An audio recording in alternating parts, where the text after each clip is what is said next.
Welcome, everybody. And Deputy Clerk of the Board, could you conduct roll call? Certainly. Supervisor Brown? Here. Supervisor McCowan? Here. Supervisor Jurdy? Here. Supervisor Williams? Here. And Chair Hashtag. Here. Thank you. All right, thank you. Okay, I'm going to lead us in the Pledge of Allegiance. Let's see. Okay, ready? I pledge allegiance to the flag of the United States of America and to the republic for which it stands, one nation, under God, indivisible, with liberty and justice for all.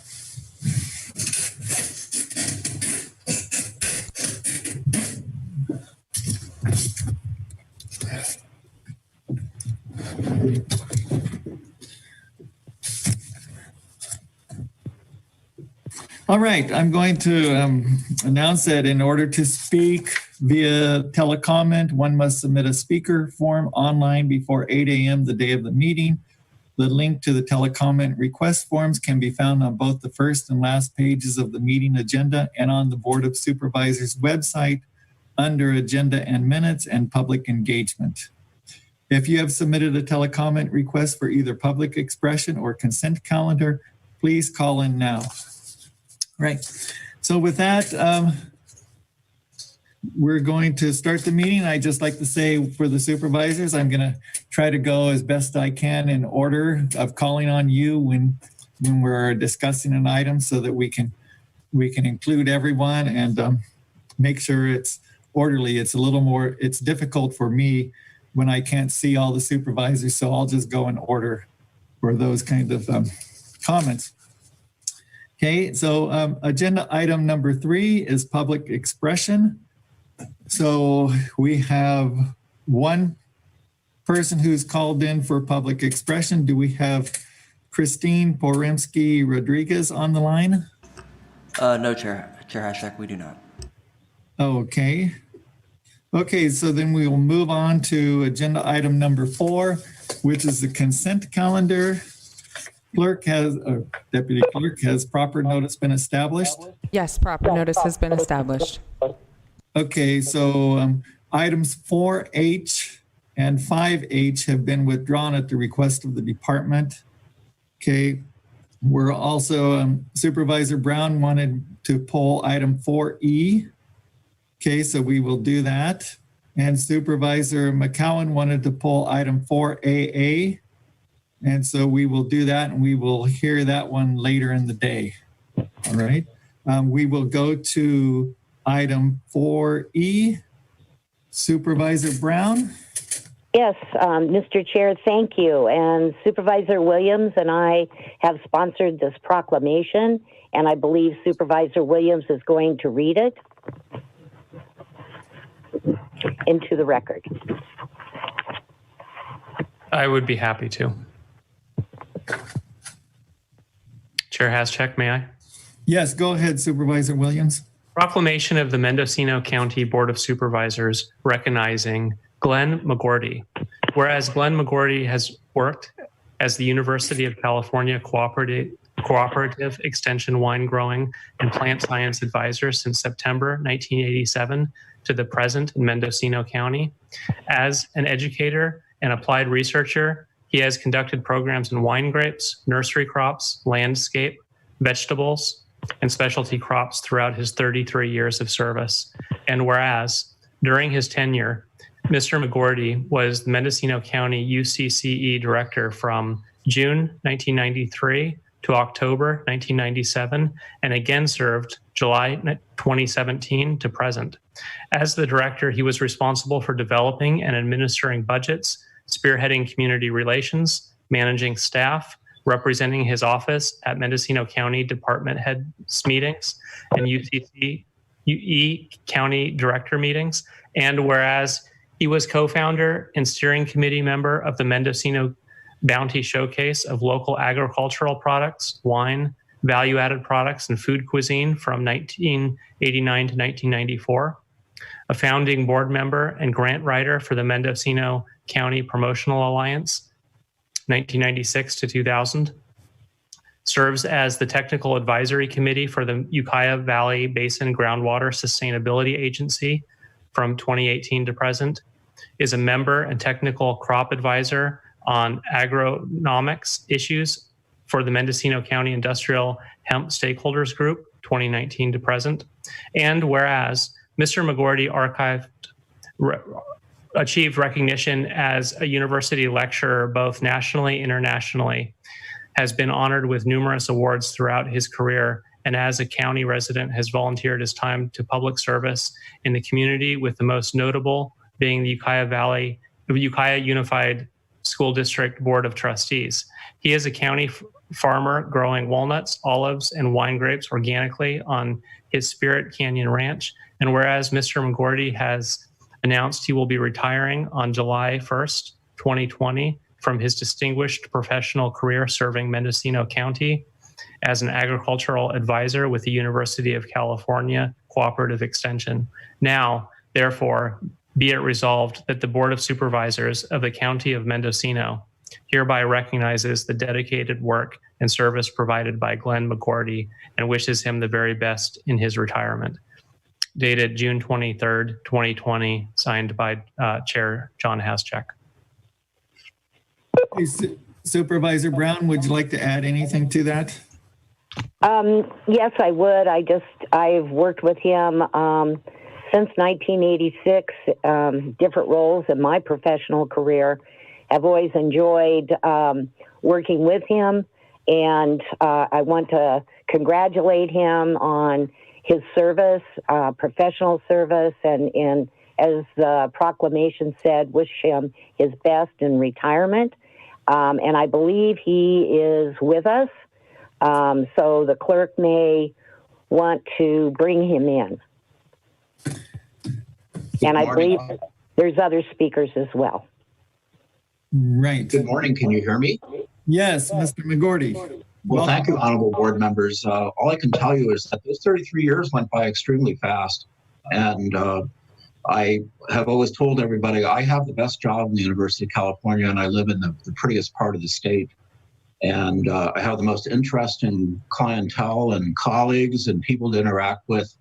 And I'm really pleased to be honored by you. And about all I can say is that you may be seeing more of me in the future. Okay, very good. Thank you. We also have Devin Jones on the line who would like to make a comment.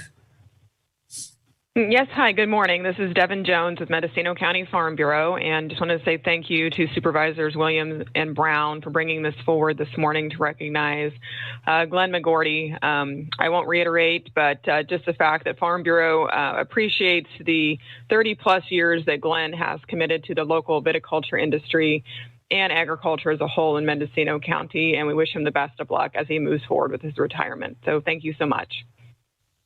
Okay, thank you. Let's see. Congratulations, Mr. McGordy, on your retirement, and Thank you. best of luck and good health and everything in the future. Thank you very And much. Mr. Chair, Yes, Supervisor Brown. I hope you get to sign that proclamation and staff can get it mailed to Mr. McGordy. I will, and we will get it done. Thank you. Okay. Are there any other items to be pulled from the consent calendar? Okay, hearing none. We do have a couple public comments. So I'm going to go to Janine Coleman about item 4D. Is Janine Coleman on the line? I am. Thank you, Supervisor. Good morning, Supervisors. Janine Coleman, Executive Director of Origins Council. I want to express my gratitude to Chair Haschak for bringing this item forward. Origins Council and the Mendocino Appellations Project has been working to realize legal appellation of origin protections for cannabis since 2015. And for these past 5 years, Senator McGuire has been our legislative champion in this cause, advancing a number of historic bills, laying the foundation for the first ever cannabis appellation system in the world. Last year, Senator McGuire carried SB 185, which this board officially supported, and that further strengthened the legal protections of cannabis appellations. On June 9th, the Humboldt Board of Supervisors unanimously voted to approve a letter to the senator asking him to address the need for a statewide statutory baseline for cannabis appellations, reserving these designations exclusively for cannabis that's planted in the ground in open air with no use of artificial light during the flowering stage of cultivation. This request from the Humboldt Board of Supervisors aligns with a longstanding priority request coming from a coalition of 14 cannabis industry organizations statewide, including the Mendocino Cannabis Alliance and Origins Council. Our organizations have been advocating for this baseline in order to ensure that cannabis appellations are legally defensible based upon a substantiated causal link between the natural environment and the unique qualities and characteristics of the cannabis, just as is the case for wine. This baseline would incentivize the cannabis appellations program by adding value to environmentally friendly production methods. And these methods are deeply rooted in the regenerative farming movement, for which Mendocino County is world renowned. This baseline would also ensure that cannabis appellations are tied to the land itself, elevating regional land value and securing farmers' land holdings. We respectfully request that this board encourage and support Senator McGuire to carry this legislation forward this year. Thank you for the opportunity to comment. Much appreciated. Okay, thank you, Ms. Coleman.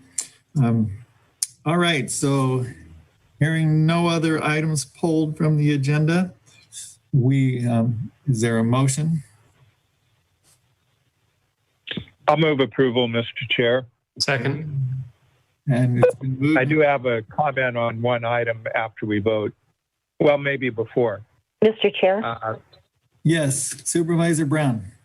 And the motion was also to include the two items that were polled, not recognizing them, and that 4AA will be later on the agenda. Is that correct? Right. Right. That 4H was pulled by request of the department, and for AA will be dealt with later. Okay, so Supervisor McCowan, you got a comment? Yes. Well, clarification. So on item 4T, the position allocation table, where we have several columns, including allocated full-time equivalent, which totals a little over 1,400, and the filled full-time equivalent just under 1,100. In that column, the filled column, many positions are named, and those appear to be filled. Then for ones that are not filled, it states in most cases funded. So I just wanted to ask, what do we mean by funded? I'm assuming we're only putting money in the budget for the roughly 1,100 positions that are named. So I'm wondering about the significance of the designation funded adjacent to the positions that appear not to be filled. Okay, I'm going to go to the CEO, Ms. Angelo. Chair Hashtag, I would ask Human Resources or Darcy Antle to answer that, and I'm not certain that anybody is on the line, so we will have to get someone. I think Atlas, is Darcy on the line? Chair, I won't hold things up. I'm sure we have an answer, but if no one's available right now, we can go ahead and vote and get the answer later. Okay. Darcy is available. I would rather we try to get some of these items done as we go so that we don't reach the end of the day and they're not completed. So Yes. If Deputy CEO Antle is on the line, can you speak to that? Good morning, Chair Hashak, Darcy Antle, Deputy CEO. That's an older terminology that was used in the past by the HR that we haven't gotten cleared up. Funded are only the positions that are filled. All right. Understood. So that should be cleaned up because it's a bit misleading when you first look at it. So we actually only have funded a little under 1,100 full-time equivalent. Correct. Thank you. All right, so we have a motion on the table. So Deputy Clerk, could you conduct a roll call vote? Absolutely. Supervisor Brown? Yes. Supervisor McCowan? Yes. Supervisor Jurdy? Yes. Supervisor Williams? Yes. And Chair Hashtag? Yes. Thank you. The motion carries unanimously. All right. And so, as I said, we will deal with 4AA later on. We do have the person who called in for public expression, Christine Poremsky Rodriguez, on the line. So, Ms. Rodriguez, are you there? Yes, I'm here. Okay. You have 3 minutes. Please identify yourself and welcome. Thank you so much. Dear members of the Board of Supervisors, my name is Christine Poremsky Rodriguez, and I live in Ukiah. When my husband and I made the offer on our home a couple years ago, we were horrified to discover what's known as a Caucasian clause. In the title document, under Covenant of Building Restrictions, paragraph 6 reads that no lot or portion thereof shall at any time be used or occupied by any person not of the white or Caucasian race, except in the capacity of domestic servants in the employ of a white or Caucasian owner or occupant. While a cover sheet with legalese states that the restriction violates state and federal fair housing law, the Caucasian clause text remains untouched in the document beneath. While the clause is unenforceable, a potential homebuyer may justifiably expect that racial discrimination will continue in other forms in that neighborhood. They may wonder, will I be safe living here? Will my friends and family be harassed? Am I not welcome? Every previous buyer of my home, and many more throughout Mendocino County, have been reminded that people of color were actively and openly being harassed and discriminated against in these neighborhoods not that long ago.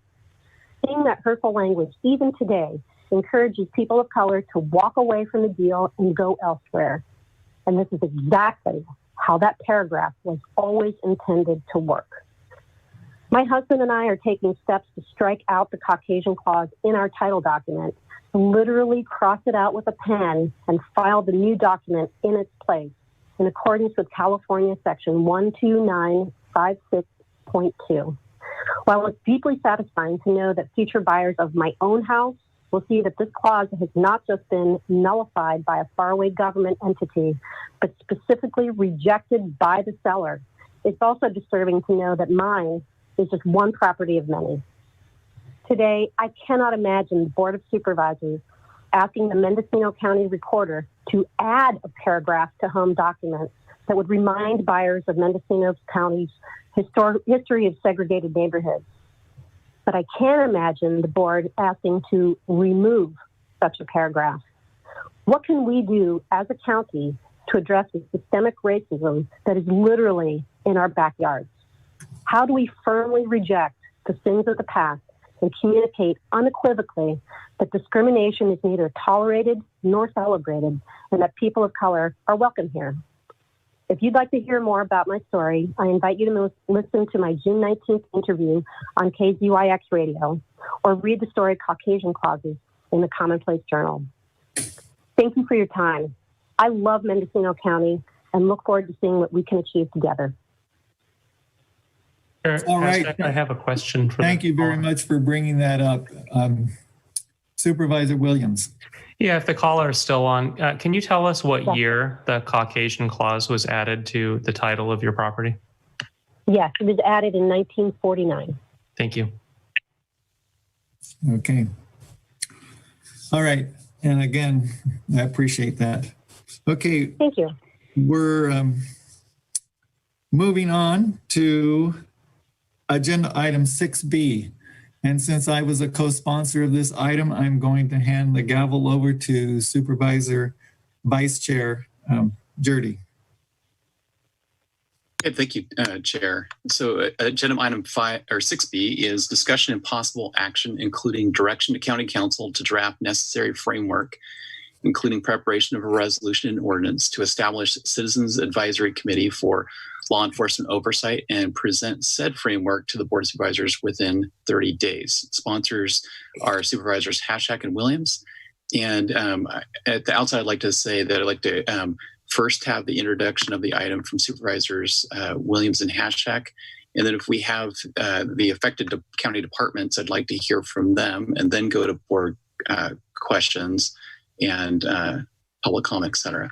So Supervisor Hashak, would you like to introduce the item? Sure, thank you.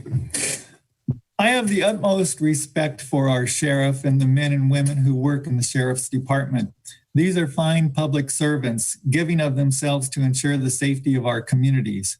I also have faith that they wake up each morning with the goal of doing the best job that they can. We are in historic times. This agenda item is to have a dialogue on how our institutions can best serve the public and create a forum for discussion between the people and government. I am sorry that Sheriff Kendall learned about this through Facebook. That was not my intention. Recent events have moved quickly. The question has been and is now in the forefront of how to create positive change. The Board of Supervisors was going to hold an evening workshop on March 24th to discuss issues of importance to the Hispanic community. I had worked with leaders of the Hispanic community throughout the county to come up with an agenda to discuss how government could best include people from all of our county. The sheriff, the county superintendent, and civic leaders were ready to participate until the COVID-19 epidemic hit and the workshop was canceled. This agenda item is another chance to listen and learn. What is the best way to create greater transparency between law enforcement and the public? The sheriff and I are in agreement that social injustice and racism are unacceptable. Can we do better to ensure that we are doing the best we can for all the people of our county? Yes, we can. Today's conversation is how best to look at the opportunities that we have, discuss the options, and find ways to make all of us more accountable to a more just system. The Sheriff's Office has Use of Force Review Board. The Sheriff and I have talked about the appropriateness and usefulness of adding a citizen to this review board. To have another set of eyes that understands the issues, yet is not part of the Sheriff's Department, seems like a step in the right direction. That person, selected by the Board of Supervisors, could be another connection between the institution and the community. There are some other issues in this agenda item of creating a citizens review board that should be addressed, such as recommendations of trainings and hiring policies. The Sheriff's Department already does trainings on dealing with people in very stressful situations, mental illness, use of force. We all have unconscious biases. Are these types of trainings happening? Are the hiring policies appropriate for the changing demographics of our county? These are issues that I am sure the sheriff considers on a daily basis. How are these thoughts, approaches, policies being shared with the community so that we are being proactive and communicating the work and effort being made in these regards? I propose that we form an ad hoc committee to work with the sheriff and community members to look at different structures, models, to achieve the goals of transparency, community involvement, and safer communities for everyone. The ad hoc should meet in public at least once and come back to the Board of Supervisors with recommendations within 60 days. Silence and inaction are not acceptable paths forward. We can achieve the goals if we listen, learn, and work together collaboratively. So I know that there's a lot of discussion about this agenda item. There's a lot to it. And I think that we would be best served if we do form an ad hoc committee to really look at it, work collaboratively with people from the community and the Sheriff's Department, and come up with a plan that really works for everyone. So with that, I thank you. Okay, thank you, Supervisor Hashak. Supervisor Williams. Yeah, I see this conversation as a starting point. It's one ingredient to facilitate a robust discussion about institutional racism, social justice, community well-being. And I know there's a status quo of keeping politics out of law enforcement. And I think what we see nationally is a shift in that thinking that in this context, politics really means bringing the people, bringing the citizens into the discussion. This isn't my budget. This isn't the sheriff's department. This is the people's government. And some of the problems that law enforcement faces on a regular basis about funding, law enforcement in a rural county that's poorly funded, there are some real challenges there. One of the most powerful tools we have is to bring citizens into the mix to show what response time do the people expect. You know, if you don't give them vehicles that are reliable, are they going to be able to make it to a call when somebody dials 911? And so I think this is not an inquisition or an attempt to find any wrongdoing. It's a way to build a stronger partnership between law enforcement and the people and show that there's some the reductionist thinking about solving these problems won't work. It's a much more complex set of problems. And so this is really about a government by the people, for the people. Okay, thank you. I'd like to ask the Deputy Clerk of the Board, is the Sheriff online? I understand that he and maybe perhaps other county department staff are prepared to speak today.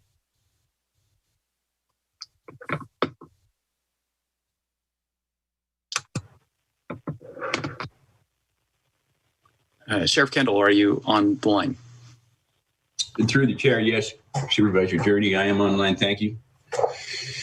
So today the Board of Supervisors is beginning this discussion regarding the Citizen Oversight Committee. I truly believe that the national narrative on this is probably a very good narrative. I think that a lot of these things have been coming.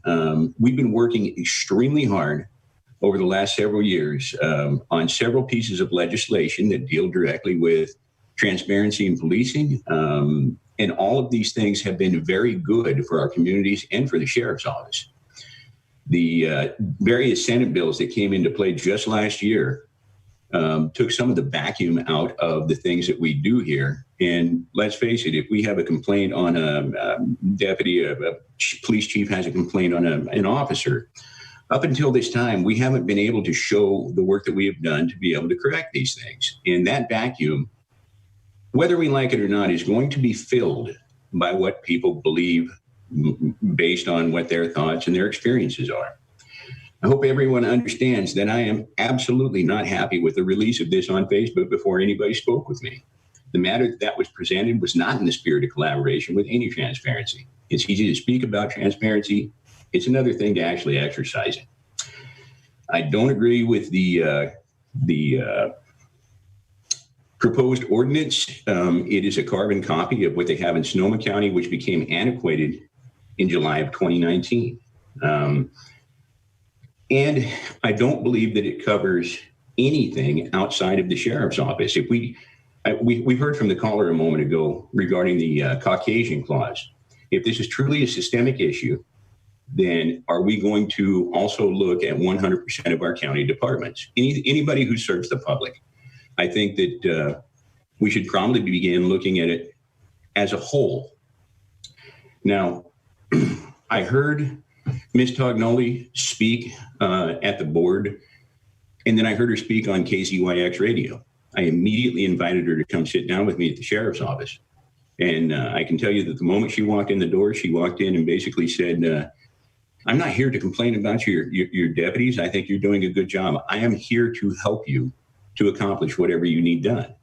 Now, that's a very rare thing for a sheriff to have when someone walks in the door. It's not a complaint. It's how can I assist you? I immediately contacted the other police chiefs, and we have a time set up where we're going to meet with Ms. Tognoli so that we can hash over these things and we can begin making some real headway. We need something that is way better than what we're looking at right now. I believe that the caller who called in regarding the Caucasian clause has an excellent point. These are the things that we have to look at. Any changes that are made within the Sheriff's Office need to come from me. I have a duty, an absolute duty to speak with my people. I will never put anything out to the press or media before I have spoken with my staff. if we want to have any change, it absolutely has to come from the top. And I think that we can just do a lot better than what we're looking at right now. This is going to deserve a lot more time and conversation to move into something that will work for all of us. I understand with the national dialogue, people want to run out and see what we can fix right now. However, 1 week and carbon copied ordinance is not going to fix 400 years of disparity. So if we can continue to move forward with this, and I think that we can, I think that we can build something for Mendocino County by working with the other police chiefs, because whatever I do will eventually affect them. We have to work very hard to make sure that 100% of the county is taken care of, not just the residents in the rural areas. We've also got to think about the folks in the cities. The way I like to look at this, I return every phone call that a person leaves their number. If they send me an email, they will get an email back unless they leave their phone number, and I will call them. These discussions are constantly giving me good ideas.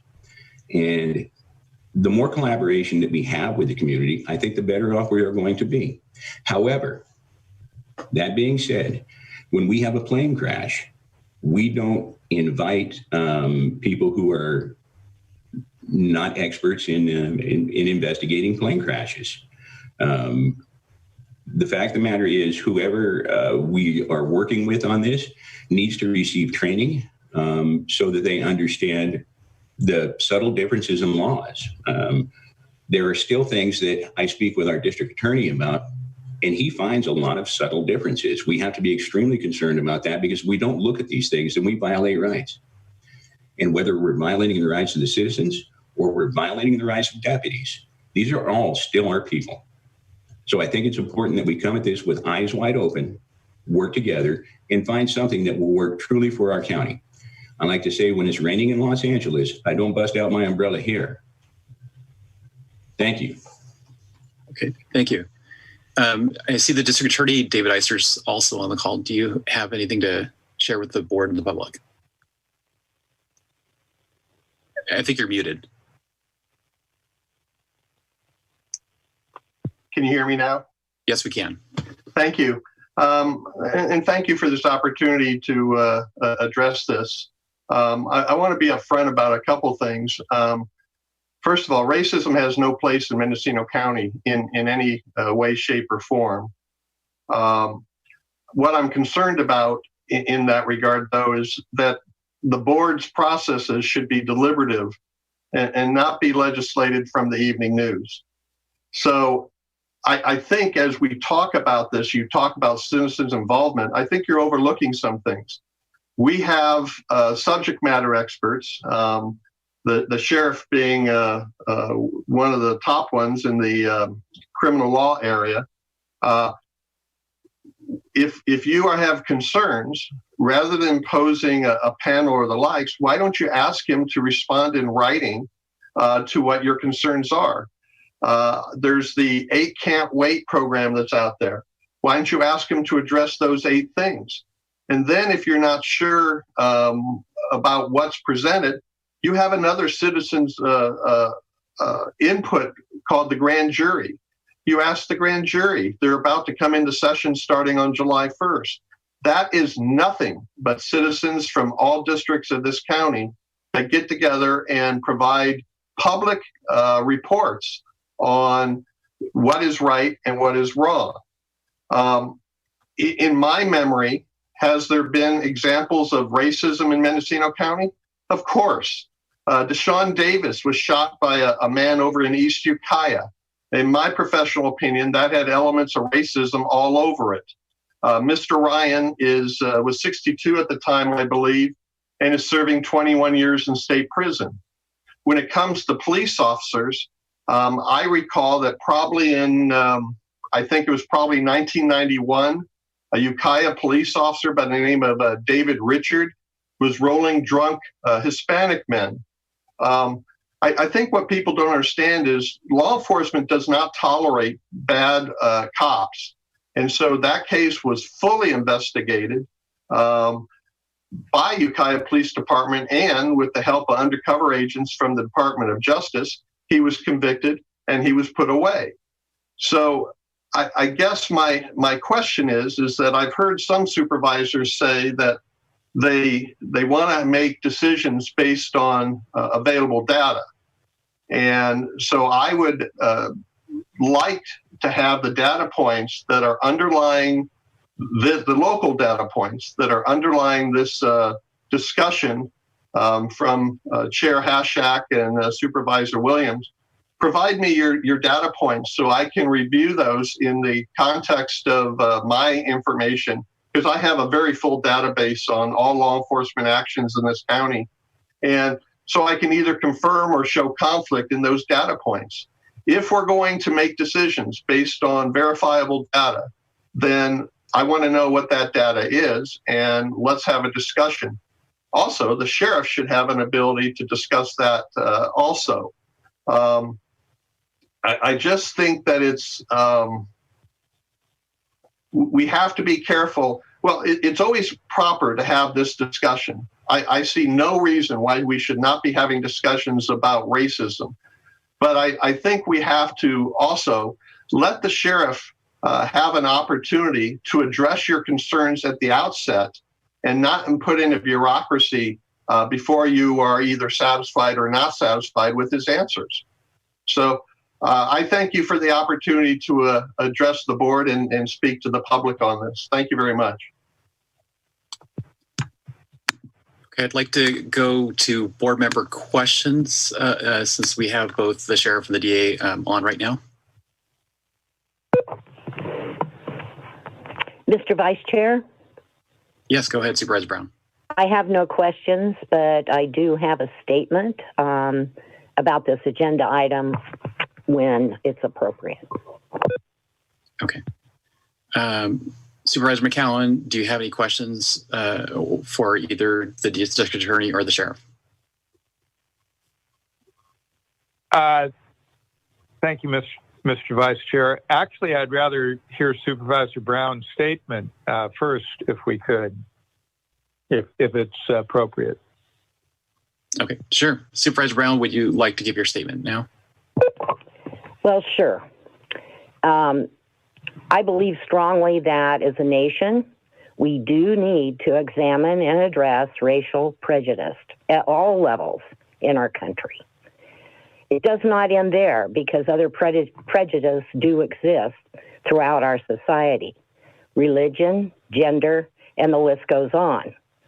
It's not just the color of your skin, although the recent horrific incident with George Floyd dying after action by law enforcement can be best described as criminal. Protests across the nation have proven that people are not going to tolerate such brutality. Legislation is being discussed at our state capitol, and police associations are proposing national reform. The agenda item came forth unexpected, not only by the sheriff, but also by myself.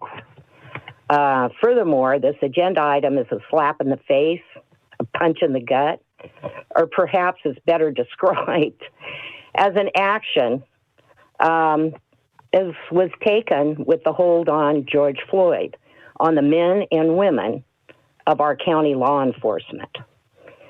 The county electeds, department heads, staff, we all need to be a team and not isolate ourselves in our own areas of responsibilities in order for local government to work for the benefit of all county residents.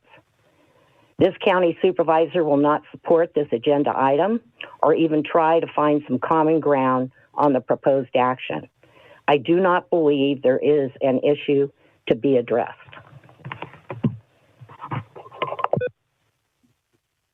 Okay, Supervisor McCowan, do you have a comment or question? Thank you, Mr. Chair. I will start with a comment. So obviously, I think this item is inspired by national events, the national dialogue that is taking place and that ought to take place in every community across the land, and each individual should be looking at ourselves. What are my examples of bias? I mean, where do I have implicit bias that I'm not recognizing? So everyone needs to be thinking of this individually, collectively, and we are seeing that happen. These Caucasian clauses, instead of each homeowner having to deal with that or be hit in the face with it, I'm thinking of state legislation that would direct title companies anytime there is a title search, review the documents and, create a mechanism where these clauses can be struck out as they should be. It's not erasing history. We know it happened, but it's sparing any future homeowner from finding these clauses buried in their legal documents. So we've been here too many times where we have seen unjust use of force, tragically resulting in death. And the difference is this time we saw it in slow motion. It wasn't some shaky video shouting, shots fired, and someone's laying dead in the street in a split second. Everyone who has watched that video can have no doubt what took place. But these previous events, many with President Obama in office, Attorney General Holder in office, there was no real change. I think this is a historic moment where we will see real change come out of this and lasting. But to come back to the item before us, it's interesting that today both of the sponsors say, well, we want to have a dialogue. We want to inspire greater transparency. We want to bring people together. And yet, there was no effort to reach out to the sheriff, who is his department, obviously, is most affected by this. So I find that very curious. But I do have a question. What research have either of the sponsors done into citizen review boards, and how effective have they been? Have they lived up to citizens' expectations? Do you have examples of citizen review boards in areas with a low population, so unincorporated Mendocino County, which is where this would apply, approximately 70,000 population? What models do you have of similar sized entities who have adopted these? And can you tell me the difference between the old style citizen review board and the new style?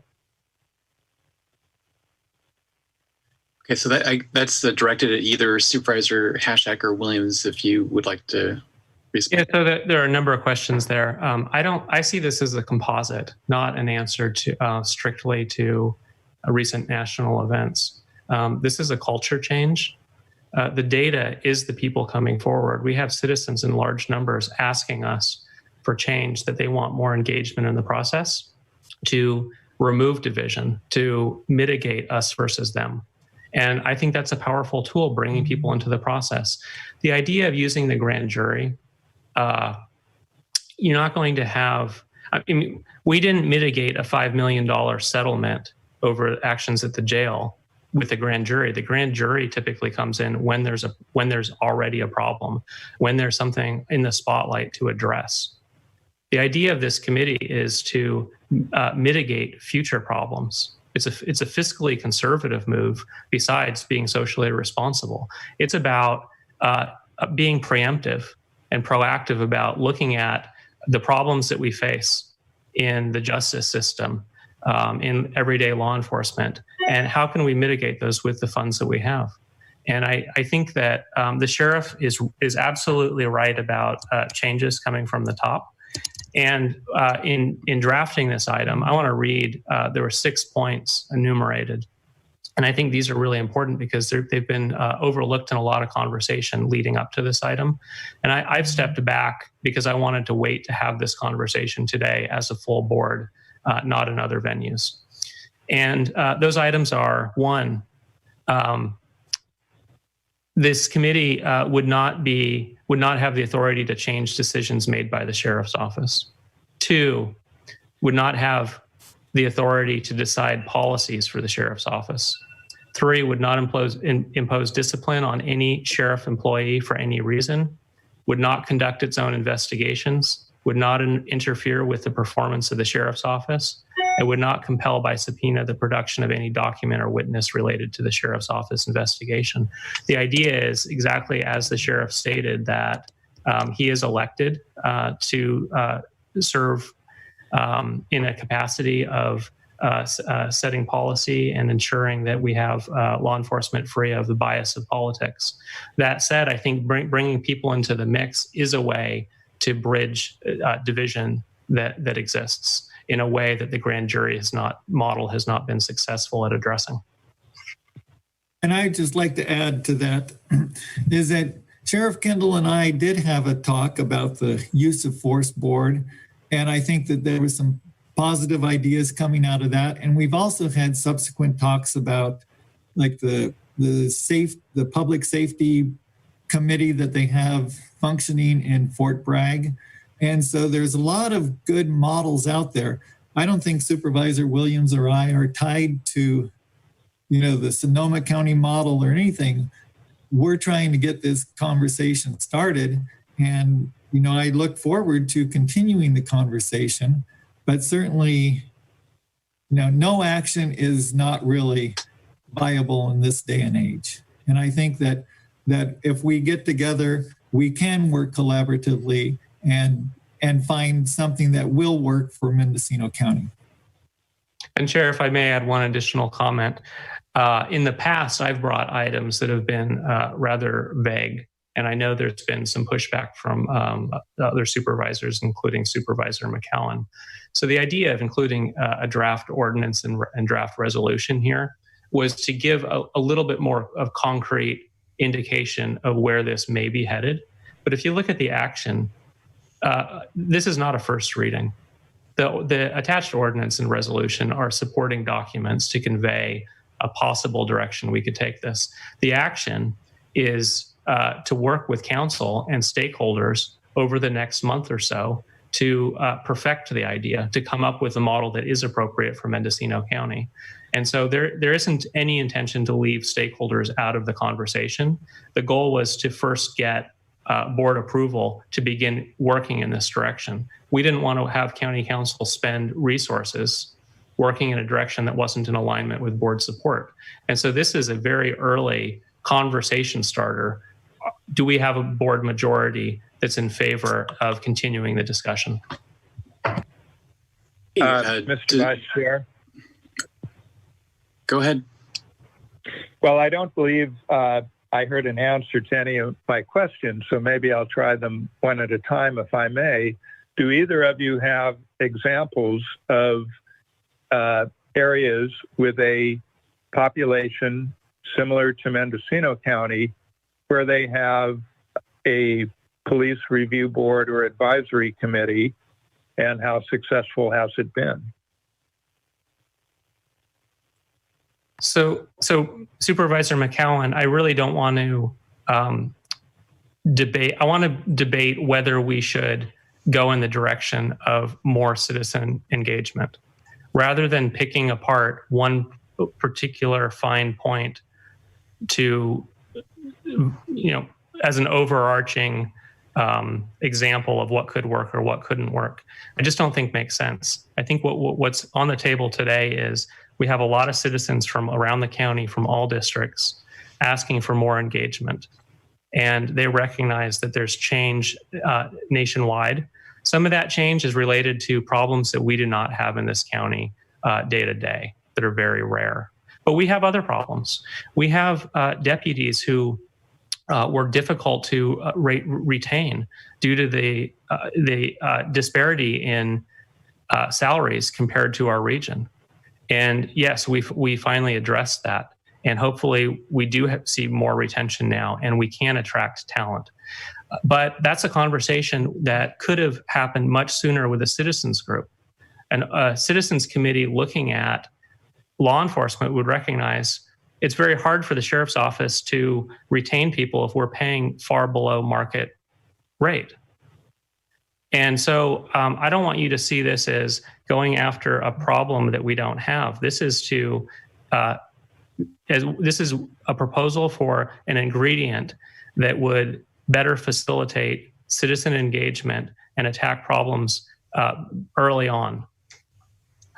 Okay, to that end, Supervisor, I am not speaking against dialogue or engaging the citizens or addressing this issue whatsoever. But that's not the item that you brought forward. The item you brought forward specifically calls for a citizens review, citizens advisory committee with specified powers and without other powers. And so I don't think it's unreasonable to expect you to be knowledgeable about your own agenda item and to be able to address basic questions about it. But I'll save you some of the trouble. You've actually brought forward the old model of a citizens review committee that does not have the ability to issue subpoena, conduct investigations, or vote for discipline. So that's typical of committees that have been judged to be ineffective because they have no real power. So that's the research that I've done. The newer style of committees do have those powers, but they come with a set of problems of their own. They don't necessarily result in bringing the community and the police together. If that's the goal, the vehicle you've chosen may not be the best one. Dialogue, transparency, absolutely. But I'd like to maybe pose a couple of questions, one to the sheriff, one to the district attorney. Sheriff Kendall, my colleague speaks of problems with retention, and we certainly know that we've had them. Do you have an opinion of what impact might a citizens advisory or review committee have on staff morale and the ability to retain personnel? Through the Vice Chair. Supervisor McKeown, I believe if we built something that I could work with the troops, with the public on, we could have little to no effect on that. If there is something that is pushed forward looking for a problem that does not exist, that could become an issue. When we look at the reason why we retain people, believe it or not, pay is not the top portion of this. This is somewhere, and pay is somewhere 3 or 4 down the list. I've done a lot of research into this over the years. There are other factors where the deputies need to feel that they are supported. They want to make sure that anyone who steps out of line receives the discipline. They don't want to work with someone that they should not be working with. And I think that I've shown time and time again, as did Sheriff Ullman, that when someone steps out of line, things get dealt with. And with the ability to speak about this now with the recent legislation in the Senate bills, I think we have been very, very clear and transparent. Also, there is no county department that holds more public meetings than the sheriff's office. Now, the COVID-19 thing has made it a little hard to be out there, but we're trying to do this via Zoom meeting and everything else. And, you know, I think that we're on a starting point where we could truly look at working with the police departments, working with every agency in the county. And we have an opportunity that, to be honest with you, I think a lot of other counties don't have, because we do have Ms. Tognoli, who's willing to work with us and willing to assist us who has the backing of a national movement. I think now is the time to strike while the iron is hot and build something that works for us. But in order for that to work, this absolutely has to come from the sheriff. 100% of what happens in the sheriff's office, whether it be good, bad, or indifferent, it has to come from the sheriff. It will not be accepted if people outside of our practice, our work, our education, experience, and training come in and try to say this is how you will do things, because it will be absolutely no different than the National Transportation Safety Board calling in and people who are not involved in plane crashes to investigate plane crashes. There's a reason why there's pilots, there's engineers, there are people who are called out there who understand the business.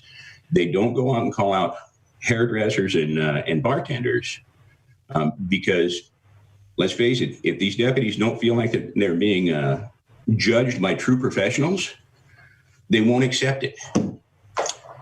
I've been here for 30 years, and in 30 years, I can honestly say I've never been a slouch. I've worked very hard. I've been shot at. I have never had a personnel complaint in 30 years. That is what I expect from these deputies. Is it possible? I can say it's possible because it happened for me. So the expectation has to come from me. It can't come from anyone else. And I'm sorry, that's my duty. That's my cross to bear. Thank you. Okay, thank you. Thank you, Sheriff. Just one for the DA, and I want to thank you, District Attorney Eister, for recognizing the efforts of the Ukiah Police Department to investigate and arrest and convict a law enforcement officer that was crooked. Chief Keplinger at the time had no trouble making that decision as soon as the reports were brought to them. And this was someone that was preying on the immigrant community. He was assuming that these incidents would not be reported because they didn't have, documentation to be here legally. But they reached out to an officer that they had trust in, and the chief took it from there. But can you tell us a little bit about your review of use of force incidents? And every one of those, I believe, is investigated. So, if I may, Vice Chair, yes, when we have especially officer-involved shootings, the protocol in this county is that the district attorney, as an independent body, sends in his investigators. I have 7 investigators, and those investigators do the entire investigation. They submit that to me. I review it with my senior staff, and then I personally write a public statement to explain the law. So if you'll recall, for example, Supervisor Jurdy, in your district, we had the Basler case, and I did a very lengthy review and explanation of why, for example, the decision to shoot was the right decision given the circumstances. I'm a little bit proud of that report. The Daily Journal had an editorial explaining that it was a fantastic, probably answered more questions than it created, and gave great kudos for that. But I guess, I guess I'm, maybe I haven't been around the board enough and things have changed, but my experience with the board is on things such as this, that in the exercise of their due diligence, that the supervisors speak to their local subject matter experts, whether it be me, whether it be the sheriff or other folks. And then after they've done their due diligence, then they open the discussion and then they draft the legislation. Like the sheriff, neither Supervisor Williams or, especially Supervisor Williams has spoken to me about this leading up to this. Supervisor or Chair Hashak didn't speak to me, and I'm the chief law enforcement officer of the county. I would think that in the past, I know in the past, people would ask me about some of these things. But again, I I'm worried here that what we're trying to do is politicize a process. I disagree with Supervisor Williams' characterization of the grand jury. They don't just go in to review obvious problems. They go in to make sure things are okay. And I guess I have more confidence in the grand jury than some. So I hope that answers your question, Supervisor McCowan. Oh, by the way, I submitted to the supervisors. I'm sure in your due diligence, all supervisors were aware of the 11 statewide police reforms that have been passed since 2015. But just to make sure, I sent a list out, and I hope that was shared with the supervisors. I sent it to the clerk or deputy clerk of the board this morning. But I'll tell you this, our local law enforcement, whether it be the sheriff or the police chiefs, have without a gripe or a whine instituted all 11 of those reforms that have been implemented. So that takes me back to my original question. What additional are you looking for, and why not ask our sheriff, the subject matter expert, to reply to your questions in writing and then decide what you do from there? So thank you very much for the opportunity to speak this morning. Okay, I'd like to ask the district attorney and sheriff if they have any comments. The district attorney referenced the various reforms that are proposed there from this 8 is enough for, that's not quite the term, but 8 reforms for reducing conflict. And I'll just read what they are, which is 1, require comprehensive reporting, which clearly the 11 laws passed by the state of California in the last 5 years go to that. Whether that addresses everything, perhaps that could be, these could be asked also in a written letter from the board to the sheriff and the district attorney. Also requiring use of force continuum, a ban on shooting at moving vehicles. Another reform is duty to intervene if another officer is violating the law, another officer is duty bound to intervene. Another reform is requires the exhaust of all alternatives before shooting. Another reform is requiring warnings before shooting, and then require a de-escalation of events before they escalate. And then also to ban chokeholds and strangleholds. So I know these are reforms that are advocated on a national level. And one thing we do know is in California, we have a very large legislature, which is very large legislative staff. And we do get quite a few laws passed each year on every topic. And so it could be that although these are being advocated on a national level, that many of these are already in place here in California. But I do think that because, again, we're all seeing the national news, and we're all not wanting to see what happened in other places happen here. That's, I think, a shared goal of everyone. I think it would be good for us to get a written response on what is the status of those reforms here in California and here in Mendocino County. So I don't know if the district attorney or the sheriff have a response on any of those, at least off the cuff. Vice Chair, can I comment? Sure. The 8 can't wait is by a group called Campaign Zero. And if you accept what they're saying at face value, they're saying that these 8 changes can have a 72% decrease in police violence or misconduct. I think what folks, when people are listening to the evening news, I think what folks overlook is that a lot of these changes are already part of the sheriff's general orders, policies, and the likes. But I think you're right. I think before you start proposing ordinances with creating bodies, that you have to do some due diligence. And Vice Chair Jurdy, I think that it would be absolutely proper for the sheriff to respond to those 8. Now, not all of them may apply, like the one you have to give a warning before you shoot. That didn't happen in the Basler case, and there was reasons for that I explained in my written report. But there's nothing wrong with giving the sheriff 30 or 60 days to respond to those 8 can't wait items, and then if the board's not satisfied, well, you can continue the discussion, because what I'm hearing, this is not really an action item to have this happen this moment. It's to open a discussion. Well, if you're going to open the discussion, then you should give the sheriff a focus and ask him to respond to it and give him time to do so.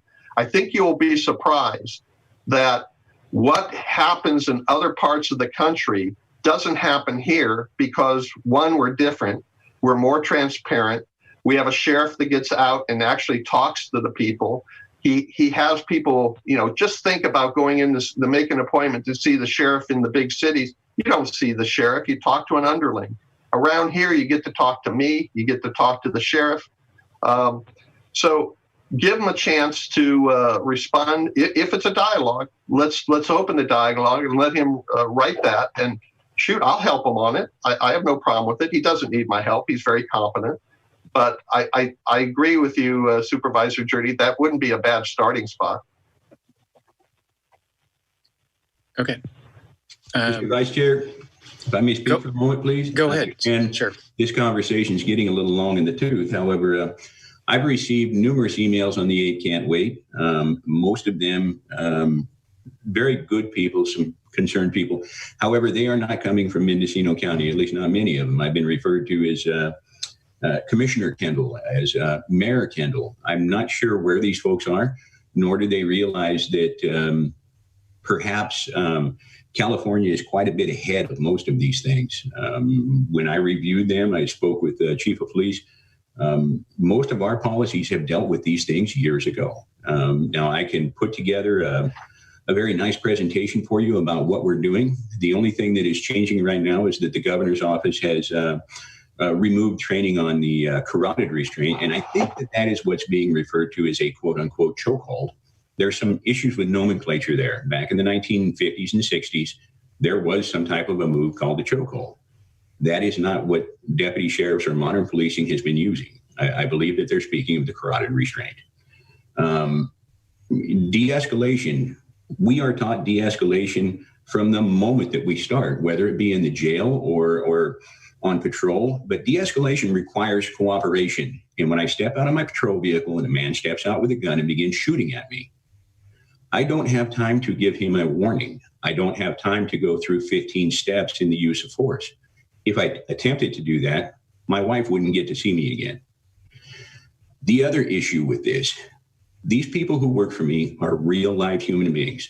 They are not pictures that we see on the news of people dressed up in riot gear with helmets and shields. Now, riot gear with helmets and shields, they are there for a reason. I would challenge anyone to stand out in a parking lot and let me throw rocks at them. These folks who work for me are real people. They deserve to be treated like real people by me. They deserve to be led by me. There are things that we have to do in our career that we will never forget. I didn't see a lot of social unrest over the security guard who was African American, who was shot and killed during a protest. That we've got to look at these things from both sides of the equation. The worst day of my life, really, truly, was not being able to bring myself to load Deputy Dale Fiorentino into a body bag. I could not physically do it. So let's not forget that the people who work for us are human beings also. Thank you. Okay, thank you.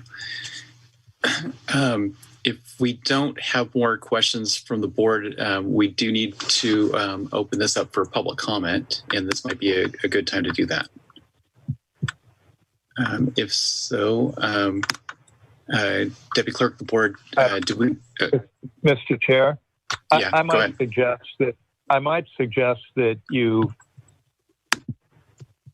first invite the proponent of this item who came forward advocating for it initially to lead off with public comment, perhaps?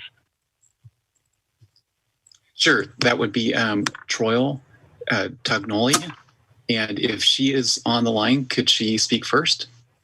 Proponent of this item who came forward advocating for it initially to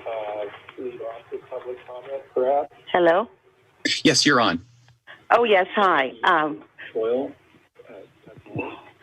Good morning, everybody. My name is Troy Tagnoli, members of the board, CEO Angelo, and all. Thank you guys for being here.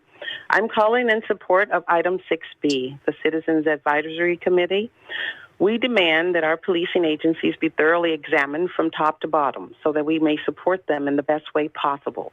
The goal is not to hurt anyone, but instead to align with our policing agencies to better understand the culture, to understand that the good of these agents should be at the forefront of their training models, to ensure that the tools and personnel that are needed are at their disposals, that tools and personnel that serve to intimidate, strike fear, or distrust in our communities are removed.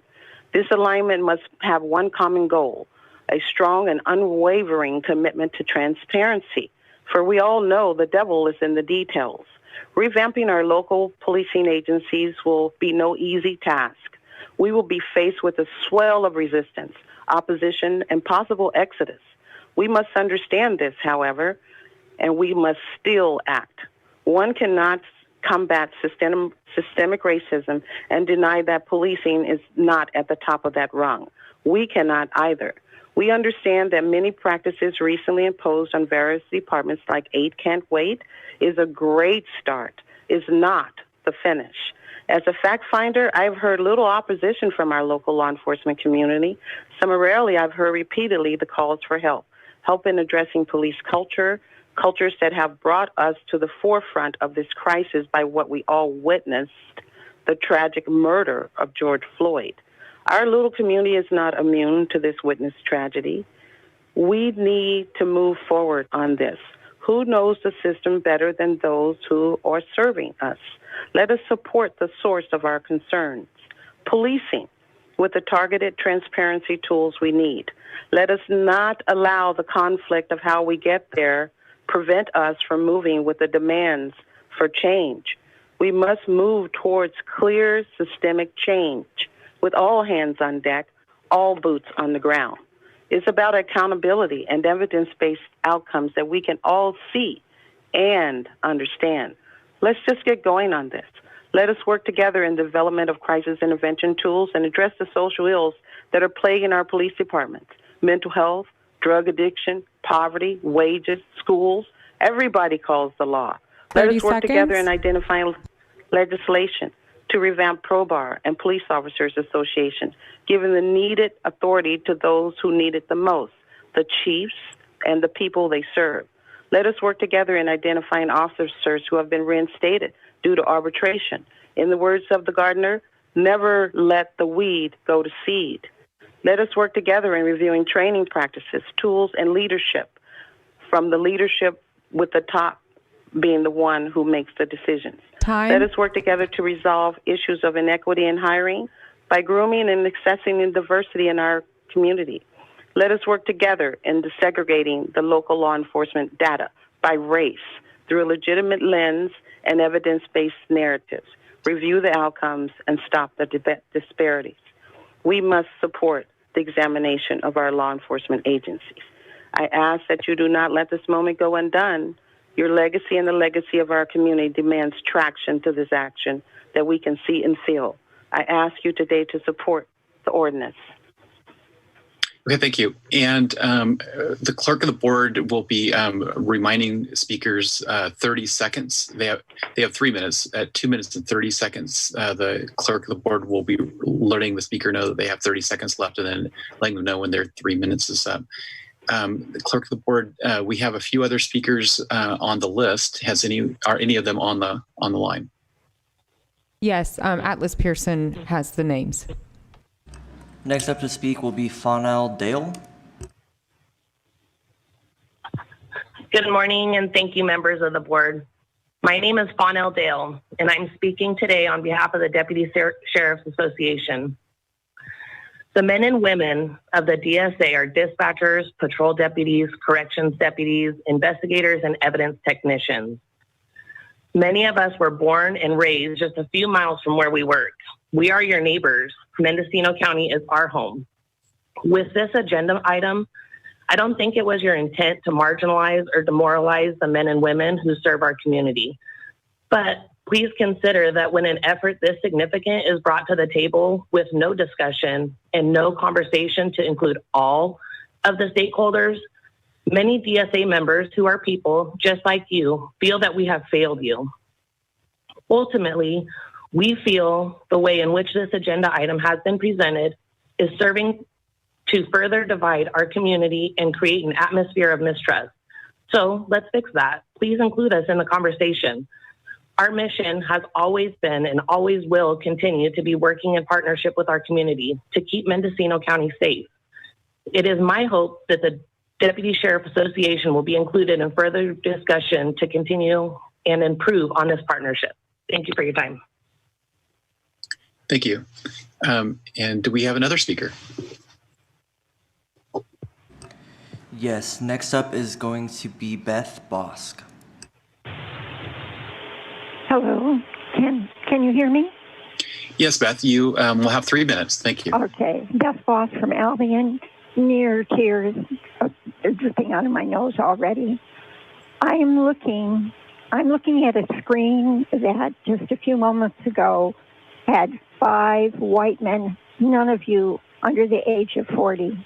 A Citizens Advisory Committee for Law Enforcement is a fantastic opportunity to include people in their late teens and 20s into government, into politics. The original definition of politics was the art concerned with guiding and influencing government policy. My God, it's the kids who have been leading the protests in Mendocino County, on the streets of Fort Bragg, on the streets of Hopland and Ukiah. This is a table. You can give them a place. It's a Citizens Advisory Committee for Law Enforcement. Sheriff Kendall, over and over again, we've been told that the board has no control over you because you occupy you're an elected official. The problem was you weren't elected. You did not go through that cauldron of a campaign.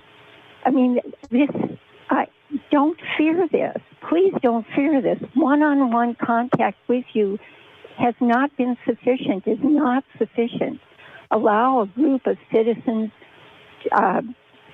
self-appointed to some extent, to gather together to oversee law enforcement, county law enforcement. It doesn't have to be that list that accompanying this request for discussion for county council to come up with some kind of document. Please don't be afraid. That's all I have to say. Thank you. And do we have another speaker? Yes, next on the line is going to be Jan McGordy.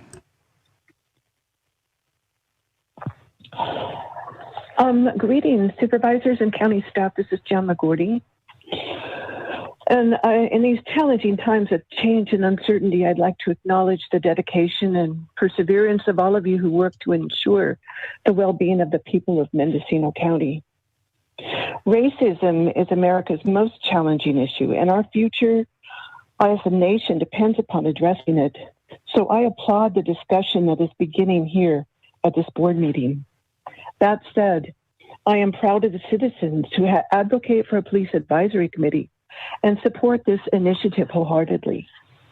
It has been 5 years since recommendations for 21st century policing were created by the President's Task Force. It is time we join the 21st century. Community policing, a partnership of law enforcement and community members, has been successfully adopted in many localities of California. Usually, a call for organization transformation such as this is a result of some tragic local event. But here we are seeing a proactive vision of how we can make Mendocino County a better place. Good for us. A police advisory board provides a forum for consultation and problem solving. It has been proven effective in building trust, making citizens feel safer, and preventing crime. It is through NAMI member Mark Gale's participation in such a board in Los Angeles that a program was developed to educate officers on how to manage mental health crises effectively. Creating a crisis intervention team here was recommended by your Behavioral Health Advisory Board last year. I shared some wonderful information I gleaned from the CIT International Conference I attended last summer with your board, yet nothing has happened. A police advisory board is one way such progressive ideas can be incorporated into the law enforcement system. The justice system portion of the county budget takes more than half of all funds available, with the sheriff's office and jail taking almost 40%. Yet funds for health and human services are diminishing, particularly mental health. At the same time, the needs are increasing. People have lost their jobs and have increased anxiety about their future. 30 seconds. We need to find a way to use our limited resources more effectively to protect and serve the people of Mendocino County. I suggest your board take the time to facilitate collaboration between the community and law enforcement to create a police advisory board that can build trust and legitimacy, provide oversight and police and policy review, and ensure officer safety and wellness through training and education. This is an important step in our overall development as society as we move from a stage of adolescence into adulthood. Time. Please let Mendocino County lead the way. Thank you for your time. Okay, thank you. Do we have another speaker? Yes, the next caller on the line is Megan Wolf. Hello, can you hear me? Yes, we can. Great. I'm Megan Wolf. I'm an educator in Willits, and I'm calling in because I fully support the idea of a citizens oversight committee. I agree with Sheriff Kendall that we should be looking at all law enforcement, not just the sheriff's department. I think we need this committee to oversee not just because of racial bias and systematic racism, but also because we need someone to be looking at disciplinary actions of officers who conduct misconduct here in Mendocino County. I have felt a need for this committee since December of 2019, when I was on a jury here in Mendocino County. While in the jury selection process, several people said negative things about Ukiah PD officer Peter Hoyle. After the trial was over, I researched him and was shocked to learn he was fired in the 1990s and then reinstated.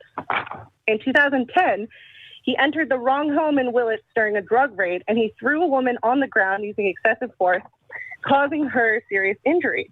Back then in 2010, the woman asked for the creation of an oversight committee, but like this. So there has been precedent of people asking for this for a long time. I want to know why are officers like this still on the force? And that should be the job of a committee to be asking those questions as well. Thank you for your time.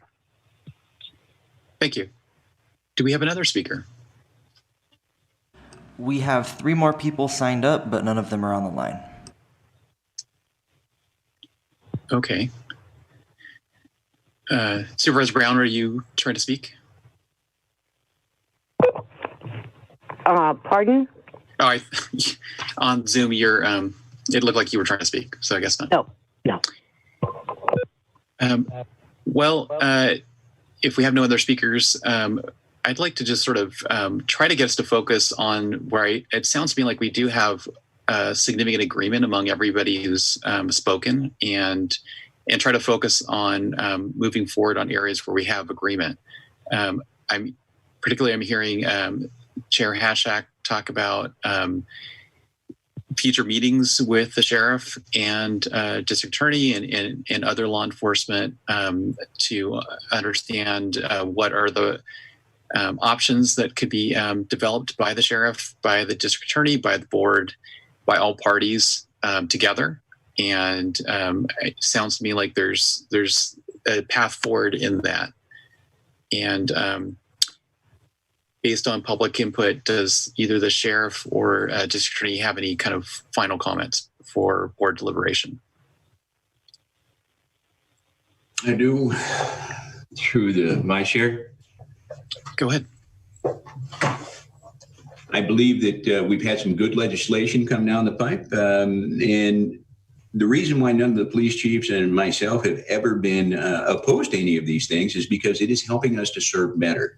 It's helping us to do our jobs better, and it's helping us to fill the vacuum of information with the public. The one very good example of this is the shooting that occurred out on Yuba Drive, where the man shot at my deputies with a .50 caliber handgun. Had we not been able to put that video out, I believe that there would have been a vacuum of information. And that vacuum of information would have been filled with things that people perceived to have happened. Some of it is based on what their guesses are. Some of it is based on bias. We have to realize that there is a national dialogue right now with bias against police. Pull up, look on the internet, and you can see it. The only way that we fill that vacuum is with these conversations, and is with me working with people like Ms. Tognoli, who has always come to the table saying, let me help you find solutions. I think that we are way preemptive, saying that we are going to vote in an ordinance, especially when I had nothing to do with it. And it's one of these things where if we're going to put some effort into something, then we need to put effort into something that has teeth, is real, and brings me to the table. Because as it was mentioned before, if the sheriff is not at the table, there is no teeth in this. And that doesn't work for me. It doesn't serve the citizens, and it doesn't serve the sheriff's office. So I am absolutely for moving forward to build a framework. However, the framework that is in place has been, basically Sonoma County's model, and it has done nothing except for cost money and cause a division between the sheriff and the agency. So I think we can do a lot better. Thank you. Secretary Iser, go ahead, Supervisor Williams. Yeah, I just wanted to clarify. I think I'm seeing some alignment here, and it's in that the attachment may not be the best model. It was a conversation starter, and with collaboration over the next month between stakeholders, we can improve it to make it fit the particular needs of this county. Is that? Did I capture it?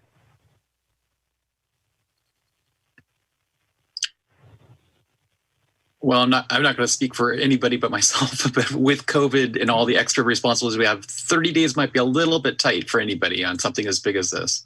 Fair enough. But is that the alignment that I'm seeing? This was the beginning of a conversation, and what I think we're all in our own ways saying that we see the merit of involving the citizens and having a process and some advisory capacity, but we don't know exactly what it'll look like. And working with the departments and the public at large, we could bring back a more fine-tuned proposal at some point in the near future. Mr. Vice Chair. Go ahead, Supervisor McCown. Thank you.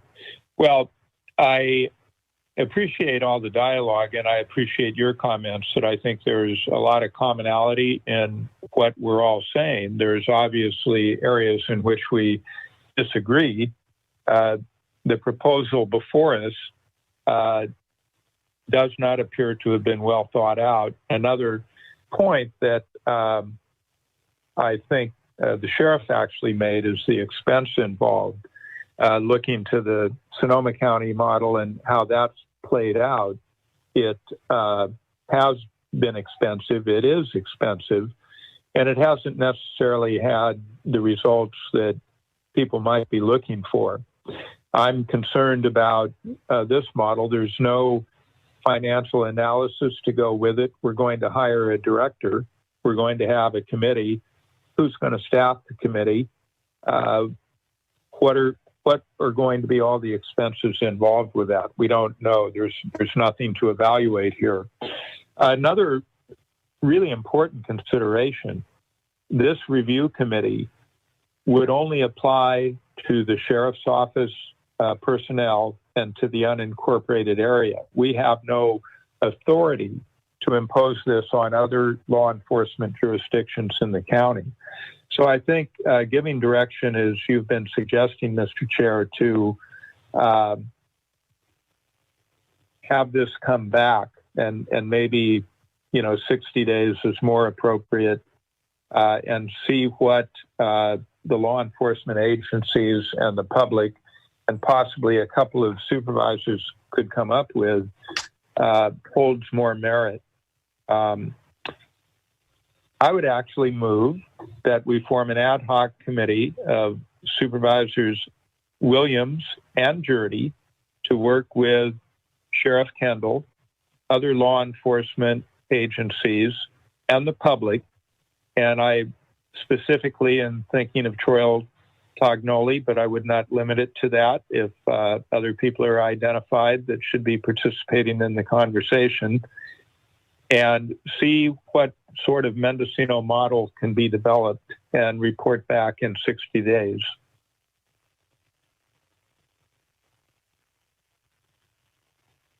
Well, I'll just add that it sounds like we're getting to a point where we do have agreement that, Well, first, point of order, the vice chair there may not be a second, but the vice chair needs to clarify if there is a second or not. Sure. Is there a second to the motion? I think I can support it. I'd like to hear from the other supervisors first, if that's possible. Okay. Supervisor Hashak. Well, yeah, this is what I started off this conversation with, was this approach to continue the dialogue, to have this ad hoc committee deal with some, look at ways that we can kind of reach these goals of having greater community input, transparency, and public safety. I think these all I think those are all of our shared concerns. And I don't hear anything different from that. I think it's making sure that we do have that conversation going on with law enforcement and interested parties from the community.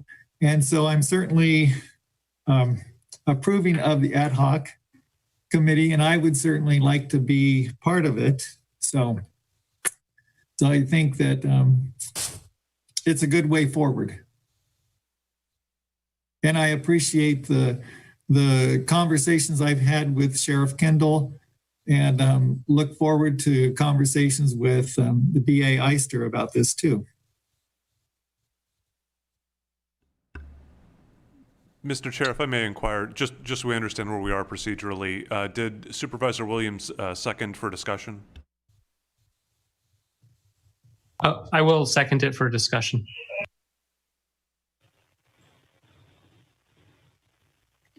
Okay, is there any additional discussion on the motion? Yeah, Supervisor Jurdy, are you feeling that you want to be on this ad hoc, or are the three of us all interested in serving? Or well, clearly only two of us could be on the ad hoc. I'd be willing to serve on the ad hoc, and I think it's really it's the interest of the board. Does the board feel that it'd be most appropriate for Supervisor Williams and Jurdy to be on it, Supervisor Williams and Hashak to be on it, Supervisor Hashak and Jurdy to be on it? Up to the board. Mr. Vice Chair, since I made the motion, which is only up for discussion, and we don't know if this is going to be how it goes or not, but I did include you for a couple of reasons. One, I believe the city of Fort Bragg has a model where they have two members of the city council who are on a public safety committee, and that committee, which I believe meets publicly, open to the public, performs a similar function in that any issues relating to public safety are dealt with in that committee. And, I might not have that exactly correct. You could correct me if need be. So I think you have that experience of working with that model. Also, I'm a little concerned that the way that Supervisor Williams has rolled this out with the postings on Facebook, voting for the proposed budget on the 10th and then posting things on Facebook saying we need to cut $4 million to give it to the sheriff, I just think that was not exactly a trust builder. So it's going to be very important to be able to garner the trust of all the different agencies. That's basically my reasoning. And also, Supervisor Jurdy, you were supportive of having this kind of middle road that Chair Haschek also described. So those are my thoughts on why I am recommending that you be included on the committee. Excuse me, Mr. Vice Chair, this is Deputy Clerk Lindsay Dunham. If I may please have the motion restated for the record, I would greatly appreciate it. Thank you. That Supervisors Haschek and Jurdy worked with Sheriff Kendall and other law enforcement agencies and citizens, including but not limited to Troy Tognoli, and report to develop a Mendocino model and report back to the board within 60 days. Could I ask for clarification? Was that Haschek and Jurdy or Williams and Jurdy? Haschek and Jurdy. Did I misstate it? I might have misheard the original motion then. And Vice Chair Jurdy? Go ahead. I'd just like to say that, it doesn't matter to me who's on this ad hoc, but I think that when Supervisor McCowan challenged the trustworthiness of another supervisor, that was inappropriate for the decorum of this board. And so I don't want that to be a deciding factor in this vote. I want it to be kind of expunged from the conversation. Okay, duly noted. Do we? So we have a motion on the table. Do we still have a second to the motion? I would be happy to second it. Okay. Mr. Vice Chair? Go ahead, Supervisor Brown. Thank you very much. And I'll just do a final comment. I believe that cities have a different structure for their law enforcement than a county. As stated by our DA and sheriff are our top law enforcement in Mendocino County. They're both constitutional officers, and they're both elected by the people. Citizen engagement can happen directly with both of them, or the grand jury that was earlier stated. So I want to thank all the speakers today under public comment, but my position still is I'm going to vote no. Okay, all right. Lindsay, can we have a roll call? Absolutely. Supervisor McCowan? Yes. Supervisor Jurdy? Yes. Supervisor Williams? Yes. Supervisor Haschek? Yes. And Supervisor Brown? No. The motion carries with Supervisor Brown dissenting. Okay. I have one additional comment, if I may. Okay, go ahead, Supervisor. Supervisor Brown is absolutely correct that there are significant differences between the county sheriff and the police chiefs, and also, of course, California Highway Patrol. However, all of these entities participate in the Chiefs Association meetings, and I believe Sheriff Kendall has already discussed with them having a meeting for all of them to hear from Ms. Tognoli and start working together. I think they're all very open to having that dialogue. What will come out of it, we'll see. But I think this motion is a good starting point for the dialogue that needs to happen. Thank you. Thank you. And I think we all agree we certainly don't want to see problems flare up in Mendocino County like we've seen in other places. And I think that's the objective of everyone involved. So with that, Chair Hashek, would you like to take over the rest of the meeting? All right, thank you. And I think it's time for a break. So it's 10 to 11 right now. And why don't we take a break until 11:05, right? All right, thank you. Thank you.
call the meeting back to order.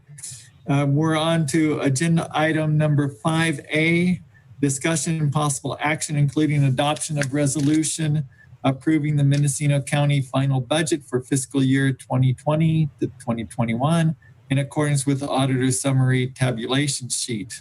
The sponsor is the auditor controller. Normally, because of the work we did on June 9th and 10th, this would have been on the consent calendar, but since there were some questions about the budget and I felt like there was needed dialogue to continue. So with that, I'm going to turn it over to Lloyd Weir, the auditor controller. Welcome. Good morning, Mr. Weir. Good morning. Lloyd Weir, auditor controller. Can you hear me? Yes. Yeah, so this is our annual auditor's resolution for the final budget, adopted budget. It is in summary form. It is has to be approved by June 30th of each year. And it will be followed up by a budget book that will be put together by both the auditor's office and the CEO staff and be published later on in the year. So right now I took all of your adjustments you made to the proposed budget and I've incorporated them in this summary, reso. And you can see now that the total final appropriations, we have a balanced budget. The total final appropriations are $335,324,649.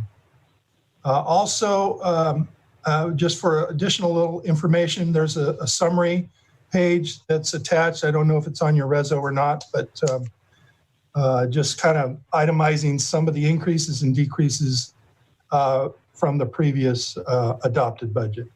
So that's my presentation. Very good. Why don't we go in order now? And so we'll just start with Supervisor Brown. Do you have any questions or comments about this? Not at this point. Thank you. Okay, very good. Supervisor McCowan? Yes, thank you, Mr. Chair. Clarification and then a couple of points. So I believe what we're approving, and I believe Auditor Controller Weir basically stated it, the changes that we had approved on June 10th have been incorporated into all of his calculations. But I believe that would have included page 25 with the proposed adjustments and page 26, 27, and 28 with the proposed recommendations. Can anyone confirm that that's accurate, that that's what has been incorporated into these summaries that are being presented? Mr. Weir?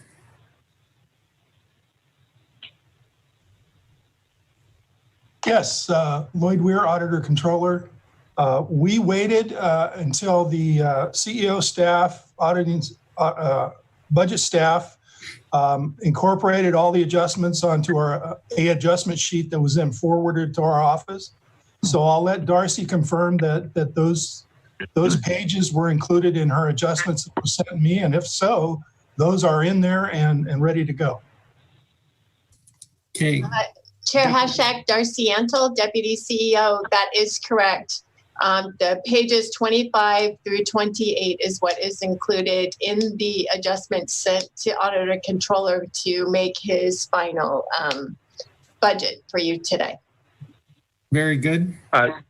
Thank you very much.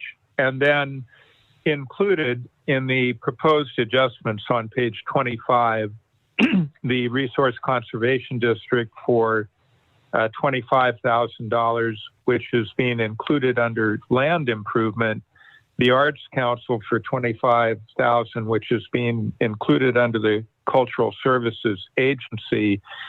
Previously, I believe these were included in the miscellaneous budget, And I think we still have Fire Safe Council there as well.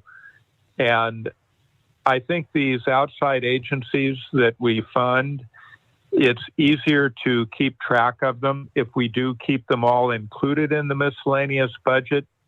So that's one thing I would like the board to give some consideration to.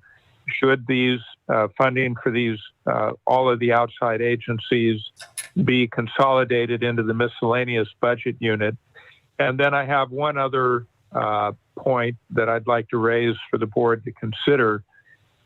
On the economic development, there's a listing, economic business development contracts, 104,000. They don't show the breakout of detail. In the past, that we have always included a contract for Economic Development and Finance Corporation, I think typically in the amount of $32,000. Can anyone confirm, is the $32,000 for Economic Development and Finance Corporation included in the $104,000 shown for economic development? And I'll go to Deputy CEO Darcy Handel. Chair Hashak, through Chair Hashak, Supervisor McCowan, the department put this together. So this is now going to be where it has been budgeted under the economic development budget that's under PBS Director Brent Schultz. And at this time, I do not know what contracts he's putting forth under this amount. It is the amount that had been previous, but the dollar amounts that he may be using or to whom under that contract, I am unaware.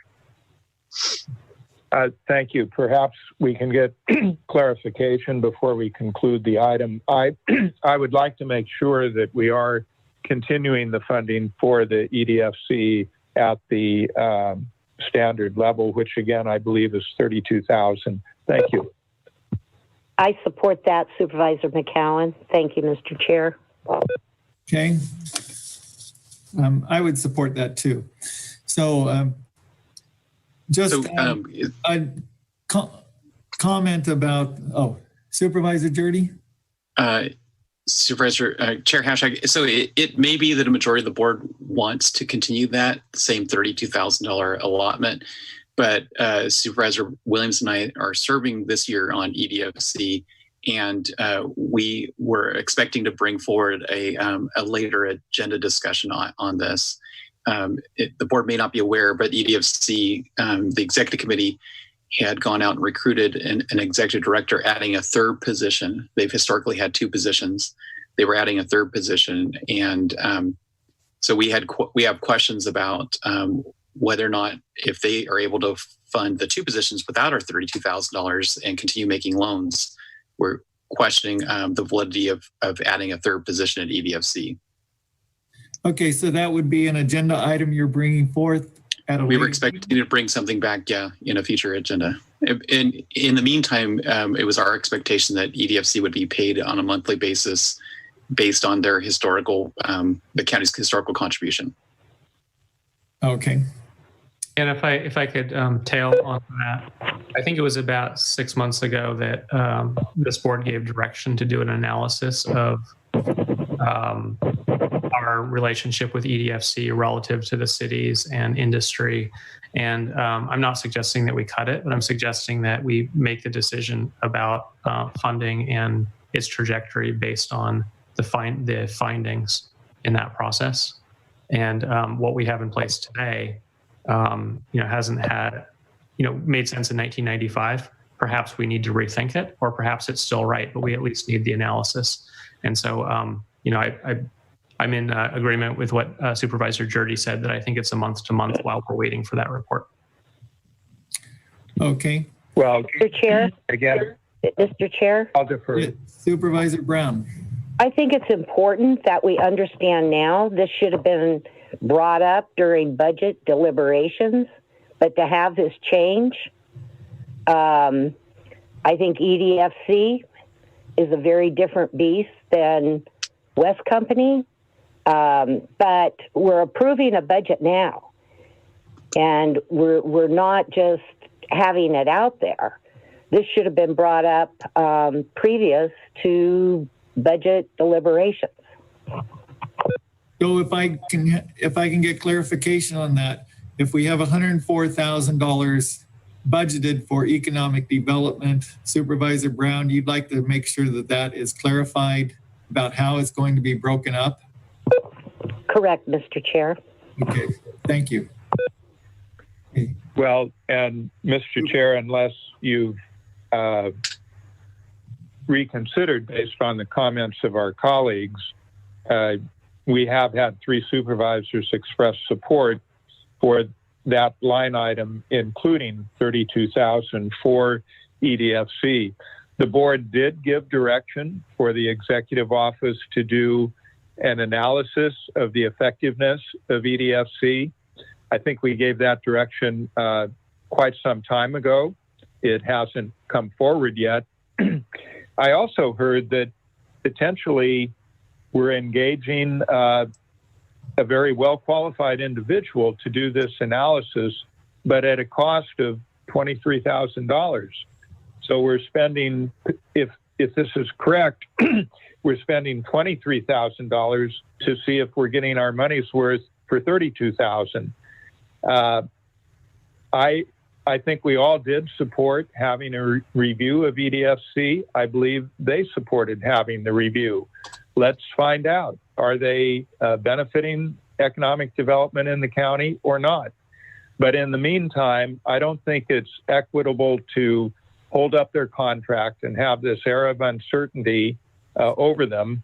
And I believe they're still in the process of trying to hire an executive director. So I think we need to provide some certainty to that organization. And again, I think to this point, 3 of us have spoken in favor of putting the $32,000 in. That can always be revisited based on the results of the analysis that apparently will be done at some time in the future. Thank you. Supervisor Hashak, this is Darcy Antle. May I speak? Yes. So just a little update on that contract. The contract is in place and is moving forward. We expect to have a draft in August. At this point, there is some concern from EDFC on confidentiality that was brought to my attention yesterday. So I'll be working with Brent Schultz and Deputy CEO Steve Dunnicliffe and CEO Angelo on how to proceed further. Okay, so there is a contract that will be in place for EDFC.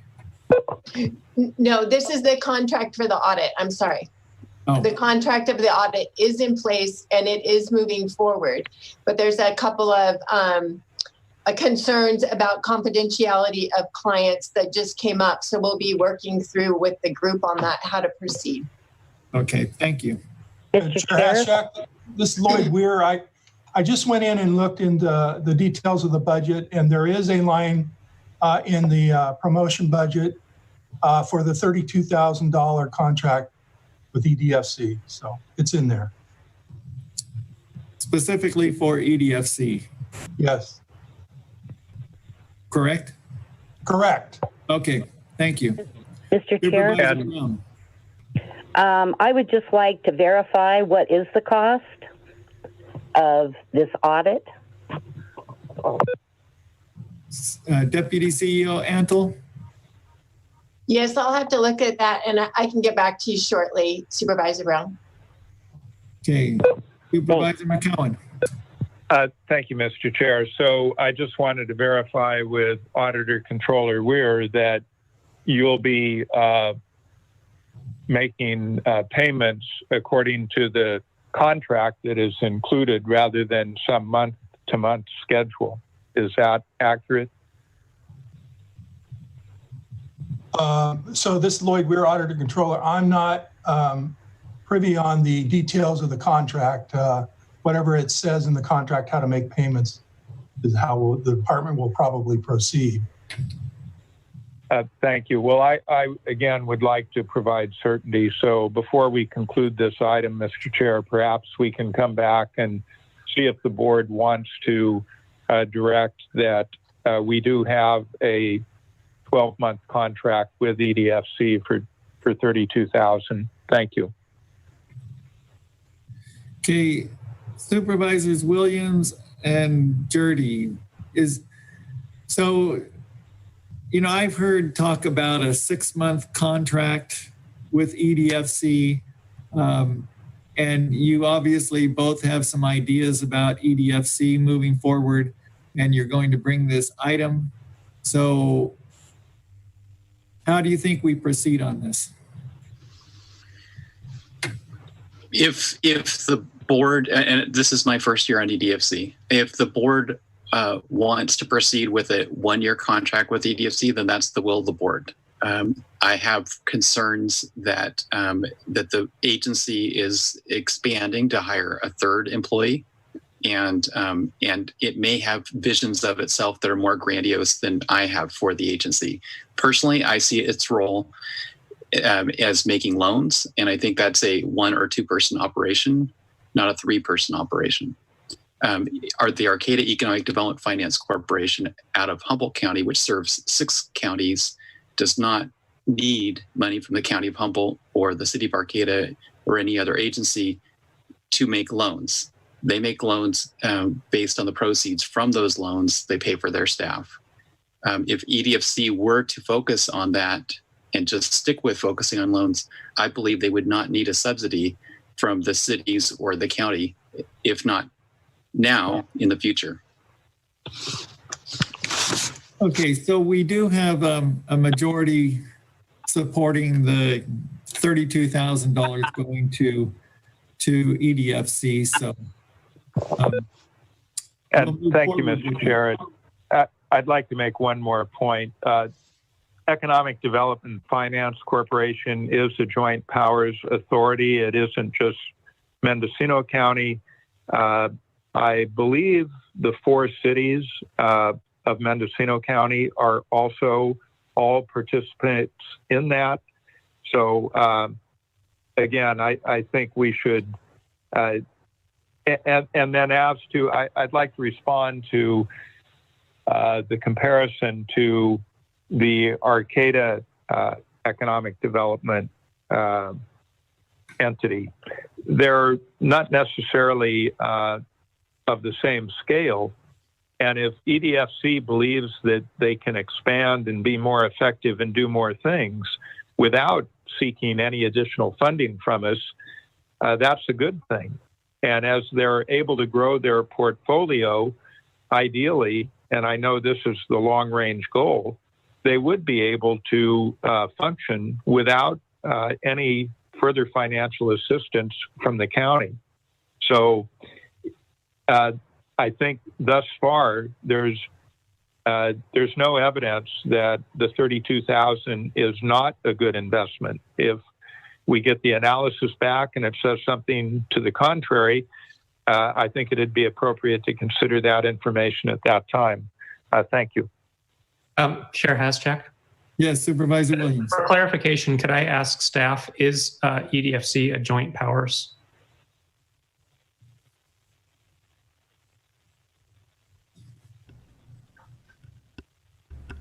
Does Deputy CEO Antle know that?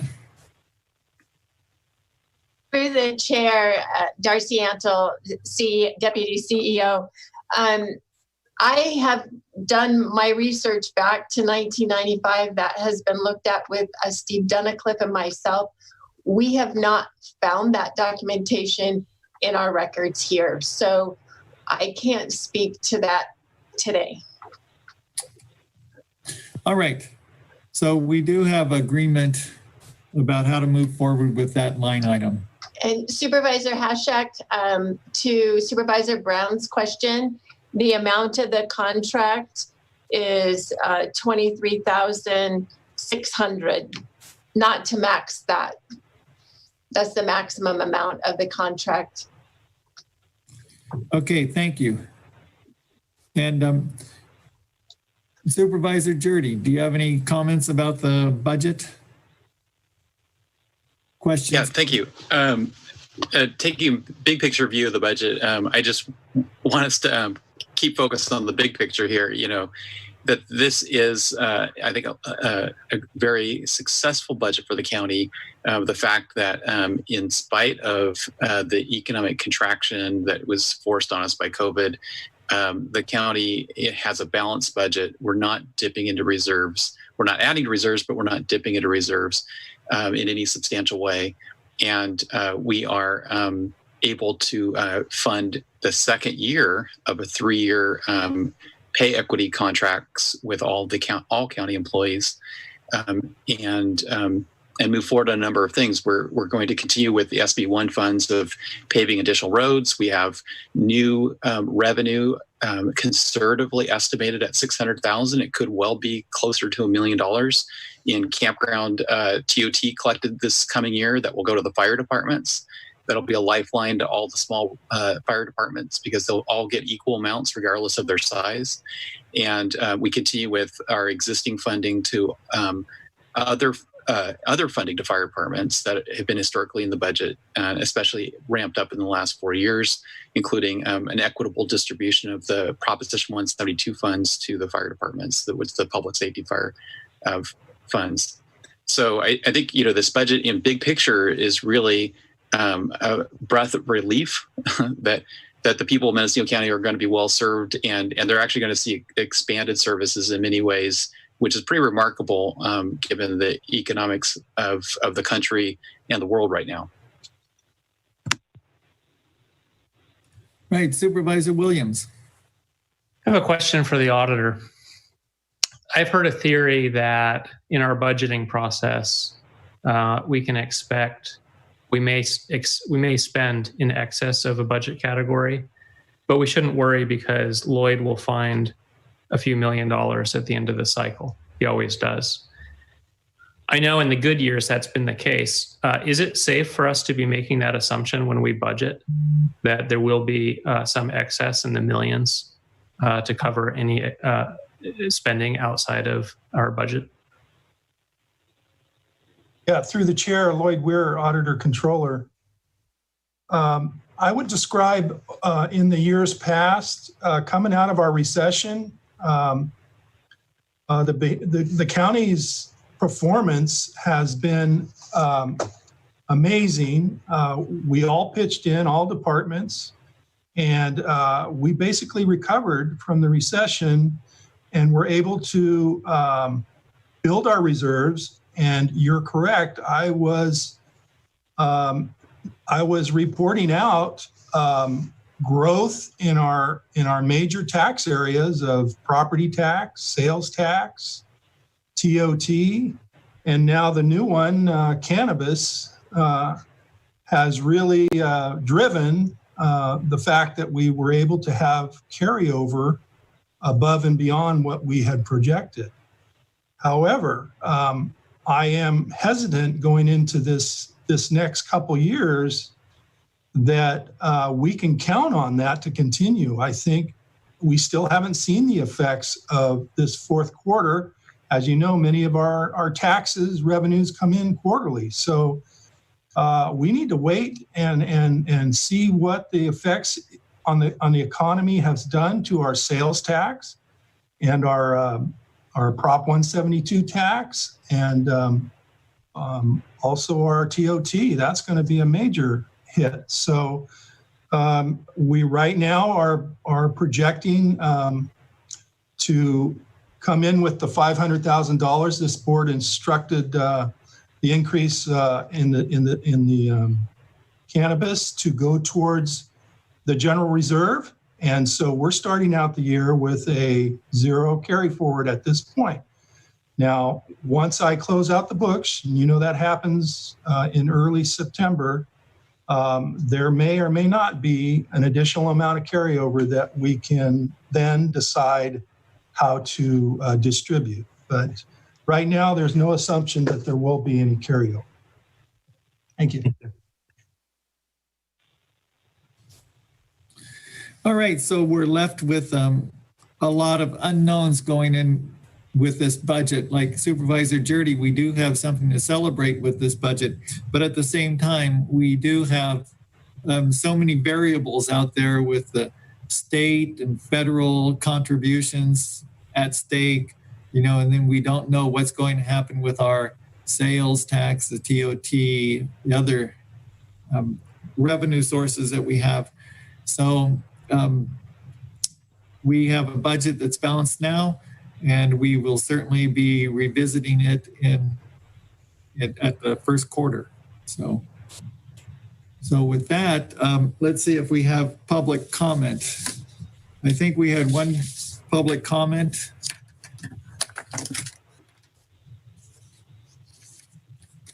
Deputy Clerk of the Board, do we have a person on for public comment? Yes, we have Tammy Moss Chandler for comment. Okay, very good. Can you hear me? Good morning. Good morning, Chair Haschak, honorable members of the board. This is Tammy Moss Chandler, your Director of Health and Human Services. Under typical conditions, I would have been in the board chambers during the budget hearings 2 weeks ago to interject Health and Human Services agency perspective throughout and at the end of your budget hearing. But because of these unprecedented times, I appreciate the opportunity to provide a few brief points through public comment. First, I am very concerned that throughout the board's discussion about the county needs to consider for discretionary dollars, that there was no discussion or comment about the grave budgetary concerns in excess of $10 million presented by your Health and Human Services agency. Well, over the last 2 weeks, there have been legislative debates and consensus building at the state. Certainly what we're hearing today is that perhaps 75% of realignment will be backfilled in the new fiscal year by a one-time allocation that our state legislators have advocated for on our behalf. That still leaves us several $1 million of a funding gap in Health and Human Services, and certainly doesn't address the fourth quarter realigned sales tax and vehicle license fee assessment that your auditor controller just mentioned that certainly affects Health and Human Services. It does not address other impacts to areas that we clearly presented to your board 2 weeks ago about Proposition 56, the Mental Health Services Act funding, and other core mental health services like environmental health and services provided through grant revenue that is still to be determined. Secondly, I just wanted to bring to your board that I certainly heard significant discussions during the budget hearings about the use of how to use county discretionary general funds, even though that discussion did not include Health and Human Services, as is the case in many other communities around the state. In fact, I heard it mentioned again, a possibility of trying to use A87 principles or some other inappropriate mechanisms to try to redirect or divert and further reduce health and social services funding for other county purposes. I certainly think this is a time to be talking about how to shore up and increase discretionary support of mental health and core public health services. And I would hope that our board would be considering this as we go into the new fiscal year. Finally, during the board's robust discussion about the local cannabis tax, I was concerned that the board did not acknowledge the advisory measure passed by our voters that emphasized that after core enforcement and public health and safety needs are covered in the cannabis tax to support a robust local cannabis industry, our voters said that the cannabis tax should be used to support local mental health services, county roads, fire and emergency medical services. And further, that this board had adopted a legislative platform that said cannabis revenue locally and statewide should support our youth. It should support prevention, early intervention, optimal child development, and health equity in healthy communities that really would create a healthy county for all people. While this is called a final budget adoption today, I hope that the board will treat this as a very preliminary budget in unprecedented times, and that you would be reviewing the serious financial position of California counties and our important services on a very regular basis as we enter into the current recession in these unprecedented times. Thank you very much for the opportunity to share my public comment with your board. Thank you, Ms. Moss-Chandler. Yeah, I attended the Behavioral Health Advisory Board meeting last week and certainly heard those concerns too. And I hear what you're talking about. So, okay. With that, that's the end of the public comments. So it's back to the board. Mr. Chair? Yes, Supervisor Brown. I'd just like to reassure Ms. Moss-Chandler that I did, and I think you all remember, talk about state financing. Very concerned about the point she made regarding realignment funding, and it is quite a debate. And my prediction is that we're going to have to relook at our budget once we learn more what the legislature does. And some of these are still up in the air, even though they're moving forward in passing a state budget.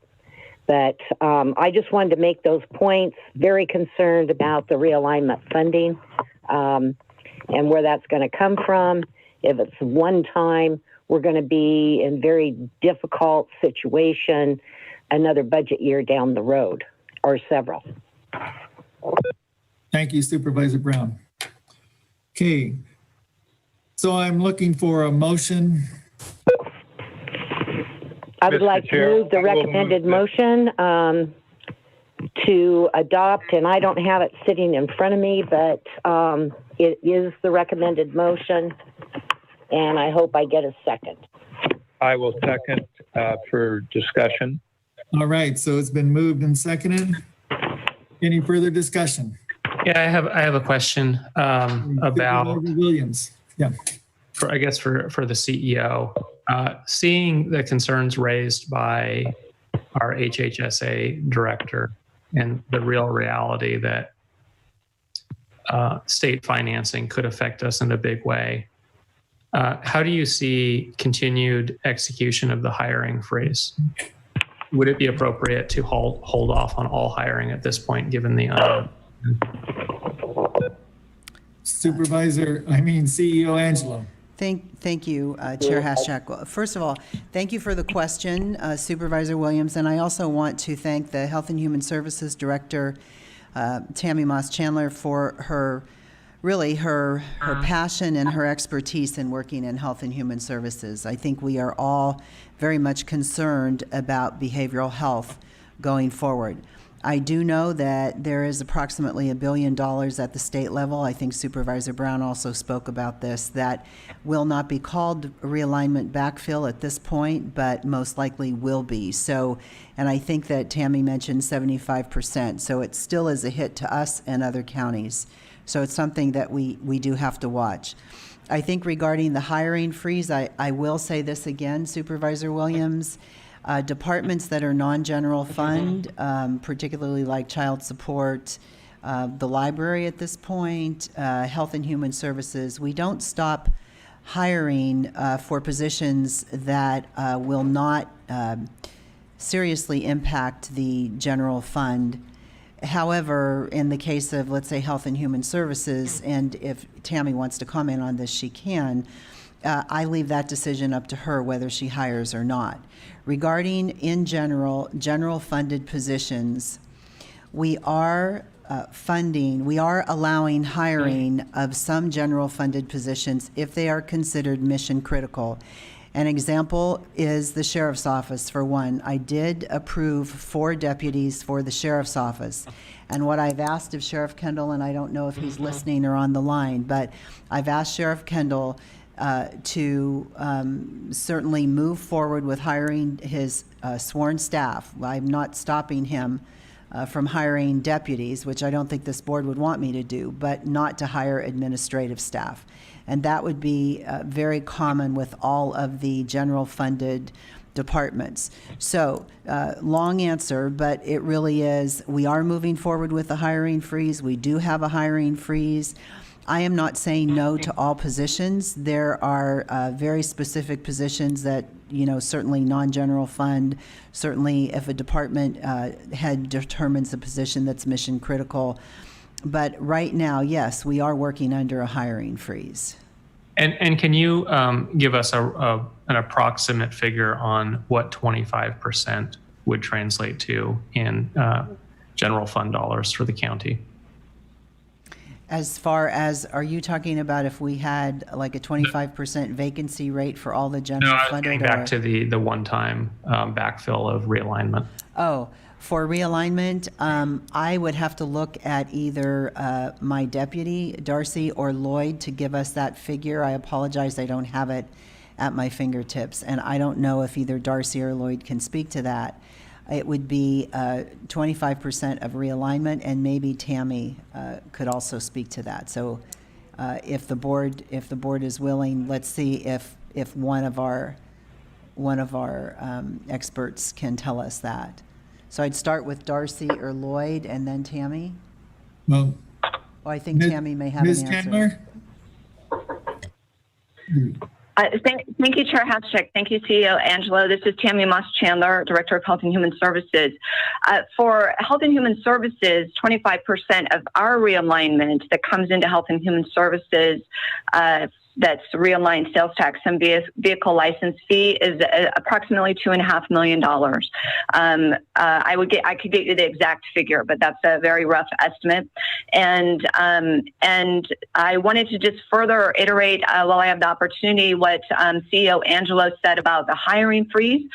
You may recall in the budget presentation 2 weeks ago, I did say that HHSA has implemented our first soft hiring freeze in many, many years with the concerns over this budget. And certainly I want to commend the board. We had a big concern going into the budget hearings that there would try to be some kind of across the board cuts. But the way the funding happens for us, that we will see some program areas that don't have realignment or grants in them actually are not going to be cut at all. And we also have a 25% vacancy rate right now. So really, we know how we're going to mitigate the first phase of the recession is by the ability to move around existing employees. And then where we have critical professional services gaps still, for instance, in social workers or other places, we'll continue to hire into key mandated and required areas or professional areas, but we'll also leverage the opportunity to move employees into funded areas of the agency due to our vacancy rate. Thank you. Chair Haschek. Yes, Supervisor Williams. I can support the proposed budget, but I would ask how we can continue the discussion of building a contingency plan should we find ourselves in a position of having the 2 million plus gap that HHSA director described. Rather than waiting until it's upon us and we're in a crisis, what just to be totally transparent, I don't want to see anybody cut from the county during a recession. And I don't think reduction in salary is appropriate either. Those should be our last choices because we want to retain talent. Thinking about how we can stop digging the hole deeper, and I think the hiring freeze is part of that. The reduction in some percentage of contracts may be part of it. But I'd like to keep that discussion, even though we don't have specifics today, I would like to keep that discussion alive so that we have a plan in place should the worst case scenario play out where we're short a couple $1 million. Okay, I'm going to go to CEO Angelo to respond to that. Thank you, Chair Haschak and Supervisor Williams. We have no intention of moving forward with any layoffs or any salary reductions.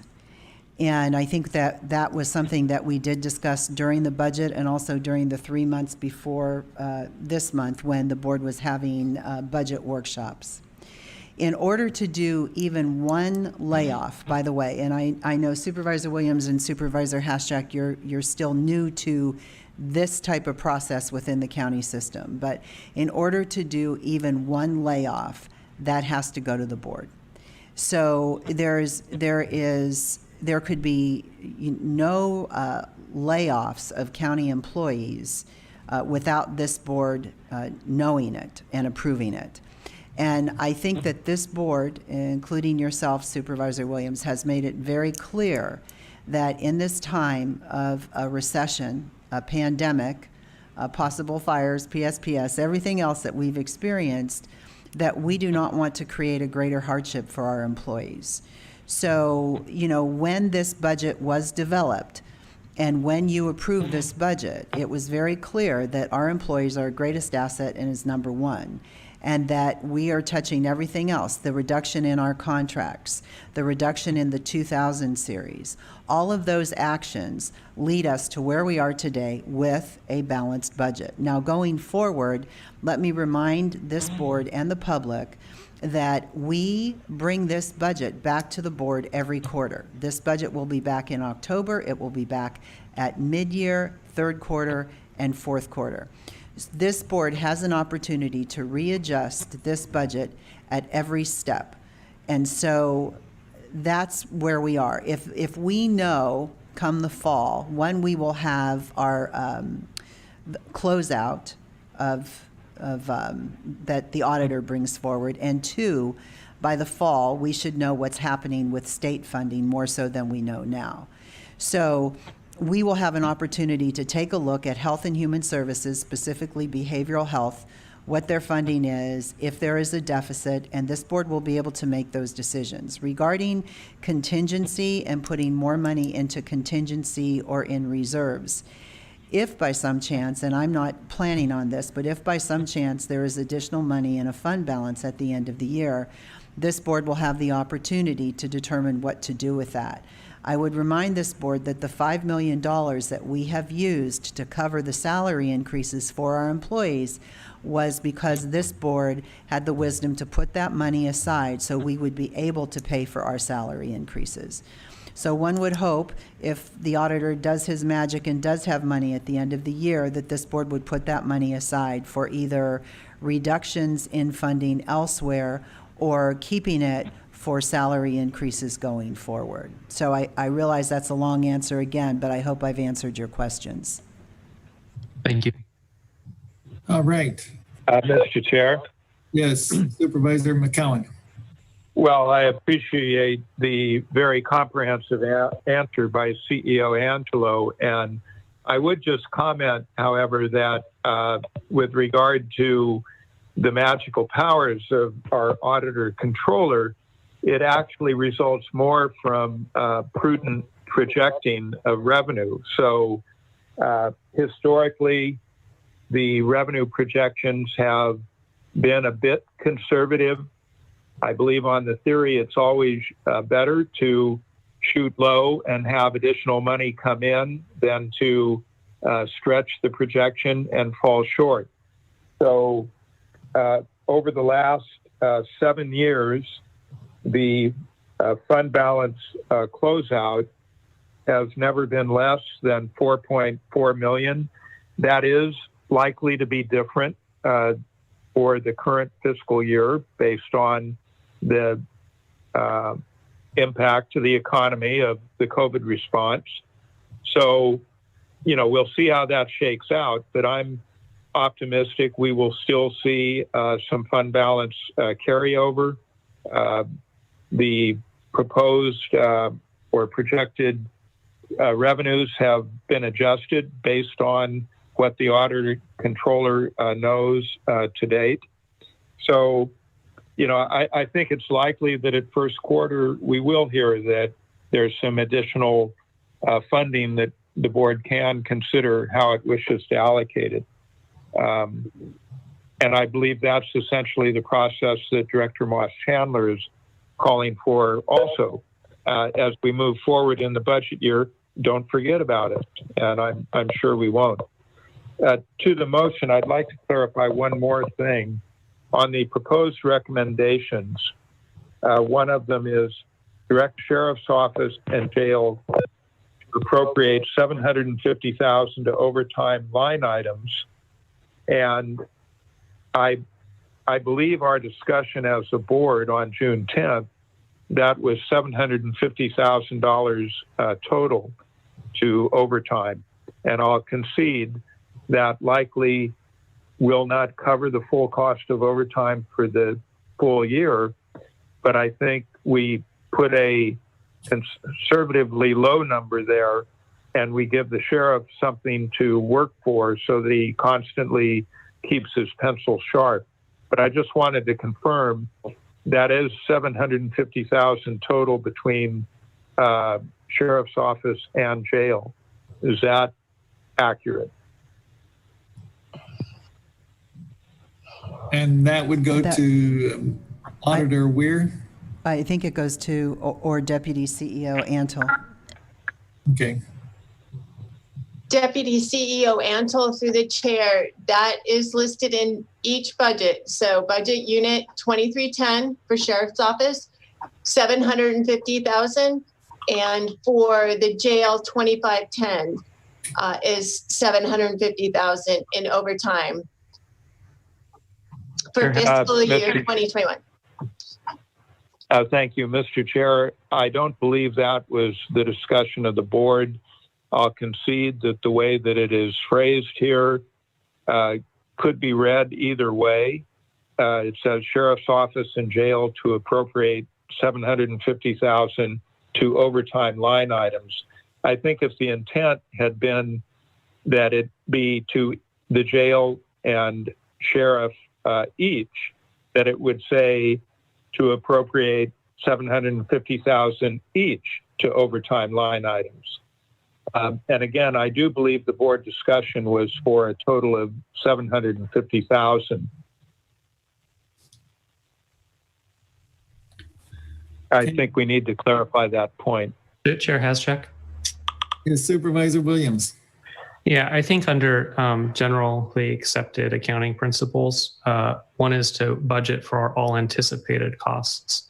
So I worry that if last year the overtime was 2.27 million, and we've heard due to COVID and reopening, there could be more overtime, and wages are increasing, and so the cost of the same number of hours will actually be more. I think putting an artificially low number just for the sake of balancing the budget, we're not really being honest with ourselves about our anticipated spending. We ought to put it the number that we plan that represents what we plan to spend. And if we can't balance a budget, then we look for cuts elsewhere, or we do what we have to do, but we take those hard decisions head on, rather than coming back later to say 750 wasn't enough. We knew it wouldn't be enough, but we had to put it in to balance the budget. We need more. Let's front load that. Let's talk about it now and figure out how we can have a balanced budget and meet the requirements. And I think overtime, when it's not scheduled, it's not pensionable, may be cheaper than additional hiring. I'm not against overtime. I'm not against the sheriff using it. I think the public expects when they call 911, there's someone on duty nearby. But I think it's a mistake for policymakers to simply plug in a number that allows the budget to be balanced if we know that value is erroneous. Mr. Chair? Supervisor Brown. I think I'm going back to the last discussion that we had on the budget. We went for 1.5 days, and we're right back discussing the same thing. I thought it was settled. So I would like to call for the question. Supervisor Brown, by settled, do you mean that you thought it was 750,000 total? Yes, that's how I remember it. And the final conversation, yes. Okay. Okay, so the question's been called. Well, Mr. Chair, I think we need to identify what is the direction of the board regarding the sheriff's office overtime.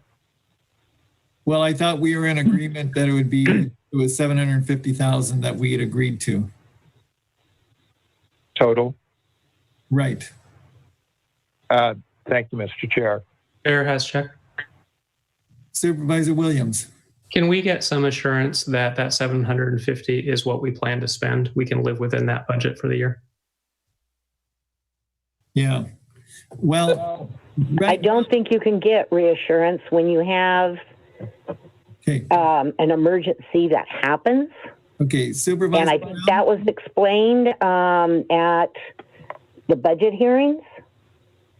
No one can predict for the future what may happen in crime in this county in the future.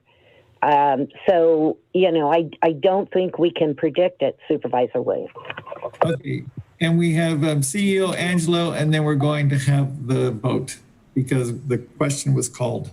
Chair Hashtack, thank you. And I would just like clarification. So, because obviously it was my office that interpreted the board's direction as $750,000 in a line item for overtime for patrol and $750,000 in a line item for the jail. So if that was not the direction of this board, then certainly my apologies on that. So then the direction is, I think you're saying $750,000 in a line item for overtime for patrol and no overtime in a line item for the jail. Now, the jail started with a $14,000 number for overtime. So this board right now then is approving $750,000 for patrol for overtime and $14,000 for the jail for overtime. Right now, the overtime for patrol is $1.5 million this year. I honestly don't know what it is for the jail. So if that's what you want, $750,000, not $750,000 and $750,000, we're talking no overtime except $14,000 for the jail. That is what you're going to hold Sheriff Kendall to, which I will be very surprised if Sheriff Kendall could keep his overtime in the jail at $14,000. And then $750,000 for patrol.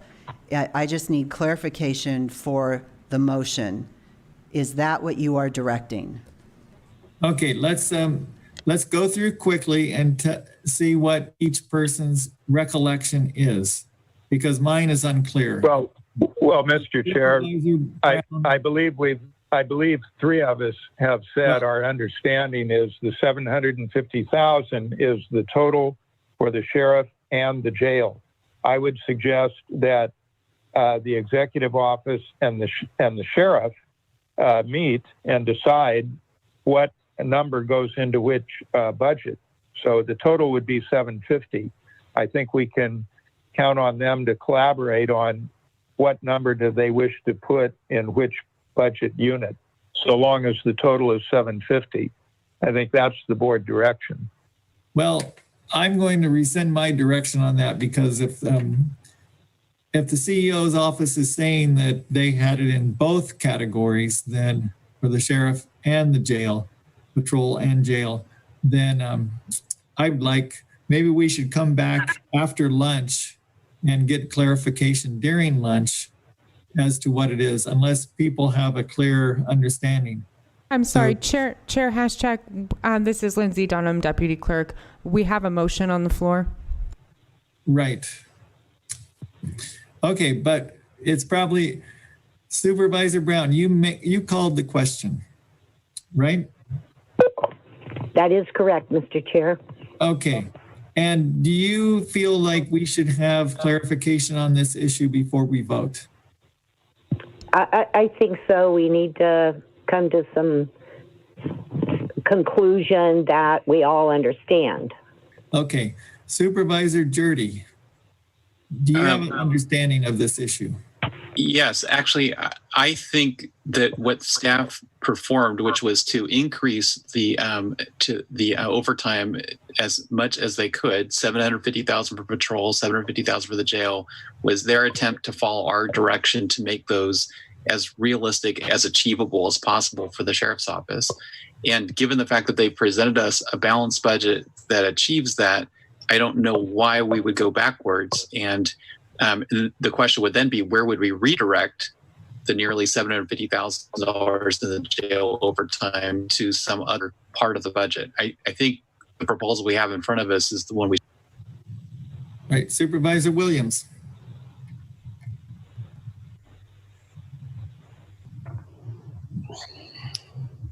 I think we're underfunding the sheriff's budget. So I can't support it.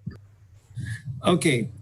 So, Mr. Chair, I agree with what Supervisor Jurdy was saying, is that it's what we're doing. We have 2 line items, one for the jail of overtime and one for the patrol. And so since it's in there and we have a balanced budget at this point, it seems like we should just go for it. So, Mr. Chair. Supervisor McCowan. Well, the board, of course, can revisit the direction that we gave on the 10th, but I think 3 of us at least had the same memory that it was 750,000 total. And what we're talking about, we're not talking about here's an extra 750,000 or we need to pull 750,000 from somewhere else. We're talking only about allocations within the sheriff's budget. We're not talking about increasing the sheriff's budget.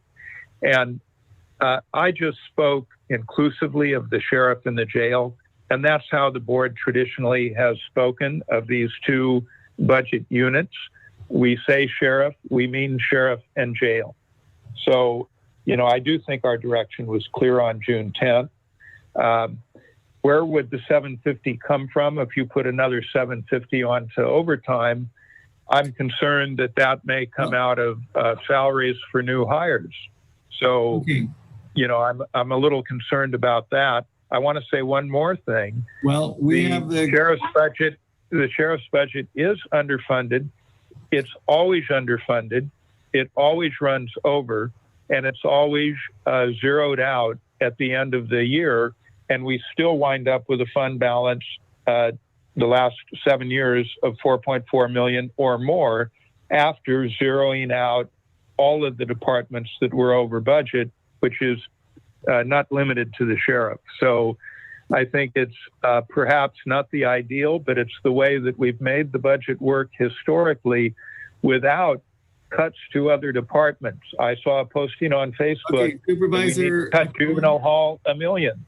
Supervisor McGowan, I'm going to cut you off right now because we're just trying to get clarification on this. We're not trying to argue the point. We have the motion that's been called, and so why don't we table this motion until after lunch? Hopefully we can get clarification because I don't think we have a majority understanding of what we're actually voting on. So let's hold it off. We're going to table until we come back from lunch recess and we'll deal with it then. Okay? So with that, we have the motion on the table. We will go to closed session during lunch. And our closed session is for items, let's see where. County Council, what items are we going to discuss during closed session? Mr. Chair, it's items 9A, 9B, and 9C. Right. Okay, here they are. So we will go to closed session. Hopefully we will be back at 1:30. We will be discussing items 9A, 9B, and 9C. And with that, hopefully we can get some clarification during lunch about the overtime budget for the sheriff, the patrol, and the jail. And we will come back and we'll hopefully see you at 1:30.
We're all accounted for.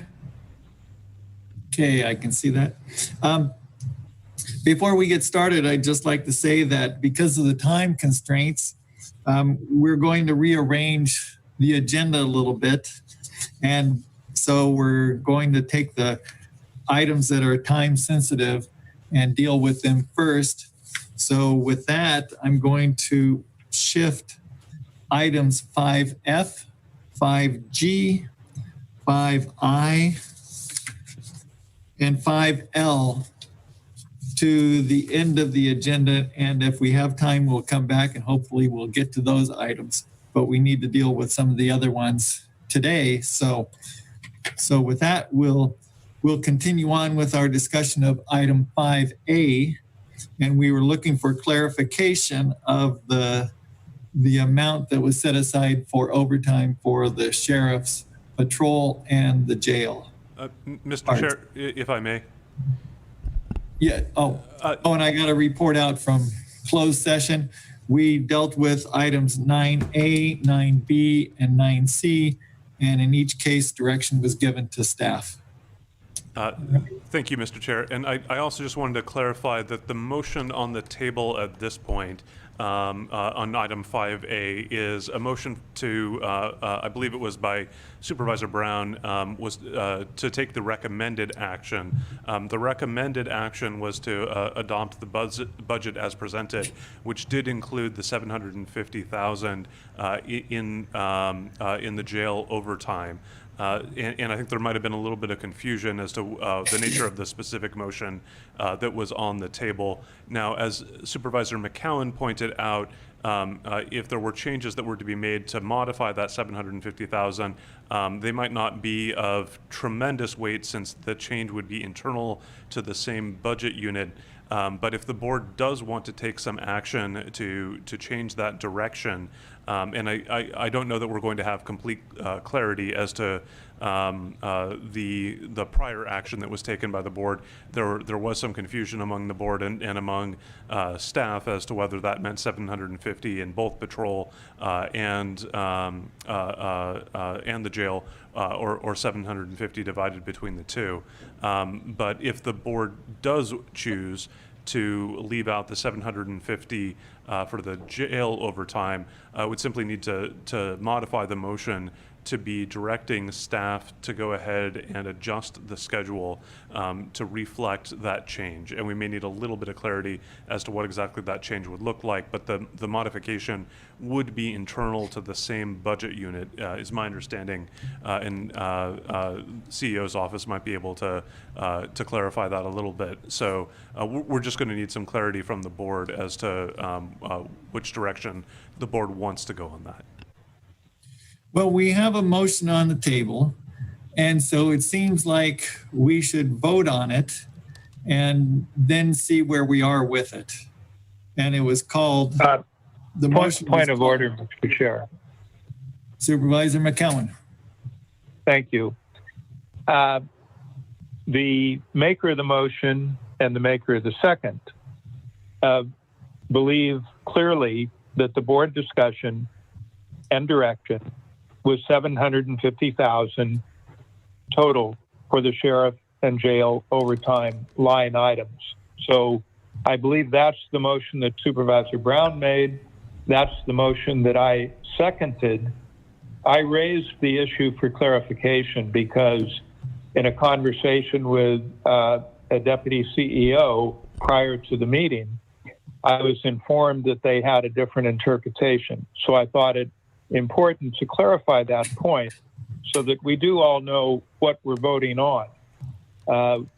We may not all agree on the direction we gave. We should be clear on what we're actually voting on. And I did request prior to the break that we might ask Sheriff Kendall what impact, if any, does he believe this would have to his budget. And I do agree. I believe we're simply talking about internal within the sheriff's combined sheriff and jail budget. We are not talking about adding additional money. It's only to which line items it would be allocated during his budget, within his budgets. Thank you. But I would like to hear from Sheriff Kendall if he's available. Is Sheriff Kendall available? Not hearing him right now. So Supervisor Brown, we need clarification on your motion to make sure we're all in agreement. Well, I believe Supervisor McCowan addressed that. Okay, so you're Chair Hashtag. Yeah, Sheriff Kendall. Mr. Chairman, I'm sorry. They have to click me in and out of this, and so there's a several second delay. I'm sorry. It's 15 or 20 seconds or something like that. Okay. So my apologies. I am here now. And what we are speaking about is just a shifting from within. I've looked and sharpened up the pencils and looked at the vacant positions that I currently have. I think that I could move $300,000 into some overtime for the jail. However, and please forgive me, I'm brand new into the position of being a sheriff with 6 months under my belt. But when I think of the sheriff's office, I think of it as one team, and I don't speak of it as the jail and patrol. And so it was my belief that $750,000 was all that I could come up with. It was my belief that I was instructed by the board to set that $750,000 aside for both the sheriff's office and the jail, because in my mind, they're all one. Okay, thank you for that. All right. So we have Supervisor Brown's motion on the table, which is to adopt the resolution approving the Mendocino County final budget for fiscal year 2020-21 in accordance with the auditor's summary tabulation sheet, and with that clarification that the $750,000 is just for the patrol side at this point, or it's only 750 total for the sheriff's department, and authorize chair to sign the same. Supervisor Brown, is that your understanding of what we're voting on? Yes, sir. And I will have a statement after the vote. Okay. And Chair Hascheck, I have a comment before the vote. Okay, Supervisor Williams.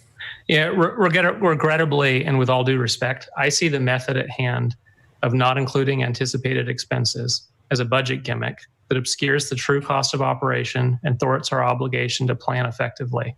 Earlier today, our auditor warned us against employing carry-forward assumptions. I can't support executing against the advice of our auditor. I would please ask that we query the CEO and sheriff as to whether they believe this budget is realistic and we can live within it. Okay, Sheriff Kendall, do you believe you can live within this budget? To be honest with you, if absolutely no emergencies came up this year, I believe it would be possible. If we have emergencies and things like that, I don't believe it would be possible. The fact of the matter is, we are not in control of the things that happen on the street. This is not a Monday through Friday business where I know that employees will show up at 8 o'clock in the morning and go home at 4. Okay, CEO Angelo. Thank you, Chair Hashtag. First, let me say that Sheriff Kendall made the statement that he's a new sheriff and this is new to him. And regarding the budget, it is. And I know he's trying as hard as he can, and he is very sincere in wanting to keep within his budget. I think that I do believe that the board did authorize $750,000 for the jail and $750,000 for patrol. And when we had that discussion with the board, we knew that the sheriff's overtime was high at that point. So if you ask me if I think that the sheriff could stay within an overtime budget of $750,000 for patrol and $14,000 for the jail, and now I do realize that the sheriff is saying he could also throw $300,000 into overtime from his unfilled position. So you're talking $1 million for overtime for the jail and patrol. I think it'll be very difficult for Sheriff Kendall to stay within $1 million. Right now, he's at 2.5 million this year, so he'd have to shave off 1.5 million next year. I think it's difficult. I agree. If there is some event or more than one event, there's no way that he can bring down his overtime. So, you know, I think shifting or attempting to shift money within the sheriff's office and the sheriff's jail budget, and the sheriff's right, you know, every year the jail shifts, unless they're really in a deficit, which has been rare, they will shift money from the jail budget to patrol to cover at the end of the year. So I think it's going to be very difficult for any sheriff, not even Sheriff Kendall, but any sheriff, to stay within that overtime budget. But I do believe $750 and $750 is a good start. Thank you. Mr. Chair? Yes, Supervisor Brown. Thank you. I'd like to address Supervisor Williams' concerns about, and really I think he's saying too, that we need to find efficiencies within both the Sheriff's Department and the jail, their budgets, and I think they should be explored. This would not be part of the motion, but more of a directive that the full board agrees. And the sheriff stated it, both he and including his undersheriff are new. And I would, because we're responsible for a balanced budget, the Board of Supervisors is. And so I think we need to direct the sheriff and undersheriff and the jail commander to work closely with our CEO's office throughout this coming year to try to eliminate these overruns and receive some help in getting their budget balanced. So I wanted to throw that out there.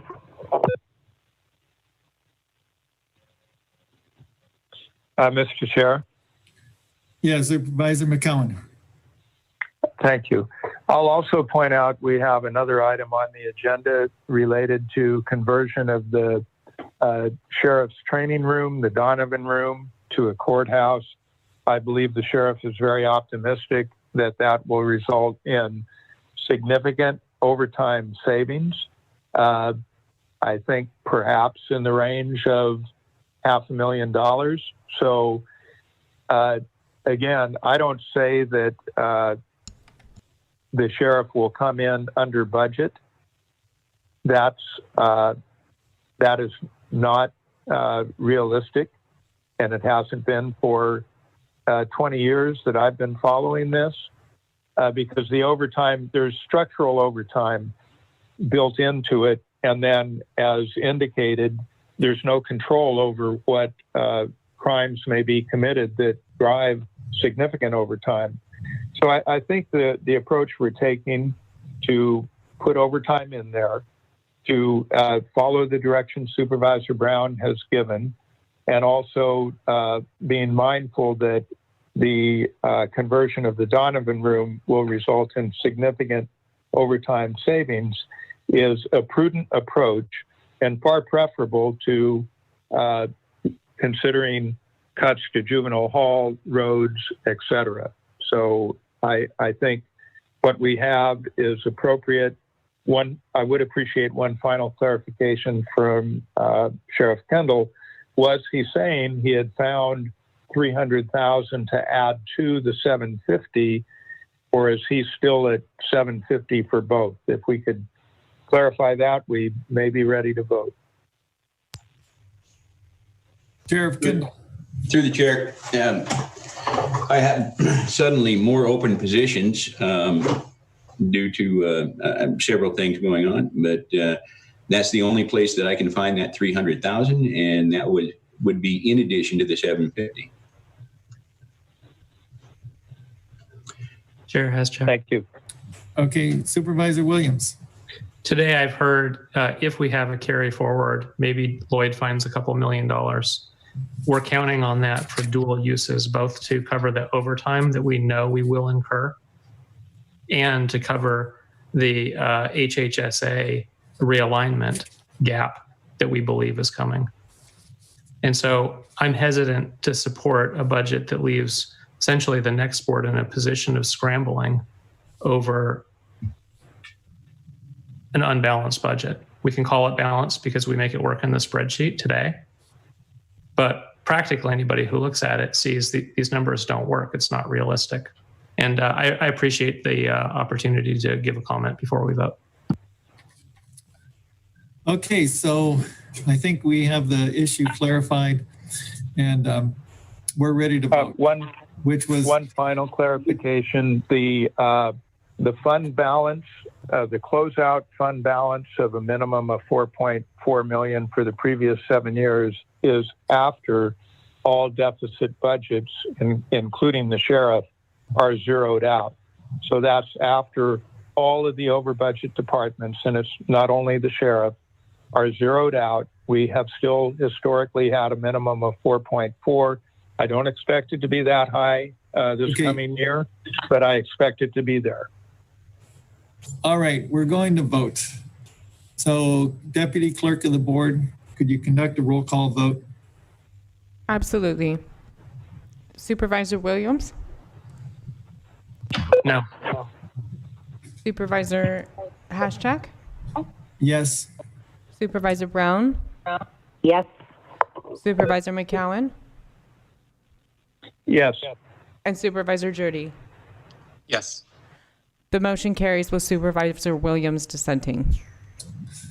Okay, and we're going to move on to agenda item 5B, which is discussion and possible action, including an update associated with the novel coronavirus, COVID-19, including possible direction regarding essential services in Mendocino County, operational preparation and response, and associated county-wide economic impacts. And the sponsor is the Executive Office. So I'm going to pass this on to CEO Angelo. Thank you, Chair Hashchak. Our Public Health Officer, Dr. Dewan, is not with us today. She has actually been asked to speak today, virtually, of course, but with an event at the state that is looking at COVID-19 spread within certain populations in the state. So she will be doing that, and she is not with us today. We do have Becky Emery, who is our Department Operations Center manager, who will be joining us. I do not, oh yeah, good, Becky's with us now. So let me just make a few more comments, and then I will turn it over to Miss Emery. We continue with our COVID-19 response, and our Departmental Operations Center is still working at full capacity.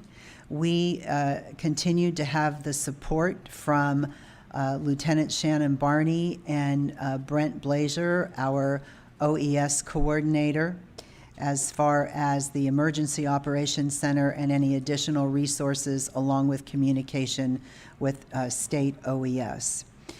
We are continuing to do testing. Ms. Emery will talk more about our testing and our numbers. The only thing I would like to say is the county continues to provide services as best we can during this pandemic. We are still very concerned for the health and safety of our employees and of the members of the public that come in for services. We continue to have the board conference room, the board chamber closed to the public at this point in time, but we are making arrangements for further public comment options come July 1. So we're doing what we can to try to continue with all of our services during this period of time. Again, Ms. Emery will speak to the numbers and to contact tracing and testing, but I would like to say that over the last couple weeks, our numbers have grown and grown and continue to grow. Now, we do know that with additional testing, we find more positive cases, but the fact is we have community spread in Mendocino County, and we have community spread in the Ukiah Valley. And once you have community spread, it's extremely difficult to contain it, and that's where we are. So we will be having our media day on Friday. We have been doing every Friday as a media event with Dr. Dewan updating the public on the public health orders and also on the state of COVID in our county. So at this point in time, Chair Hashtag, if I may, I would like to turn this over to Becky Emery to give the board and the public an update on COVID-19. Thank you. Okay. Good afternoon, Ms. Emery. Good afternoon, Chair Hashtag. Becky Emery, I'm the Department Operations Manager with Health and Human Services in response to COVID-19. And thank you so much for that introduction, CEO Angelo. Members of the board and County Council Curtis, I appreciate your time today. And thank you for the opportunity to update you on the work that is ongoing in response to COVID-19. Our team in the Department Operations Center is working diligently to ensure support and response in the community for the pandemic. Our Department Operations Center opened on April 25th and has worked diligently in continuing that response that was initiated at the start of the pandemic under CEO Angelo and Director Moss Chandler. We currently have 62 cases, 20 individuals that have tested positive that are in isolation right now, and 45 close contacts of people that have tested positive in quarantine. Our staff are connecting with each of these individuals daily, and additionally, our team is continuing case investigations and contact tracing to identify the source of exposure of any potentials or other exposures that may occur in effort to limit the spread of the virus within our community. This is an area that we need to continue to partner with our community. The community support and engagement is key to limiting that spread, as CEO Angelo was speaking of. We've trained 31 individuals within our county, within our agency for case investigations and contact tracing. 8 of these people are bilingual for Spanish and English. And the individuals have completed the case investigation and contact tracing for each person that has tested positive. As they've reported and engaged with these individuals, it's a lengthy conversation that backtracks the individual's actions and their interactions over the past 14 days. So our call center is also open and supporting, and we have had, it has 4,262 calls since changing over in April. And last week, they responded to more than 500 calls and emails, and that work is being done by a team of 5 people. So there's significant response and significant community interest and wanting to know what is happening, and lots of questions regarding testing and abilities to access that. So our team continues to provide surveillance and outbreak testing, working diligently to ensure that we have adequate testing to meet the state requirements, as well as the appropriate responses to outbreaks.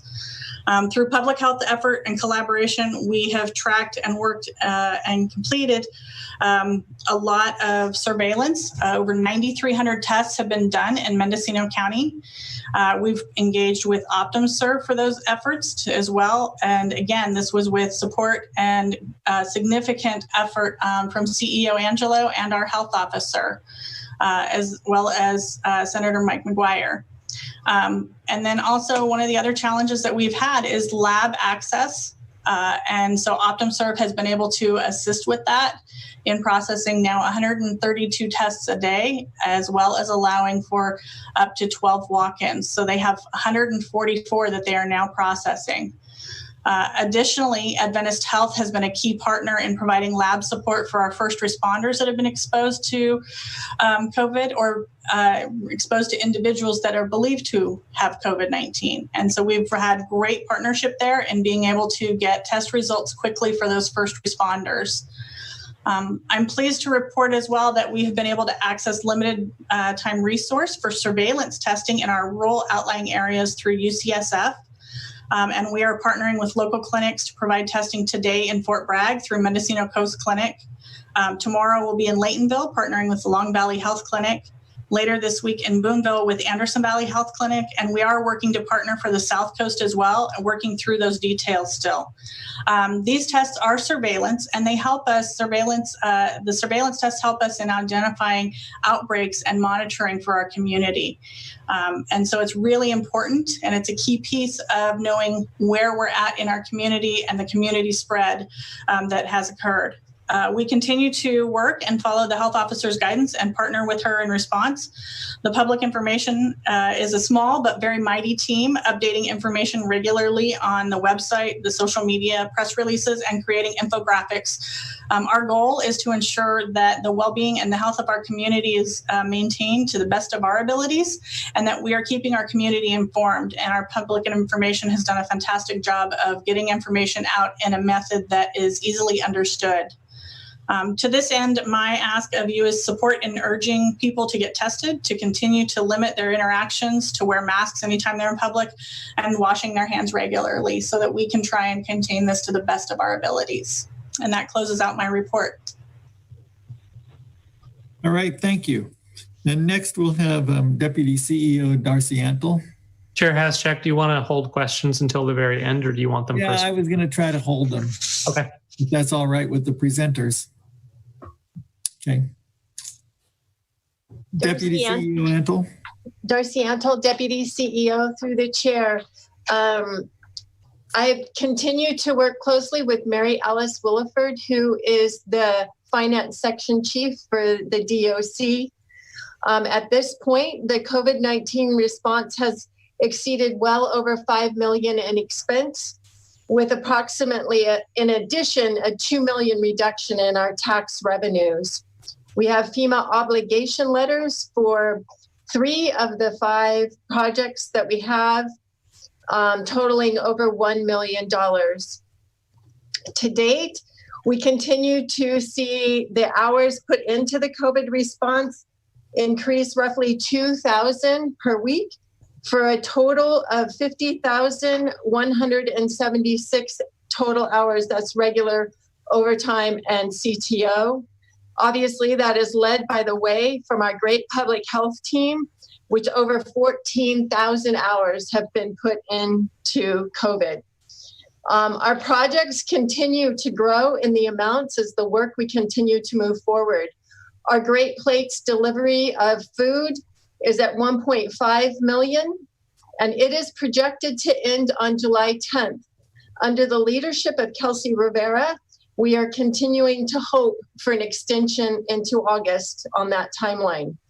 Project Room Key, under the leadership of Megan Van Sant, is in the stages of starting to ramp down as that project ends at the end of this month on June 30th. And to date, we're over $1 million in that project. The other projects continue to move forward that you have been aware of in the past. The COVID testing, we have the Optum testing down at the fairgrounds, as Becky had mentioned. Also, we support the community testing through our public health agency. Also, we have the emergency food purchase and distribution, where we've given $250,000 to local nonprofit food distribution agencies. So we continue to monitor and track the hard work that is going on at the DOC with our team over there. That concludes my report. All right, thank you. And Sheriff Kendall, John Mateer, and Trent Taylor for the code enforcement aspect of COVID-19.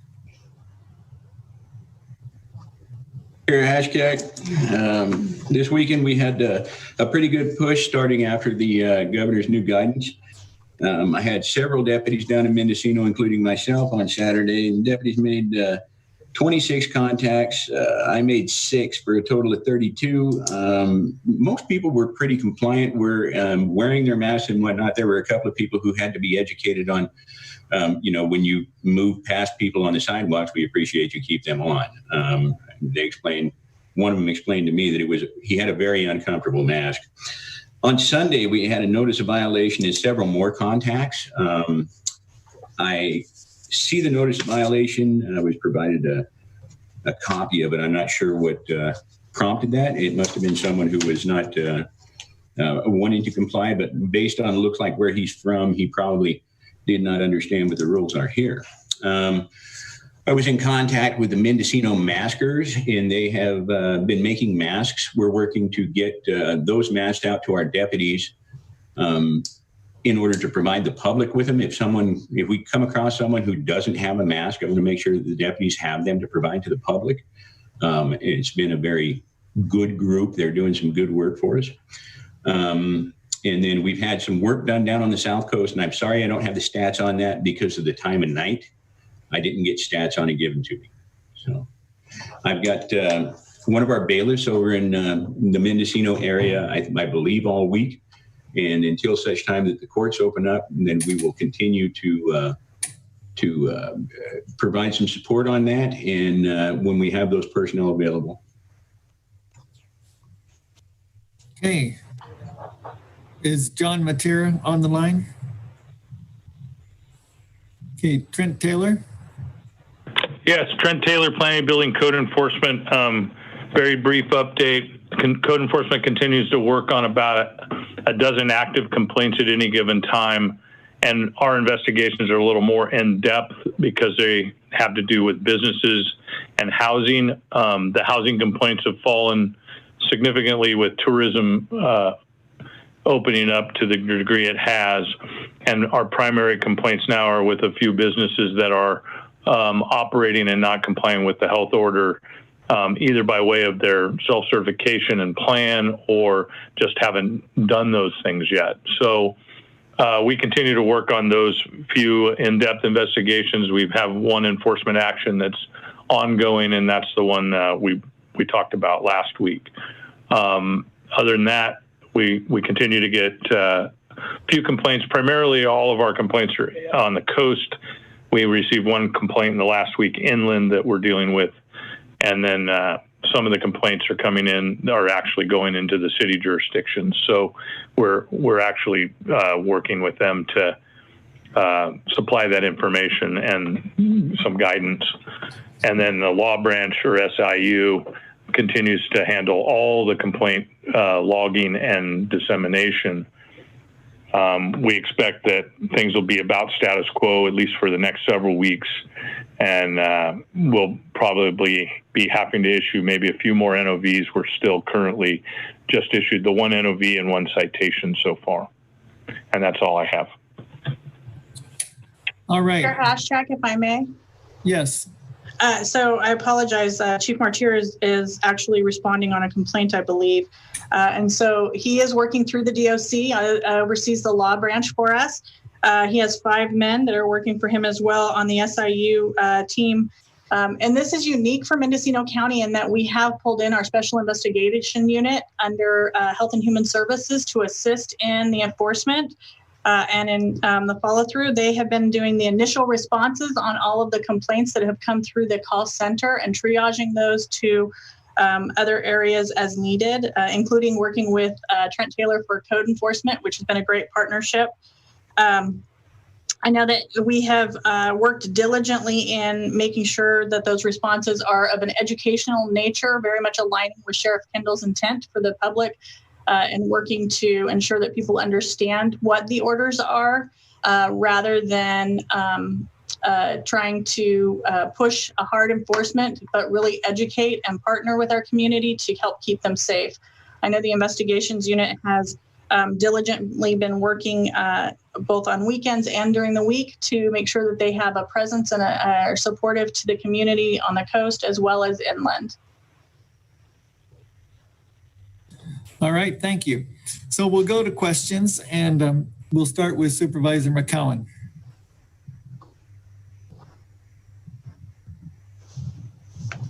Thank you, Mr. Chair. One question that has come up from members of the public is the ability to drop in at the Optum Serve site at the fairgrounds. And I know it's preferred that people either, first of all, go online to make an appointment, secondly, call to make an appointment. But I believe that I've heard consistently that people can also drop in, and they have been accommodated thus far. Is that accurate? If I may, through the chair. Okay. That is correct. We have, I apologize. That is correct. We have allowed for drop-ins. We have not turned anyone away at the Optum Serve site. There were some slight delays for some people that hadn't registered. And so because to test through Optum, you do have to register and have an account so that you can then get your results. But we have someone who is there assisting with that process as well. So we have not turned anyone away, and we are making sure that we have support and assistance to ensure that anyone that comes down is tested. Thank you. And I'll have one more question, but before I forget, I want to thank you, the entire staff, everyone who's been involved in this for the great work you're doing. As we've seen cases spike and the need to do the contact tracing and follow up with all these folks and get them isolated, quarantined, it's really a pretty daunting undertaking. And I believe that all of our staff have done it very conscientiously and effectively, which is helping limit the spread to other cases. The other question, obviously, the public is keenly interested in every single new case, and we're kind of fortunate in that we're able to know, well, that was case number 57. But I understand, and I'm sure it's based on time constraints and all the other work you're doing. The website is updated with new cases, I believe, Monday, Wednesday, and Friday at 6 p.m. And I am hearing from members of the public who wish that we could update that daily at 6 p.m. with confirmed cases. And I know sometimes there's cases are still under investigation. But when we have confirmed cases, if at all possible, I'm sure people would appreciate it if it could be updated. And maybe if there's no new confirmed, which seems to be the case today, then there would be no update. But if there were new cases, if we could update every day we have a new case, I'm sure the public would appreciate it. I just don't know if we have the capacity for it, but thank you. Okay, Supervisor Jurdy. Well, I would appreciate perhaps if we could have a response. Is there a chance we could update more frequently? Thank you. Chair Haschak, this is CEO Angelo. I'll answer that. We have had the same people with some rotation through the DOC in the call center and throughout this event that's been going on for a few months now since March. I wish we had the resources to update every day. At this time, we do not. At a point that we do have additional resources, we could update every day. But right now, we're still at 3 times a week. However, as this board knows, if there is a reason to put out a press release outside of that time, we do. As evidenced, I think it was last weekend when we had a spike of 6 cases and we put a press release out. But right now, we have people that are doing their jobs and then still in the response mode for COVID. So I wish we had the resources, but we don't right now. I also wanted to make the comment that last Thursday, I was a walk-in at Optum. So I know for a fact that anybody could walk in Tuesday through Saturday, 7 a.m. to 7 p.m. And the staff there that are local staff, our staff, will do everything they can to take everyone that comes in. Remember that they are closed for lunch between 12 and 12:30, and I believe they are still taking a dinner break between 5 and 5:30. So those are the 2 half-hour periods that you don't want to show up, but you can walk in. Thank you. Okay. Thank you. Thank you. Supervisor Jurdy. Thank you. It's my understanding that there, on the issue of testing, community surveillance testing, it's my understanding that there are some federal funds that are going to tribal healthcare, and there may be a possibility of community surveillance testing through that funding stream, through that service. When might the public hear if that's going to happen in the Mendocino County? There's a possibility of testing on the coast and in the North County through that service. Ms. Emery? So thank you for that question. We have been made aware of some of these funds and are looking to partner on that. And as soon as we have information as to when and how it would roll out, it's still in the infancy of planning for those funds and how it gets used. There are some requirements and limitations that the funds, that the testing must occur on tribal lands. And so we are working through those processes in that partnership, but I will certainly make sure that we have an update to this board and to the community of when that's available. Okay, and my understanding is that if that is available, it would be available to everybody. That is correct. It would be available to everyone. It's the location is specific, but accessibility is open to everyone in the public coming to get tested. Okay, and that might take place in Laytonville, on the coast, Sherwood, places around the county. That is our goal. As I said, we're in the infancy of planning of how we can roll this out, but it is certainly the goal to have this in our outlying areas and working with our tribal partners to make this accessible to everyone. And how that moves forward, as I said, we will come back with information and share that with this board and with the community, and hopefully very soon. Okay, Supervisor Williams. I understand Optum will only be here under the state contract through August. And in order to test satellite locations, we would need a second lane. It's my understanding it's about $22,000 for the first unit, and then 22 again for the second lane. And then if we add the overhead of collecting the samples from around the county, I imagine that's over $100,000 per month. What budget category will that be coming out of?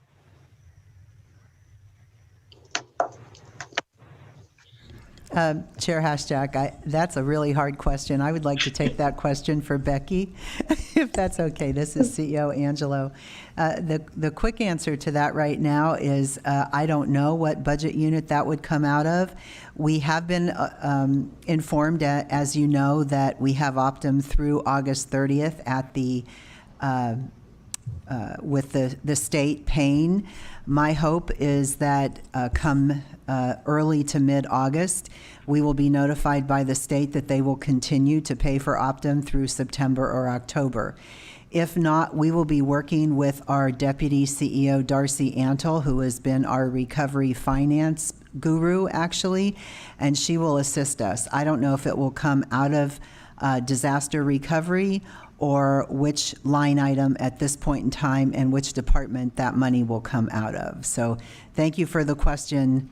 I know it's a tough question, but so the public concern is on the 5th district has some residents, large number, that have to drive a 5-hour round trip to get tested at Optum in Ukiah. It's like somebody at the admin center in Ukiah going to San Francisco to get tested, right? It doesn't scale up. It's just whether or not that service is in Ukiah and whether or not it's free doesn't make any difference. Practically, we won't get a population through it. And so we need the satellite collection. I'm hopeful that the testing on tribal land, it becomes an option. I don't know if that's enough by itself.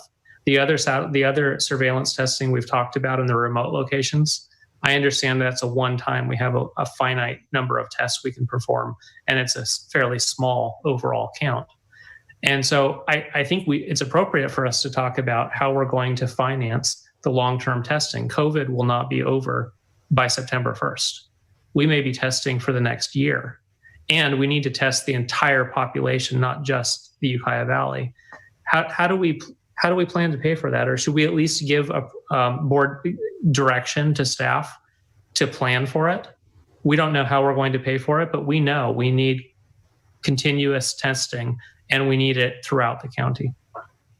Chair Hashjack, if I may, and then I'll certainly ask Ms. Emery if she would like to jump in on this as well.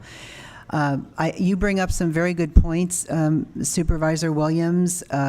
What I'd like to say, at the risk of sounding defensive, is that Optum is in Ukiah. Initially, when we put Optum in Ukiah rather than any other area of the county, it was because we have the most residents here in Ukiah. Now Optum will remain in Ukiah because we have community spread in Ukiah. I know that it's quite possible that we have community spread in other areas of the county, but at the point right now where we have uncontrolled community spread, we're doing everything we can to test and try to have some containment. We know that we need to test more on the coast and in the outlying areas. I think that Ms. Emery could speak to the contact testing that we've done in all these areas. I would also like to say that the first case we had was in the Gualala area, and what did we do?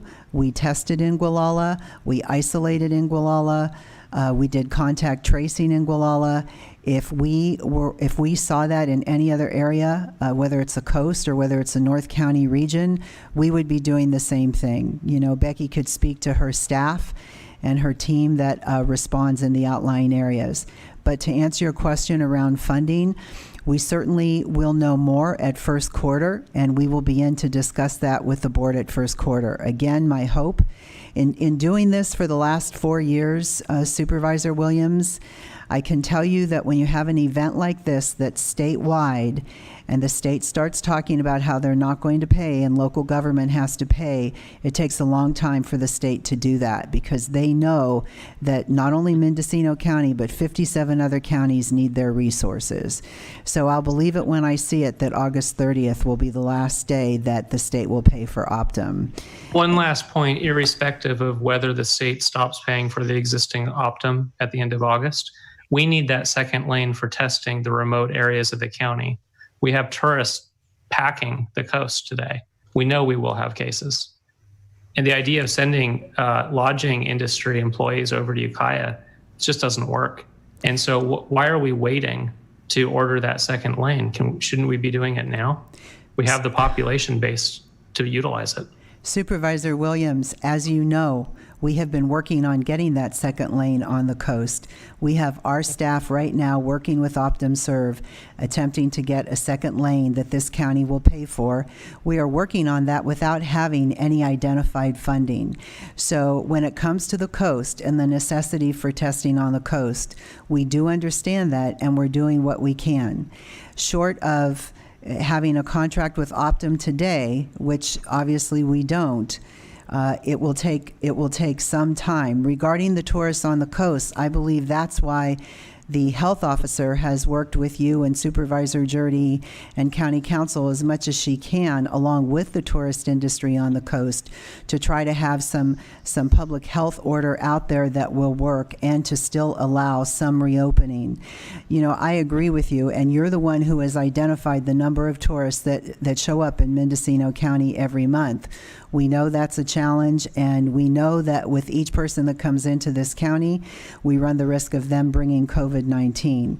So we're doing what we can, and I think that Ms. Emery could speak to some of the testing, if she didn't say it already, that we are doing at the coast and will continue to do at the coast. But as far as having a second lane of Optum right now, I have staff that are working on that with Optum. We've already gotten the word from the state that they will not pay for a second lane here in Mendocino County.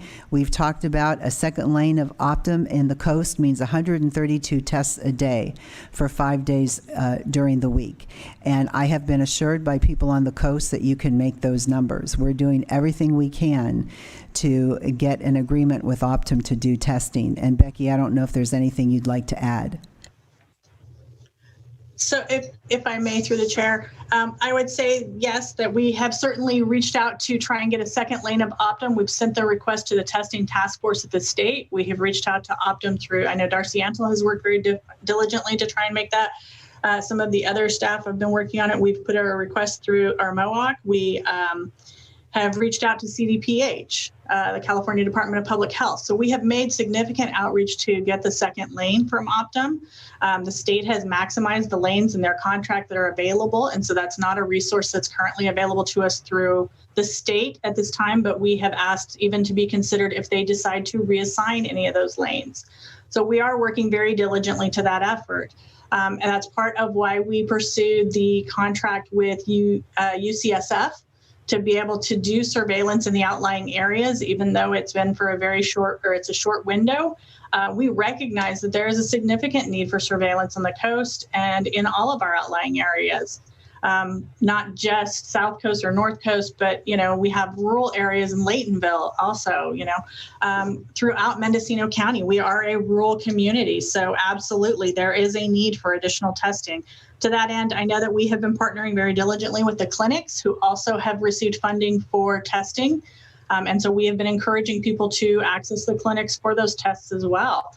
I really do not believe that there is one single solution to this. It's going to take a lot of different pieces that we put together to try and make sure that our entire community, be it from Piercy all the way down to Hopland, over to Gualala and up the coast, as we're trying to make sure that we are meeting the needs of our entire community. And I know that's going to be a key piece for all of us. Surveillance is absolutely a huge piece of that. I wanted to add that when we did have an outbreak in Covelo, we went up multiple times and did do outbreak testing. We have different access to a different lab for outbreak testing. And as a result of that outbreak, we, in addition to going up, we went up 6 times that we went up there and did 518 tests as a result of the outbreak testing that we wanted to make sure that we had been able to find out what was the source and to be able to work to that community to contain that outbreak. And so certainly we would have that same response in any area that has a positive test. And so that's part of what we're doing with the surveillance with Anderson Valley, with the South Coast, with Fort Bragg, all of the places right now that we're trying to do that, and in partnership with the clinics. So I hope that helps. It does. I wanted to make sure that we're not held up waiting for the state to pay for it. If we've asked Optum to provide the second lane at the county's expense, then I feel satisfied. I just didn't want to find out that to save $20,000, we've delayed testing. Because what the hit to the economy, if we have cases and we don't have containment, we will lose far more than this $20,000 out of pocket. And if I may, I believe the cost is, there's the $20,000, but there's also a significant cost for each of the lab processing on all of those tests. So it is a much higher cost than just $20,000. Got it. Chair Haschak, Supervisor Williams, the one thing we haven't worried about during this COVID response is money, unfortunately. We've jumped in with both feet to do everything we can to keep the community safe at the direction of this board. And so it'll be interesting to see when it's all over what the cost is. I assure you, we're not waiting for the state. We're pretty clear that the state will not pay for a second lane. But Optum is a large company. They're not a local company. So working with them takes a little bit of time. They have 86 sites throughout, actually more than that, throughout this state. So it takes a little while to get another site. But I'm certain if we're willing to pay that they will do it. Thank you. Okay, Supervisor Brown. I think everything has already been discussed, but I do want to say with the surge that we're seeing in Ukiah Valley, I think it's important that we do keep that Monday, Wednesday, and Friday information on our webpage updated. And I don't mind receiving the phone calls. I do say from people that want to say, do we have any more cases? Thank you. All right, and I would like to say that. Oh, go ahead. I'd like to say thank you to the public health officer and staff for reaching out to the schools and trying to collaborate more with what's happening with schools reopening and their plans, because the schools are connected to a high percentage of people in our county. And if we have outbreaks in our schools, then it would spread very quickly. And so I appreciate the work that everyone's doing in trying to make sure that the plans for reopening the schools are valid and have the best interest of safety and learning at heart. So I appreciate that. And Supervisor McCowan. Thank you, Mr. Chair. Well, obviously we have been, and staff has been responding to the situation as it presents itself. There's been a tremendous amount of work done from the very beginning, all the work done with the isolation, quarantine, alternative care sites, surge, et cetera. However, we're now moving into 4 months of this, and I think it's appropriate to start involving the board more directly in what is the cost of the response. And it does need to be a concern. We know that our revenues are taking a hit. We've already adjusted them for this fiscal year. We've adjusted them for next fiscal year. We don't know how deep the hit may be, how quickly business may rebound. And we're told that our COVID expenses are well over $5 million. We hope to receive reimbursement for at least 75% of that. But I honestly believe it's time for the board to be brought more directly into considerations of how much money are we spending. It's a concern where the cost for the Optum could be, it sounds like, potentially well over $100,000 a month, no funding source identified. And I appreciate Becky Emery highlighting our response in Covelo.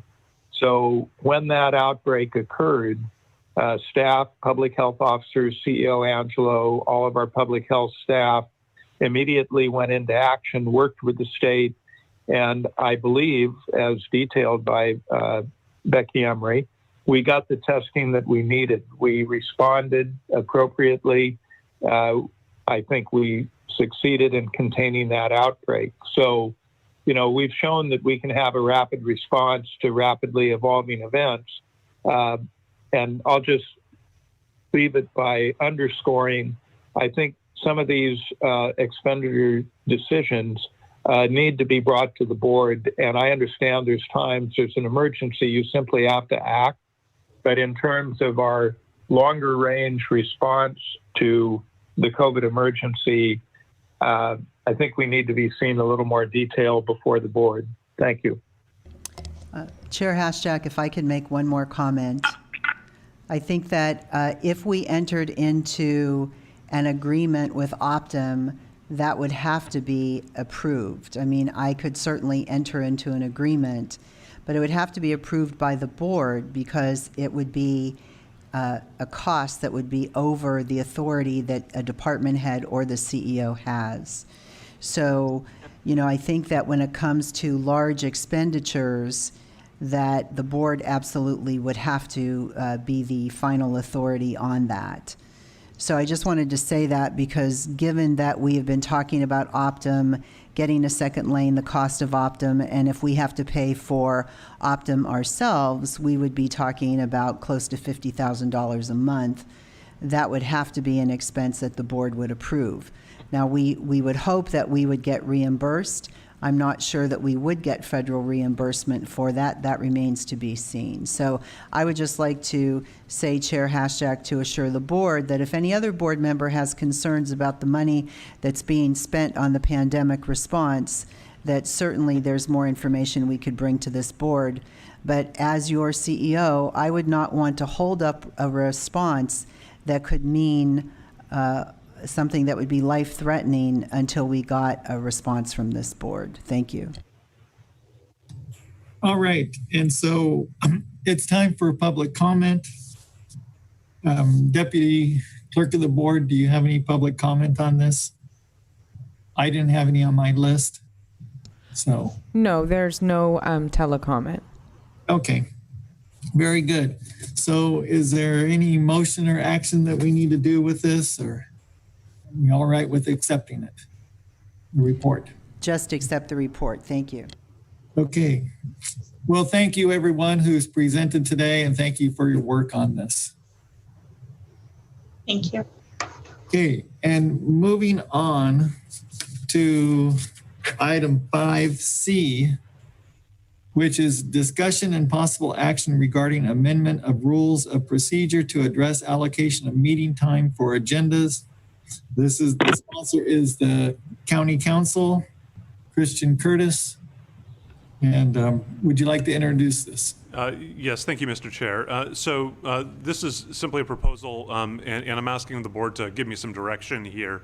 The issue that I've identified has been that there isn't currently anything in the board's rules or any of the processes that establishes sort of how the limited time on various agendas gets allocated. And historically, this seems to have been handled through a primarily informal process. But over the last year or so, there's been a significant uptick in the overall amount of board items and board business and time for board meetings. And then that, I think, coupled with the current emergency, has really put time on the agendas at a premium and has made something of a challenge in terms of how to allocate time, both in terms of items that the board may not have control over when they go forward. Things, for example, like appeals from Planning Commission or other things that may be dictated by ordinance or other timelines, department sponsored items, things that are time sensitive, and also things that are sponsored by the board. And so what I'm suggesting is that the board adopt some sort of rule that will address how those allocations happen.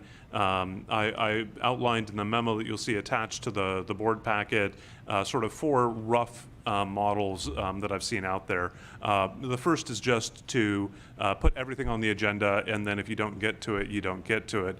Those items would be continued on until later. I think one of the principal downsides about that is that potentially you could have members of the public or members of departments showing up expecting an item to be heard, and then not actually being reached by the board. Another model would be for the board to sort of approve items in advance.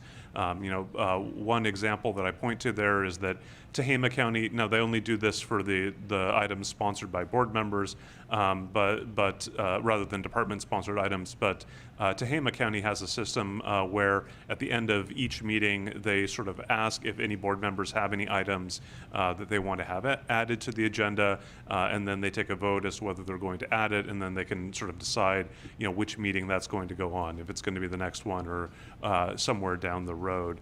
Another model would be sort of delegation of the authority. I looked to sort of the state legislature model on that point. For their committees, they generally have and I'll just note the committee would be more sort of comparable in size to this board. They just delegate it to the chair. For things on the assembly floor, they delegate it to the rules committee to decide sort of what goes forward and what agendas. I am told they historically had a rule that every bill introduced by any member of the legislature could be or was entitled to having at least one hearing in committee, but that rule has since been removed.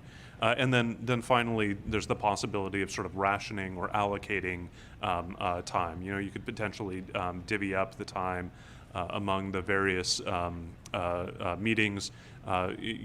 Maybe divide them by district for board-sponsored items, or allocate them or allocate a certain amount for department-sponsored items, et cetera. And there's really, quite a range of models and quite a range of possibilities here. I'll note that some of them end up being a bit of a hybrid. So, for example, the state legislature both has delegation to the Rules Committee or the chair. At the same time, they also sort of ration the number of items that can be brought by any individual legislature by putting a cap on the number of bills that can be introduced. And there's a whole lot of possible permutations, but the challenge that we're running into at the moment is that there's limited time, and the board really hasn't established sort of a clear criteria for what goes forward when, or how those decisions get made. And as a practical matter, I think this is really an issue that staff needs some board direction on and some board indication as to what the preference is, how these items can be allocated, and how these decisions can be made during the process, as we're still in the midst of a pretty demanding emergency, and still having, I would say, board time at a bit of a premium. So I do want to be clear that I think one of the major factors the board would likely want to be taking into account would be the practical limitations on the clerk of the board, sort of how much they're able to process, how much they're able to take on, and getting these meetings done. But the most important thing is really just having some sort of rule or having some sort of process, so that when these issues do pop up, there's a mechanism to be able to deal with that. Well, thank you, County Council, for bringing that forward. I brought this forward in January, trying to find some way of having openness in our forecasting and looking at what was coming down the pike and trying to put on have the board look at the agenda. But at that time, the board didn't want to do that. And so, but now we're in this pandemic. And, like Christian Curtis said, that our time is at a premium and we're not able to get through all the items. And so there's a prioritization that needs to happen. And I thought that we had some kind of understanding that we weren't going to look at really controversial issues. We were going to look at the issues that were, essential for running the county, or non-controversial that could go on the consent calendar. So I'm looking for a way forward too, because I'm working with the clerk of the board. We're finding that there are some glitches in our system right now. Chair Haschek. Well, let's see, Supervisor Williams and then Supervisor Jurdy. The reason I didn't support the concept back in January was I had concern that it would turn into a fight over whether an item was essential or not, right? If we put the chair in that position of being the gatekeeper for essential, it's inevitable another supervisor will feel that their issue is essential, and then what? We don't have a process for resolution. So I agree with you about the intent. I'm just not sure how to accomplish it. It may be useful to do a postmortem and look at, during COVID, which items do we see as non-essential that could have been held back? That would give us a better sense of what's appropriate to bring forward, and maybe a little personal responsibility. We wouldn't see items sponsored until the COVID situation concludes. Well, and if I could just respond to that, I think Supervisor Williams, we have a lot of agenda items that are out there that are on hold, that supervisors are holding off on, that we all feel passionate about. But well, I don't think I have any, and other than the one sponsored today. So maybe you're in a position to know what the backlog looks like and that we have a problem. I'm a little bit in the dark in that during sheltering, I'm not bringing forward anything that's not essential. Right. But we were, right before we went into the COVID kind of shutdown, is that we were supposed to have that workshop on ambulance services. It's never been brought back. So that's just one example of something that I'd consider essential that we aren't dealing with in this time. But so that's why the postmortem would be useful on ambulance. It requires time from Coastal Valley's EMS, which is probably not available during the chair to speak. Yes. All right. Okay, Supervisor Jurdy. Yeah, so my comments aren't to provide the entire solution here, but I think that during my time on the Fort Bragg City Council, there were two ways that a council member could place something on the agenda, and I think it worked really well. Either a council member who served on one of the standing committees, I believe there were 4, would bring it up at that standing committee, and the standing committee of the two council members and city staff and the public would refine that issue, ideally bring it forward to the full city council as a fully formed idea, and then the council would deliberate on it. Or alternately, a council member under matters from council members could bring up an issue and suggest that it would be placed on a future agenda item. So there was advance notice from all, that the public knew, staff knew that an item was coming forward.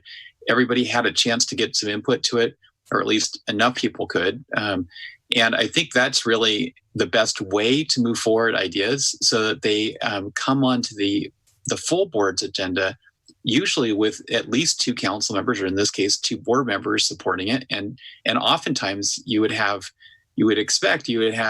county staff in full support and having been heard on their suggestions.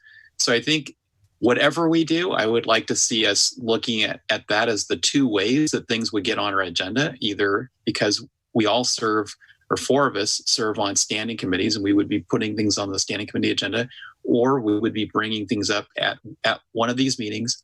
All of us would know that staff and some supervisors were working on a particular issue and that they would be bringing it forward at a future agenda, so that we would all have some advance forewarning that this was in the works. Thank you. Okay, Supervisor. Mr. Chair. Well, I'm somewhat confused because I thought we were looking at the overall organization, just not ourselves, and procedures for individual supervisors or as a body. And I do feel that the county has much more business. We all sit on advisory boards, et cetera, and come forward with items from those meetings. But I do want to remind some of you and others that didn't go through this. We have a lot less meetings being held today than we did in the past.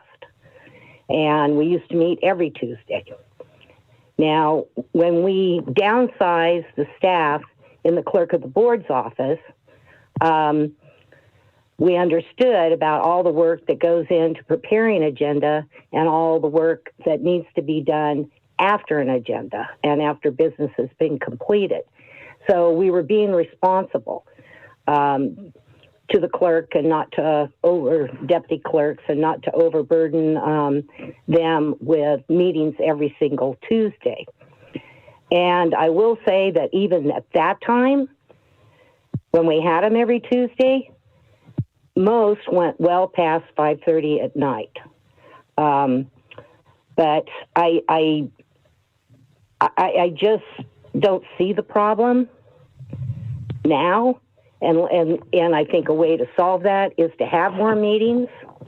We have a hiring freeze, so we're not going to be able to hire more people for the clerk of the board's office to do the assignments that they need to do. I'm just not sure how to go forth with this discussion. Mr. Chair. Supervisor McCowan. Thank you.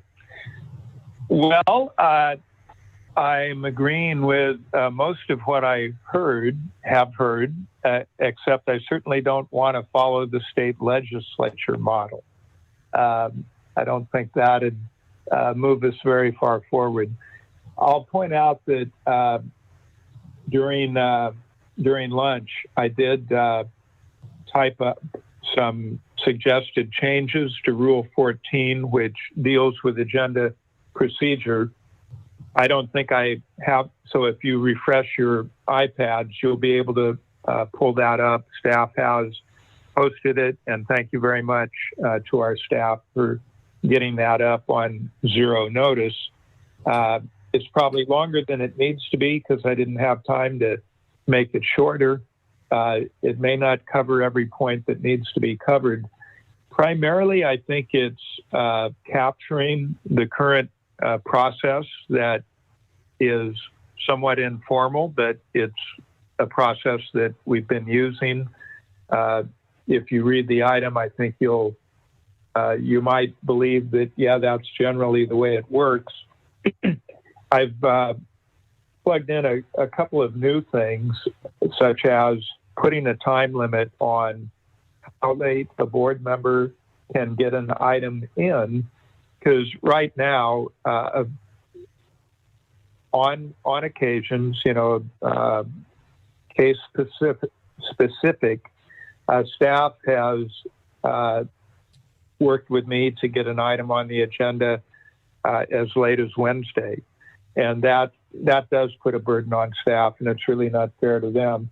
I'm proposing that the latest we could submit a completed item would be at 12 noon on the Monday prior to agenda publication. And I think that'd take some pressure off of staff.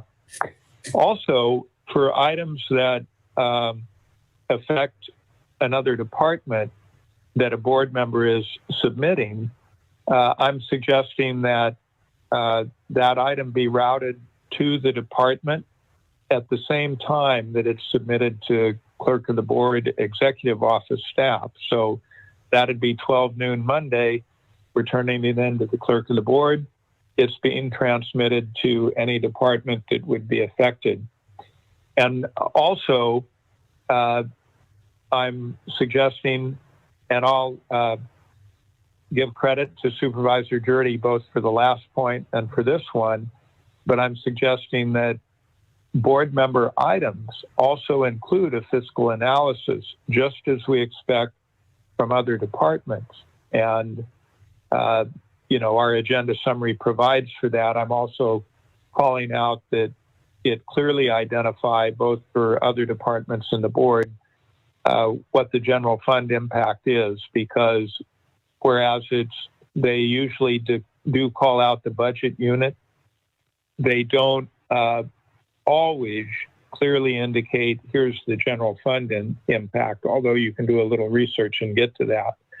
Anyway, I think the proposed rules might be a bit of a step forward in how we can both clarify our existing process and build in features that take some of the burden off staff.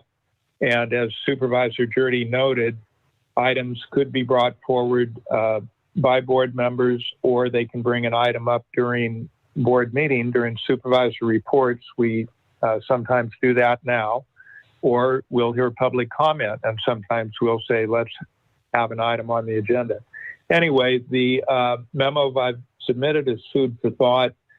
I don't think we're necessarily going to agree on exact wording today, but perhaps Supervisor Jurdy is willing, and if the board thinks it appropriate, he and I could be an ad hoc to work with county council and return in 30 days or less with a refined list of changes to rule number 14 and clearly identifying all the additions, deletions. So that might be a way forward. Thank you. Mr. Chair, if I may. Yes, County Council. Thank you. I would be happy to work with an ad hoc on this, but I would suggest that any work on this really needs to include clerk of the board. They're going to have the knowledge and expertise as to the process, and are going to understand sort of what's practical and what's not. So I think that having that subject matter expertise would be important in terms of any sort of process that goes forward. And I wasn't expecting in bringing this item forward today for there to be any sort of final language that would be coming out of this meeting. I really didn't want to put myself in the position of trying to draft and propose final language without having direction as to where the board would want to go and what the board's preference was. I just wanted to get some direction so that either I could work with an ad hoc or we could be drafting something to bring back to this board. And if I may, I agree with those comments. And one thing that I'm suggesting we build in here, in those events where the board, during a board meeting, identifies an agenda item that they would like, the way I'm phrasing it Board members may also seek majority approval of the board for future agenda items and in consultation with the executive office clerk of the board for the timing thereof. So we wouldn't just be saying this is on the agenda, but I fully support working with staff. If the board gives direction for an ad hoc, we certainly should include clerk of the board staff. Chair Haschak. Yes, Supervisor Williams. I'm a little bit lost as to the catalyst for this discussion. What is this the result of the dispute between the chair and Supervisor McCowan about a cannabis item coming forward and the timing? Yeah, let's see. I'm going to go to CEO Angelo on this.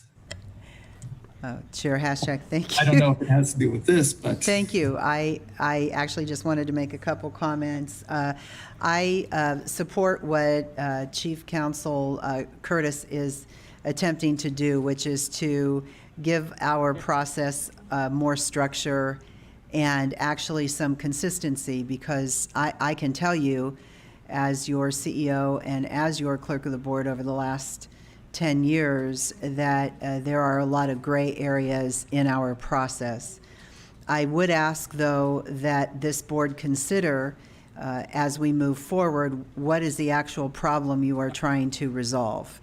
And I think that that is going to be important, or we're going to find that this board will go ahead and approve a process that might not really fix that problem that we're trying to resolve. So I would hope that we could be very, very forthright in what we're trying to do. Additionally, I think that a couple of the most recent items that have been brought forward have created some of this need for consistency and for total transparency. But when you talk about assuring that the departments get the agenda item, I can tell you that we make sure that a department knows if something is going on, if it is a regular item. However, there are some items that are brought forward that may be really those items between a supervisor and a department head. So I think that as we move forward in the process of notifying the departments, that there be some clarification with that. There may be some items that a supervisor should notify the department, not the clerk of the board. And if you're asking for a fiscal analysis for every agenda item, that is creating a lot of work, and I'm not certain who will be doing all that work. So, you know, I do have some concerns. I agree, and Chief Counsel Curtis and I have talked about this and have worked together every step of the way on this item. But I would like us to, one, identify what we're trying to fix before we move forward on this. And two, if you do form an ad hoc, I am a little concerned about a process that would be created by an ad hoc and how that will really fit into what we do. I would say that we have been having meetings every Tuesday. While we slowed down that the meeting schedule based on having a reduction in staff, during this period of time, we have had meetings every Tuesday. It has been a work effort for our clerk staff. And so I would hope that whatever is being created by this board, you would take into consideration the amount of staff time that will go into this. And also, we have lived by the rule that any supervisor could put their agenda item on the agenda at any time. That is the rule that we have lived by for well over a decade. And so I'm assuming that that's what this board wants to fix. Anyway, those are my comments. Thank you. Chair Haschak, can I get an answer to my question? Is the catalyst the dispute between the chair and Supervisor McCowan about the cannabis items? Well, I think that certainly became an issue. And the issue really is, how do you allocate the time for our meetings? And what if one person comes to the clerk of the board and says, I want my agenda item, which will take 2 hours, on next week's agenda? How do you deal with that? How does the chair deal with that in conjunction with the clerk of the board? And so when you have some of those kind of issues coming up and our time is limited, it's always a question of how you're going to deal with that. And so that's certainly, do I think it's a good idea to have everyone be able to submit their agenda items anytime they want? Yeah, in theory, it's a good idea. But when we have limited time, it's like, how do you make the meetings work so that the functioning of the government, the county government, works, and yet one person can't dominate, or take over a meeting, or threaten the chair for not doing something.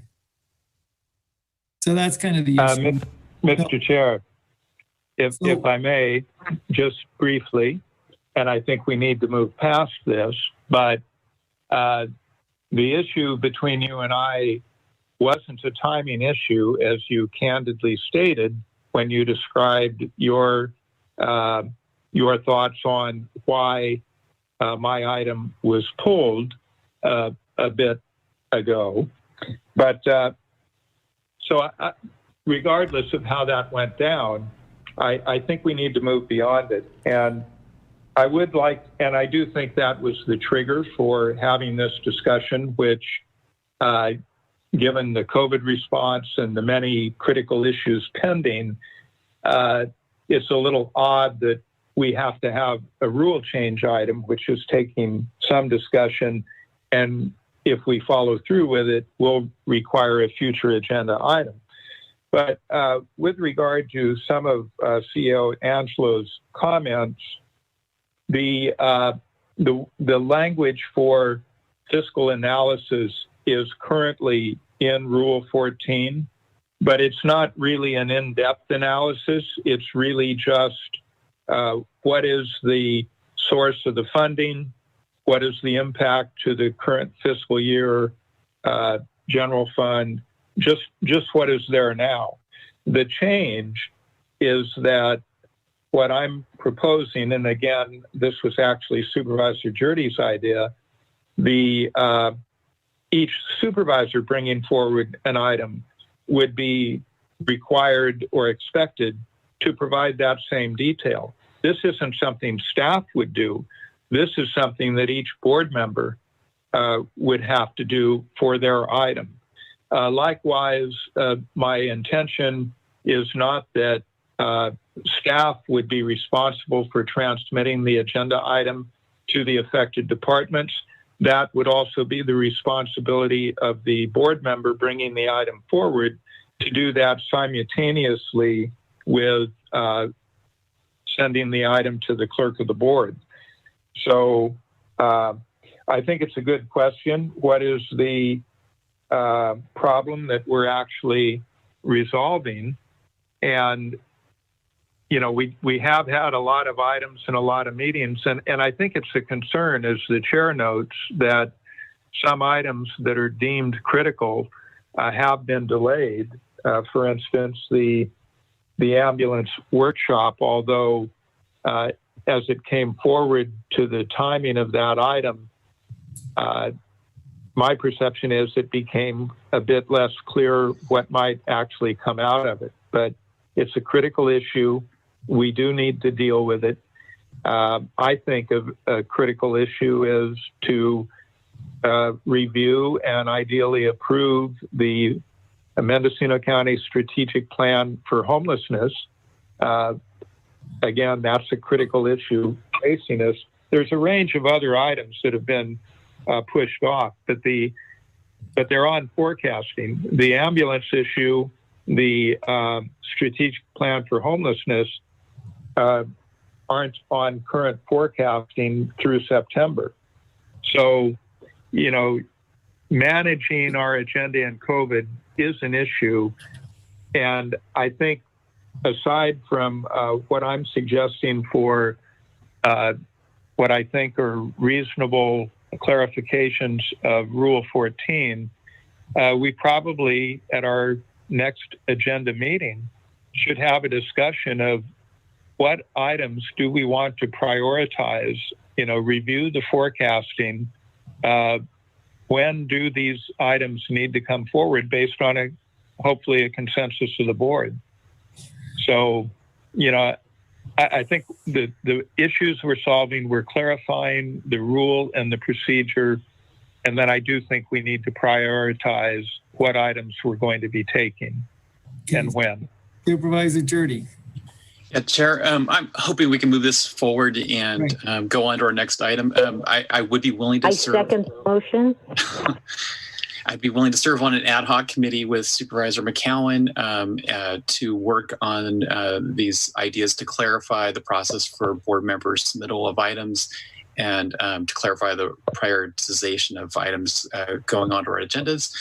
And we would definitely be working with the clerk of the board, CEO, county council, and I think in the end we'll actually reduce their staff time spent on juggling agenda items. Okay. Was that a motion and a second? It was, but we haven't had public comment. No. Okay. Is there any public comment on this? Seeing none. Okay. Let's see. I just wanted to say that I think it would be more appropriate if Supervisor Williams and Supervisor Jurdy were on it, because they will have a long going investment, after, this January. So, Mr. Chair, that's just my point of view. Mr. Chair, Ms. Brown. I think it's good to have historical knowledge as well. Okay. So we have a motion, we have a second. Clerk of the board, could you do a roll call vote? Yes, can you please repeat the motion for the record? Supervisor Jurdy. To appoint an ad hoc committee of Supervisor McCowan and Jurdy to work with county staff to bring forward revisions to the policies for placing and prioritizing agenda items on future board agendas. And that was my second, clerk.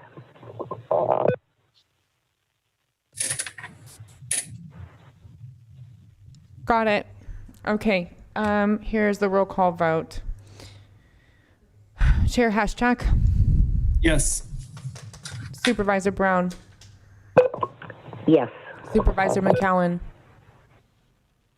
Yes. Supervisor Jurdy? Yes. Supervisor Williams? Yes. The motion carries unanimously. Okay, so it's 3:05. We're going to take a break for 15 minutes and we will come back at 3:20, right?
Discussion and possible action, including adoption of resolution confirming acceptance of the fiscal year 2021 Mendocino County Business Improvement District annual report, thereby levying an annual assessment for the BID fiscal year 2020-21. This is planning and building services. Okay, clerk, has proper notice been established? Yes, proper notice has been established. Okay, I'll open the public hearing. And then Deputy Clerk, is there any correspondence or telephone calls? No, there has been no correspondence and no telephone calls. Okay, so we have the staff presentation now, and that's from Planning and Building. Hello, Chair Hashek and board members, CEO Angelo, County Council Curtis. This is Brent Schultz, your Planning and Building Services Director. And this item 5E is as required by Chapter 5, Title 5 of Mendocino County Code, which requires annual reporting of the Mendocino County Business Improvement District. And this report has been attached to your staff report. We're recommending adoption of a resolution confirming acceptance of the Mendocino County Business Improvement District annual report for 2021 and authorizing the chair to sign the same. Adrian Thompson and I are here if you have any questions, as well as I believe the executive director is online, Travis Scott, and the bid advisory board chair, Marcus Magdaleno, if you have any questions. Okay, would Travis Scott or Marcus Magdaleno like to speak?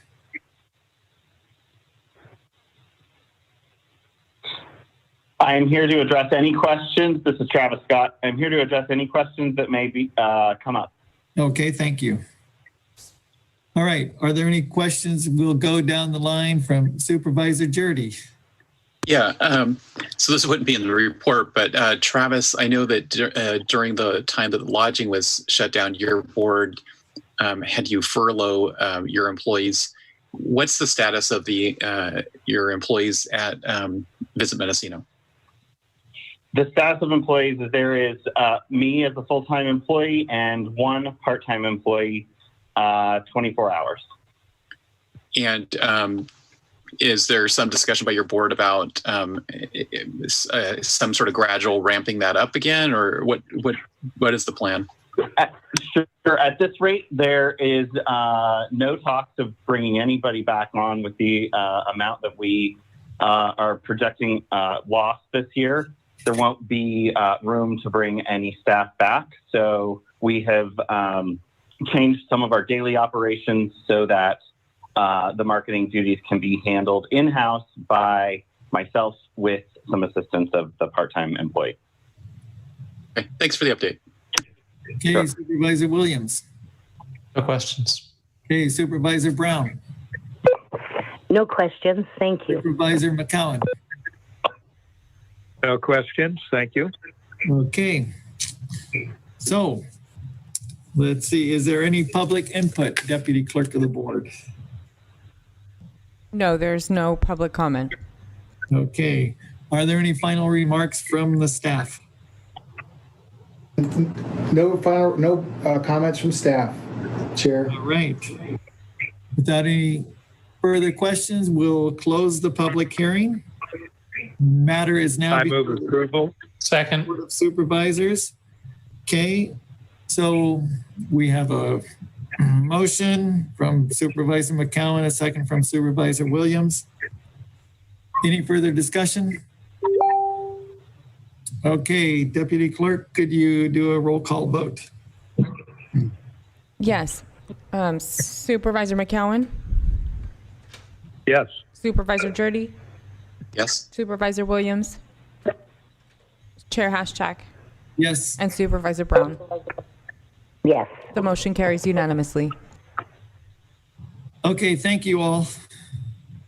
Okay, so agenda item number 5D, and since this has to do with probation department, we're also going to deal with 4AA right afterwards. So item 5D is discussion and possible action, including acceptance of the Mendocino County Juvenile Justice Plan, the MCJJP, dated March 2020, representing Mendocino County's Comprehensive Multi-Agency Juvenile Justice Plan, the CMJJP, adoption of the Juvenile Justice Coordinating Council, the JJCC bylaws, approval of the Juvenile Justice Crime Prevention Act, the JJCPA, budget for fiscal year 2021, authorization for the Chief Probation Officer to implement the JJCPA budget. The sponsor is the Probation Department. So is Chief Locatelli on the line? I'm here. Can you hear me? Yes. Okay. Good afternoon, Chair Haschak, Board, CEO, County Council, Eisen Locatelli, Chief Probation Officer, presenting the Mendocino County Comprehensive Multi-Agency Juvenile Justice Plan to you as the Chair of the Juvenile Justice Coordinating Council. You should have the 29-page plan and the bylaws and line item budget as part of the item. As a quick background, 749.22 of the Welfare and Institution Code takes the Coordinating Council with developing a plan aimed at decreasing crime and delinquency among at-risk youth.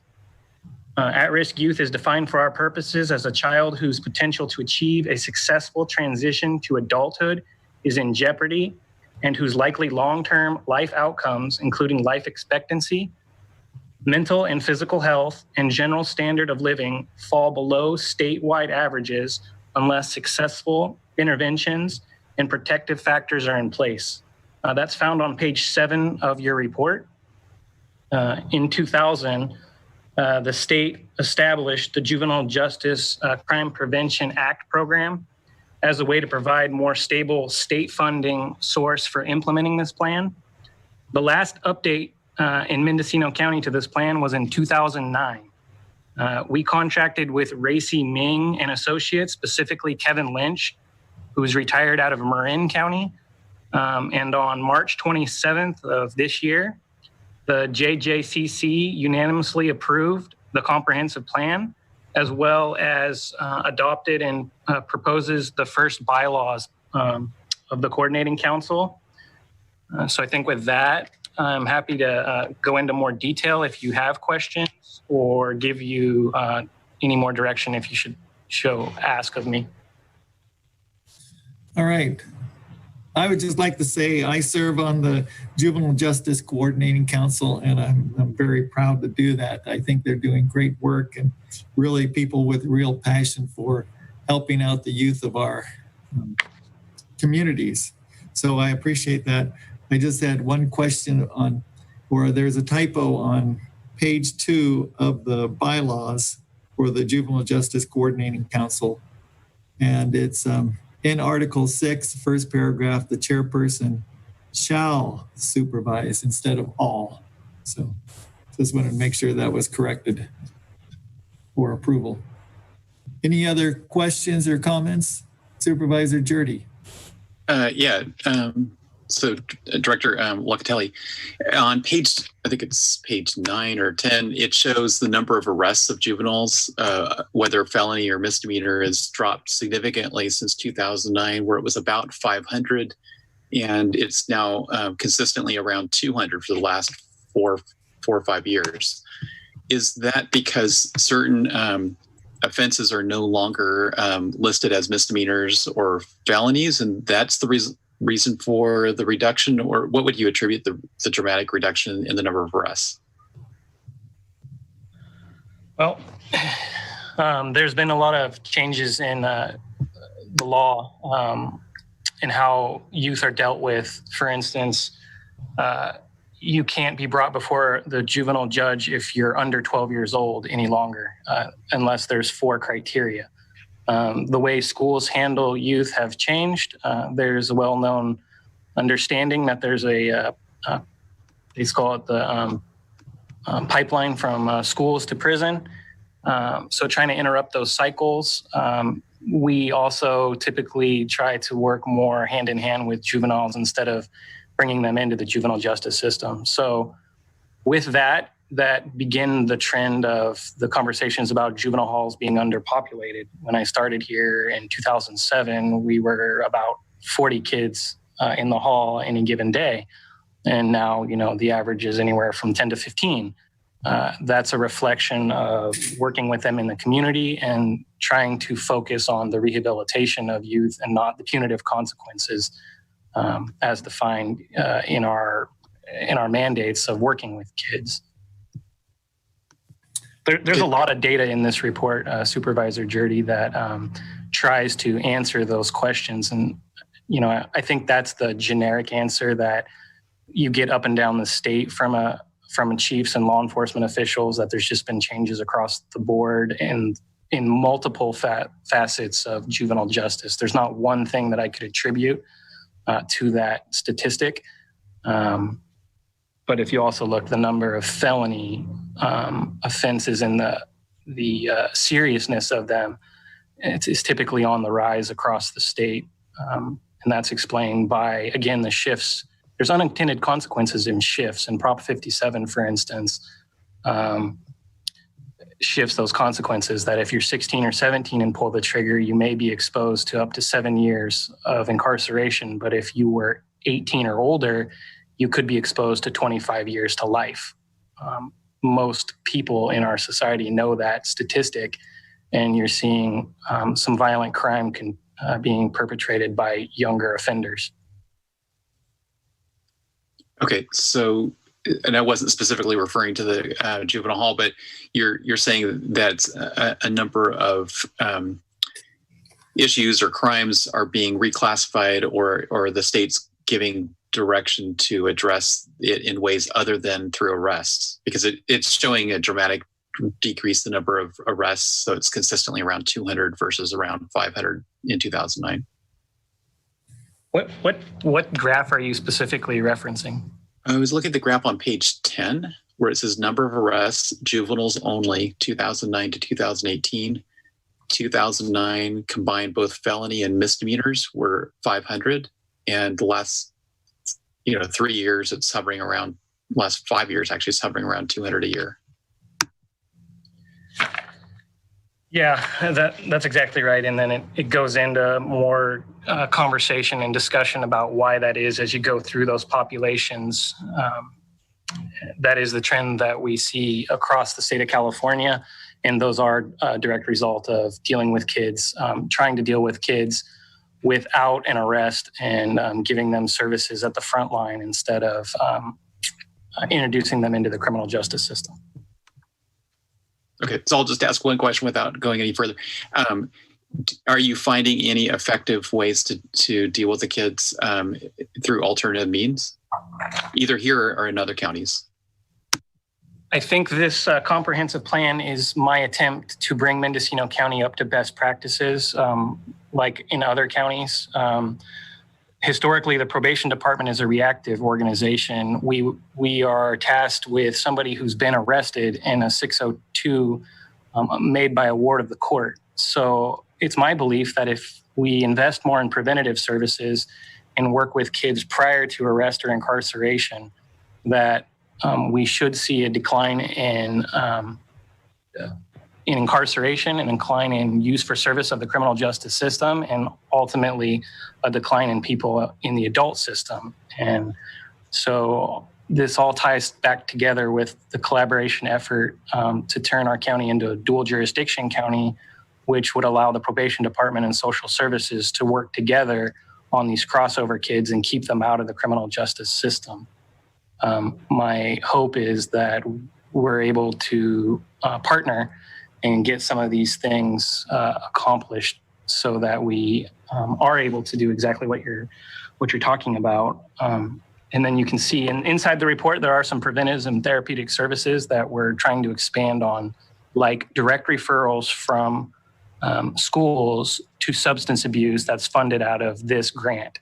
So instead of having to them be arrested first and probation referring them to substance abuse, allowing a teacher or the principal or whoever at the school district to directly refer to MCYP for services. All right. And then Supervisor Williams. Do you have the resources necessary to carry out the plan? With a combination of cooperation of all the listed agencies, I believe that we should be able to carry out this plan. Of course, as Tammy Moss Chandler has talked to all of you, a lot of these are state revenues. There's not a dollar associated with this plan that's general fund. The JJCPA is constitutionally protected at the required amount. We're not going to expect any hits on the JJCPA. I've also combined in this report our YOBG, the Youthful Offender Block Grant funds, which will take a hit. We've done our best to try to strategize long-term. The amount of personnel that we use to carry out this mission and to continue to fund the CBOs at a level to keep the current level of service that we're predicting and suggesting we should model here alive through COVID and even if there is more downturns. So short answer, I believe we're going to be fine, Supervisor Williams. Thank you. No more questions. Supervisor Brown. No, but I thank you, Chief Locatelli, for your good work and seeing this come forward, serving on the Juvenile Justice and Delinquency Committee, Council, forgot the name.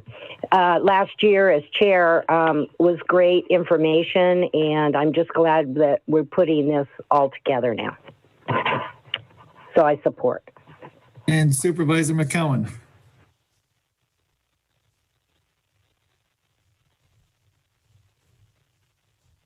Thank you, Mr. Chair. No questions. Appreciate the presentation. All right. Seeing that there's no public comment, okay, is there a motion to? I'll move the recommended motion to receive the update regarding COVID-19 and regarding essential services in Mendocino County, operational preparation and response, and associated countywide economic impacts.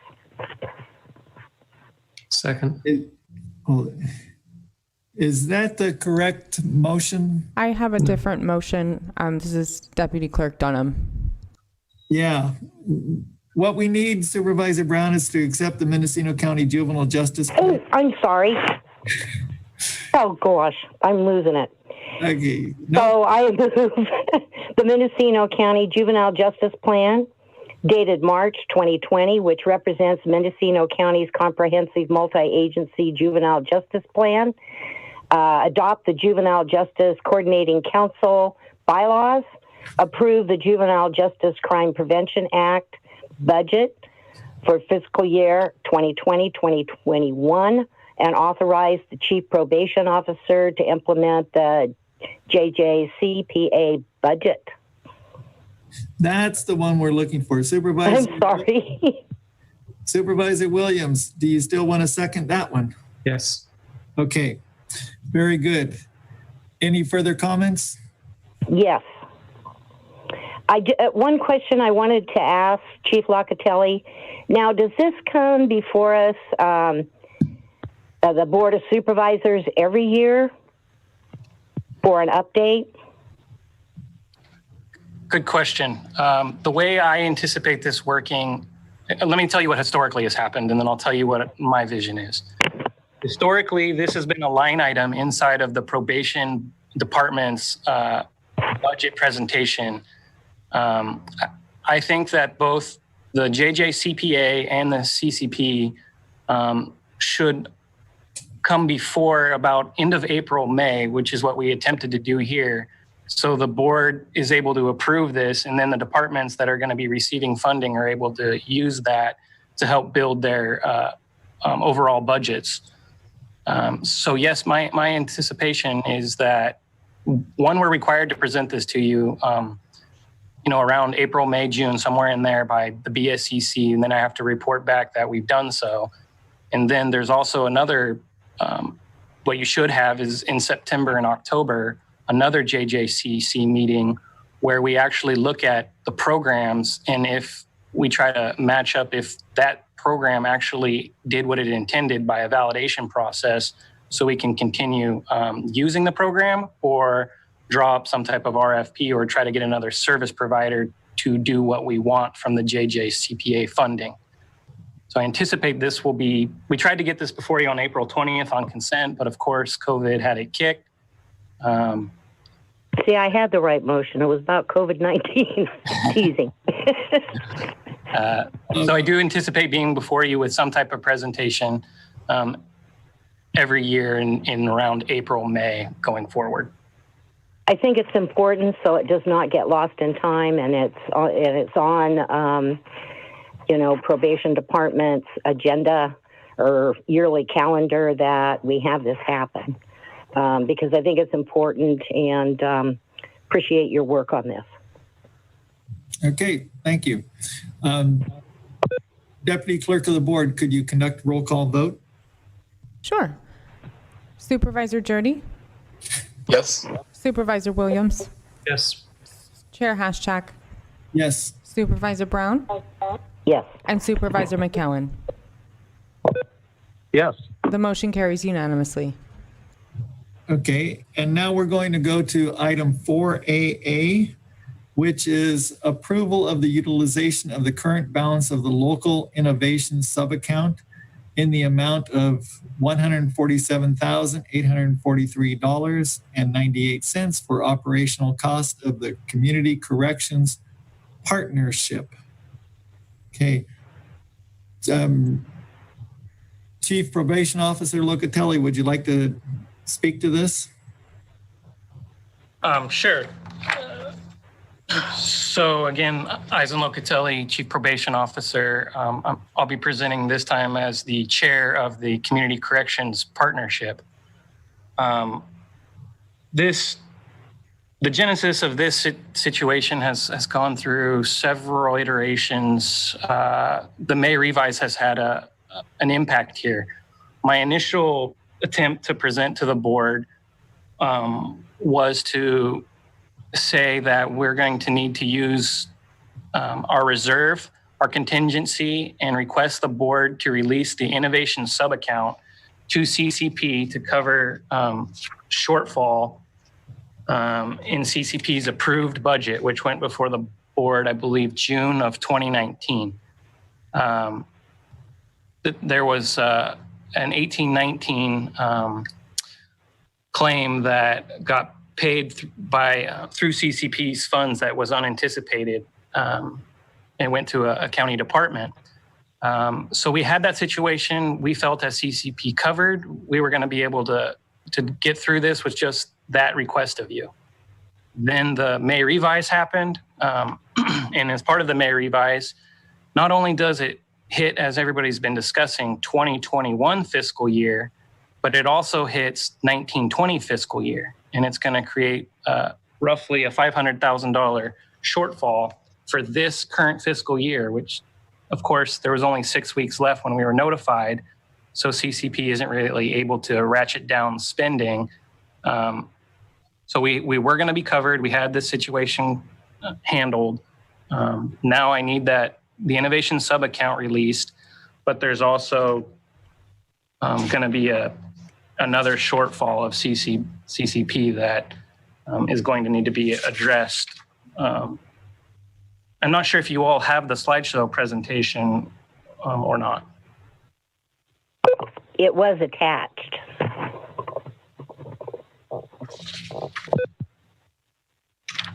So if you do have that slideshow,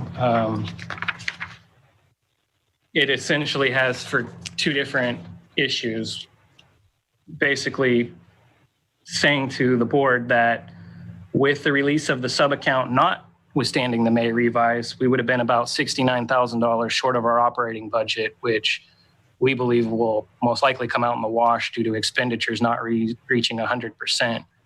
With the May revise plus that 1819 year-end moving of the CCP money to a different department, we now have a $518,000 hole in the budget. So there's multiple ways to deal with that. And the auditor and I have had conversations about options that the county will have to fix that. And that's where I've spent the majority of my time as the chair and with CCP is on how do we go forward? How do we fix the issue? If the board has other questions, we can get into that. Okay. So are there any further questions? Comments from the board? Mr. Chair? Yes, Supervisor McCowan. Thank you. Well, to begin with, this item came forward previously on consent calendar. I pulled it at that time. I did not believe it met the criteria for a consent calendar item, which would be non-controversial. And I consider the payment of the unbudgeted claim of $464,000 out of the CCP budget. So that payment was made with CCP funds, although that amount was not included as an expenditure in the CCP budget for 18-19. That did result in a budget deficit for CCP of, I think it was over 400,000. Am I in the ballpark, CPO Locatelli? You are. And so this is hardly non-controversial. It's hardly a consent calendar item. And the board did give direction at that time that it come back on as a regular agenda item. So I was surprised to see it on the consent calendar. And may I ask, how did that come about? How did this wind up on consent again? And then I have a couple of substantive questions, and we have to figure out where do we go from here as well. Well, my understanding was that it wasn't flagged as controversial, and so it was just put on the consent calendar. And so it was just a mix-up in communication. Well, I suppose I'll accept that, although the board had explicitly directed it be regular calendar, but I'll take your answer at face value. The big question, and we approve the CCP budget every year, and I believe Chief Probation Officer Locatelli said we approved it in about June of 2019. And for the 1920 budget, and then as part of the 18-19 closeout, this unbudgeted $464,000 was paid out, which created a budget deficit for the approved CCP budget. At any time, was the CCP consulted about paying this unbudgeted claim? And that'd be a question for Chief Probation Officer Locatelli.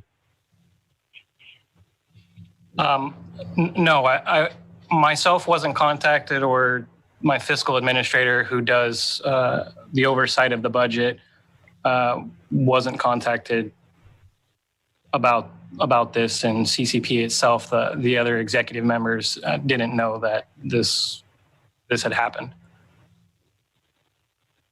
Thank you. And then I don't want to belabor it too much, but I just wanted, I think we should all understand how this came about. So I understand from a previous comment by CEO Angelo that either she or Auditor Controller Weir or both made the decision to pay this unbudgeted claim out of the CCP budget. Could we get either confirmation or correction on by what authority this payment was made?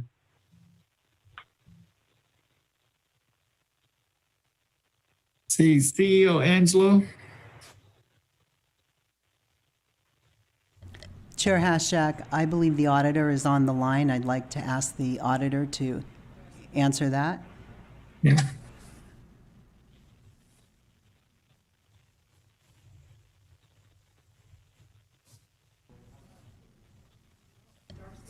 Okay. Apparently, the auditor is not on the line. Maybe Deputy CEO Darcy Antle could answer that. And if not, I will. Deputy CEO Antle. Darcy Antle, Deputy CEO. I am here. I'm working with Lloyd, Auditor Lloyd Ware, to get on the call and report out, but I would need to refer to Lloyd on this item. This is Lloyd. I'm here. Very good. So, you know the question? Yeah, I believe I do. So the county has always managed its general fund non-discretionary revenues so that we come in each year on budget. One of the ways that we have been able to, over the years, this is a common practice, is we draw down as much realignment 2011 funding as possible so that the department is not relying on net county cost or general fund that's much needed throughout other departments in the county. So we monitor that each year, and has been the case in the past, if the CCP receives additional funding that they did not count on, for instance, growth, a large amount that they did not count on getting, and we have unpaid claims from general fund departments, we always look to process those through the CCP to use up the realignment 2011 first before we required the department to use general fund money. So that has been a common practice. It's not new to the county, and it happened in 1819 when Eisen was actually new to the process, so he didn't realize that. So anyway, I have been talking to Eisen about a correction at the end of this year that will hopefully cover that. And going forward, we're going to make sure that any extra amount of growth is included in the budget and the charges going forward in front of the year involved. So that's how it all happened, and it's been the practice in the county and with the CEO and the auditor for many years back. So, and that not only happens in CCP, we attempt to do the same thing with our HHSA realignment. We want to make sure we're managing those funds as best as possible and overseeing that. Okay, thank you. And so we're dealing with this $147,000. Well, Mr. Chair, I do have a couple of additional questions, and I do want to put a point on this. So it is correct that the Board of Supervisors did approve the CCP budget. Claims that were not in the budget were paid out of the CCP budget, creating a deficit. And are we being told that that's been standard practice, that we would pay claims out of the CCP budget, and then we would hope that additional revenue would come in from the state that would cover it, but in the meantime, we would pay out claims that had not been budgeted? Is that accurate? So I believe you're mixing the budgeted versus the actual. So the budget is submitted and approved, but during the year, actual costs are submitted and claimed from the department. They could be different than what was budgeted. So we monitor those. We do not pay out more than what's in the realignment 2011 account. And when we got to the end of the year, there was a large carryover in this account from the growth, and claims that were not paid during the year were then able to be paid with this extra growth. So we didn't go against any budget. We used actual dollars that were available to cover actual claims that occurred during the year. Well, one more question and then I'll leave this point. But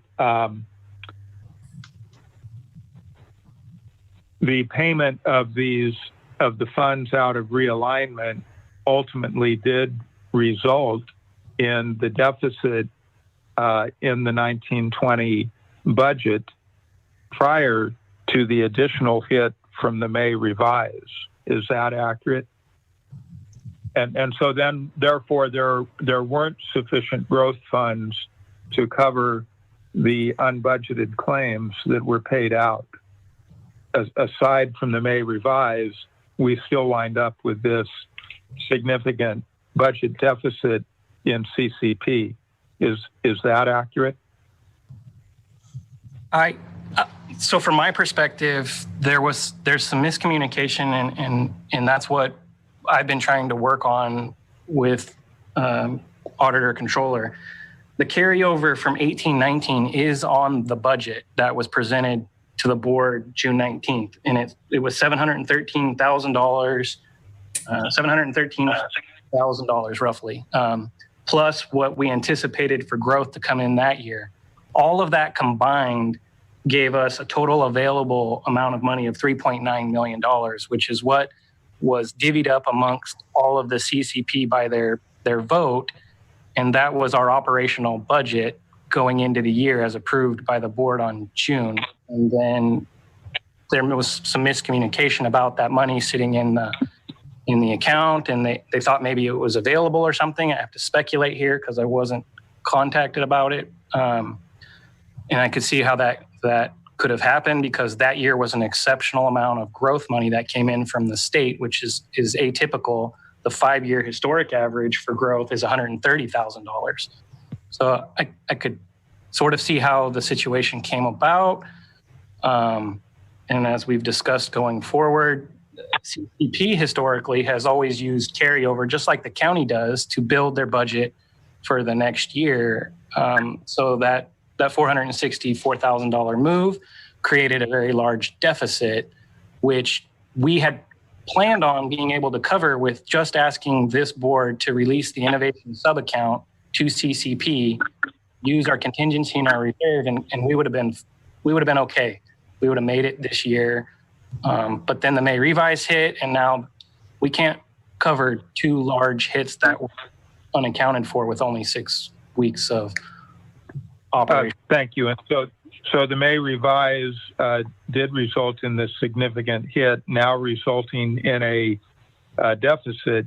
And I believe you have some, and of course we will use the innovation sub-account to help close the gap, but then to deal with the shortfall created by the May revise, what are your proposed actions?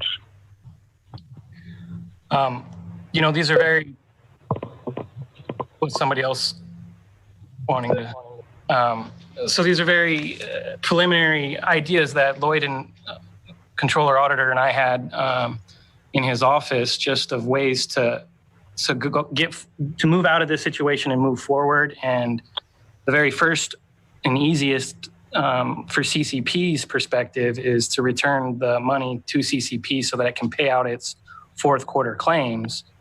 So whether there's reserve or there's end of year money that comes in, that's one option.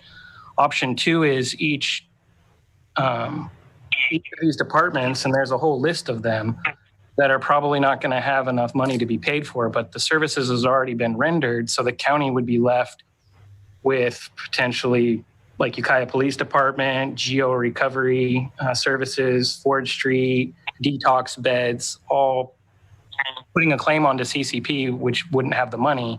And then those would then be pushed on to the county to decide who would be getting their fourth quarter claims and who wouldn't. I wouldn't think that's a great option. And then there's a third option potentially of pay out all of non-county departments with what's left in CCP. And then there could be one or two county departments that come in and they may be over at the end of the year and general fund's going to cover them.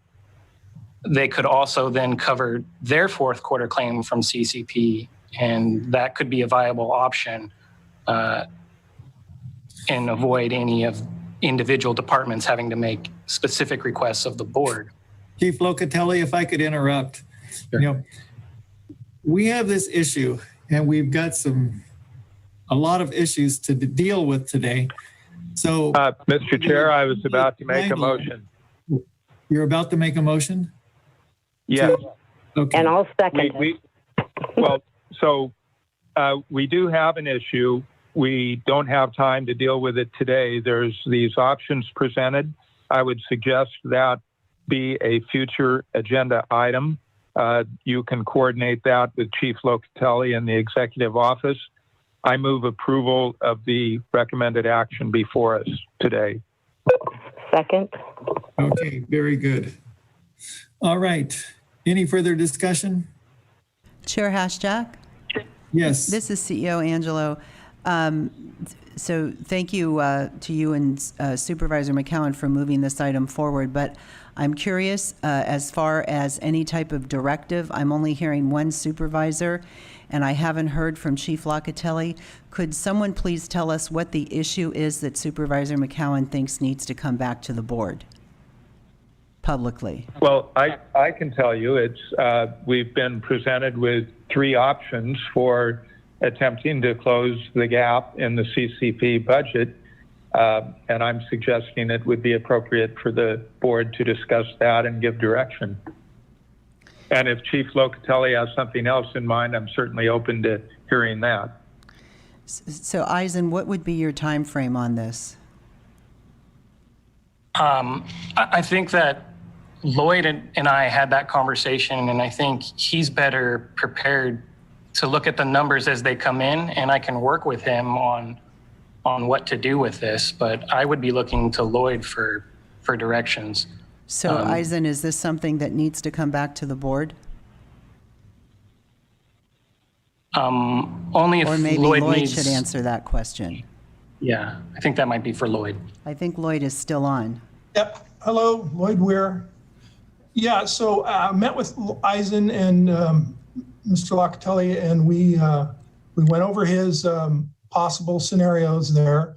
And, as you know, we will be receiving realignment well into August. So my plan is to, before we close the books, Eisen and I meet again. We take a look at how the state handled the reductions, if any, in that, and then work out the fourth quarter claims so that he's back on budget before I close the books. It sounds like you have the problem resolved. Thank you, Auditor Weir and Chief Locatelli. So we do. So we're left with the motion on the floor. So let's see, Deputy Clerk of the Board, could you conduct the roll call vote? Chair Hashcheck, can we hear that motion again? Yes, I'm sorry, this is Deputy Clerk Dunham. The motion is simply the recommended action to approve the utilization of the current balance of local innovation subaccount in the amount of $147,843.98 for operational costs of the Community Corrections Partnership. Instruct the Auditor's Office to transfer the funds from the local innovation subaccount to the local Community Corrections 211 realignment fund, and authorize the Chief Probation Officer to allocate the funds in accordance with the approved CCP fiscal year 2019-20 budget. That's the motion. All right. Could you conduct a roll call vote, please? Of course. Supervisor Williams. Yes. Chair Hashcheck. Yes. Supervisor Brown. Yes. Supervisor McCowan. Yes, I will have a comment. And Supervisor Jurdy. Yes. The motion carries unanimously. Okay, thank you, Chief Locatelli, for your work on all things related to our youth. Thank you. Okay, moving on. Well, Mr. Chair, a very brief comment. So, Okay, briefly. I believe we have a $500,000 deficit in our CCP budget, and we propose to take care of that with some process out of the public eye, rather than the board approving those changes to the budget that would resolve it. Is that what I understand? This won't come back to the board? Correct. My understanding was that they were going to be able to work it out. So. Well, I'll just note the board approves the CCP budget, and it's we talk about transparency and best practices. $500,000 changes to a board approved budget without board action seems to be a little less than transparent, and I'll leave it at that. Thank you. Mr. Chair, then perhaps it would be appropriate that we just receive a report when the auditor comes back for the fourth quarter. Yes, that seems very appropriate. Okay. Thank you. Okay, moving on to item 5J, because we're skipping some of the other ones right now. We're going on to item 5J. Hopefully, Allison from the Mental Health Treatment Act, the program director, is available. So item 5J is discussion and possible action regarding an update to the Board of Supervisors from the Mental Health Treatment Act Citizens Oversight Committee on progress since the update on May 19th, 2020. And sponsor is the Mental Health Treatment Act Citizens Oversight Committee. Is Allison Bailey on the line? Yes, I am here. Thank you for hearing me. All right. So we have had a lot of success and a lot of movement lately, which I'm sure that the board will be happy to hear. And so I'm looking at our current budget for the Behavioral Health Regional Training Center. That has seen the most action currently.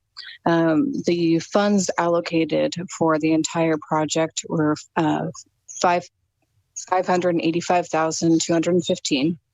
So far, we have spent total expenses year to date are $265,191.40. So we are looking good so far. In addition to the property acquisition, there has been design engineering, which is all the plans that need to be done in order for us to have the break room as well as the ADA management of the parking lot. Also testing and inspections. We've had the HVAC tested, inspected, and also repaired. And currently we are going through a septic inspection to see if that is a repair that needs to be done.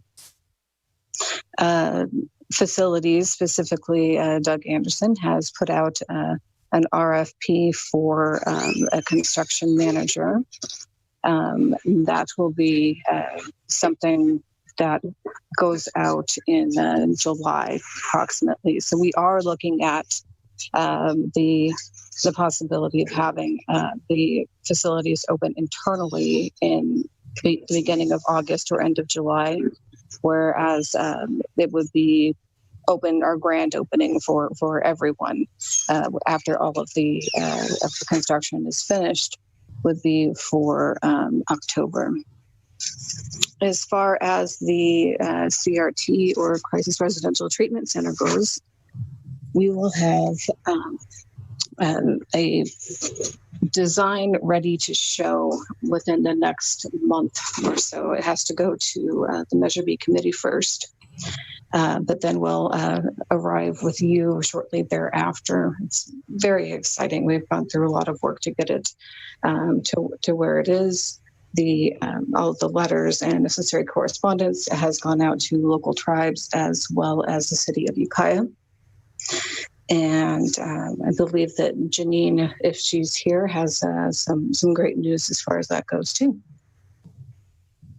Hi, Dr. Janine Miller, Behavioral Health Director, and just an update on the crisis residential treatment. We are putting out a request for proposal. We're planning that for mid-July. It has been written, and so we are planning to get it out mid-July. We're hopeful that this will give us two things. Will allow us to see if we have interested, viable providers, and give us an actual cost for running the CRT. We are also planning to put this RFP out with the expectation that the provider will actually operate the facility within their own financial means by billing for services and not be dependent on the county to cover any deficits. And that's the update I have. Thank you. Okay. Anything else, Ms. Bailey? Nope, I do not have anything for now. Thank you so much. Okay, we'll start with Supervisor Brown. Do you have any questions? No, I think I'll leave it at that because of our time constraints. Okay, Supervisor McCowan. No questions. Okay, I just have a question about the business plan that we talked about a month ago or so that was supposed to be brought back in early June for the 9th, 10th budget hearings. And is there any update on the business plan? There is, yes.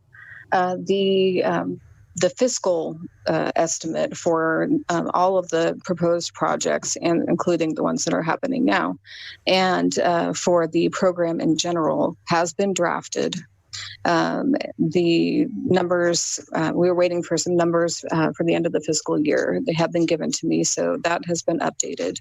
And we are just waiting for a couple of numbers from behavioral health, and that will be ready to present. So we did make good on that. We are also planning to develop a strategic plan. The Kemper ad hoc committee decided on this last week of how it would be done. And I'm developing a document now to ensure that it gets done in a timely fashion. We are aiming for July for that as well. So a lot of the due diligence and foundation that were missing or incomplete or starting to happen in earnest. And we'll be with you quickly. So the business plan is, you're planning on presenting that in July? That is our aim. In fact, I was just today working on a document that will help everybody put it together in the most accurate and expedient possible way.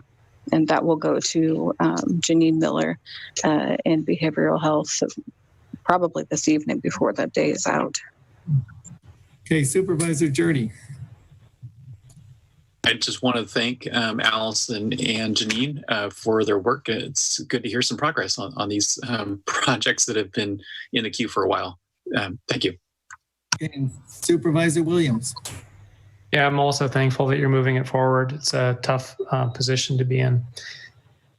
What happens if we put out this RFP and nobody in their right mind bids on it because they can't make money on running a CRT without subsidy?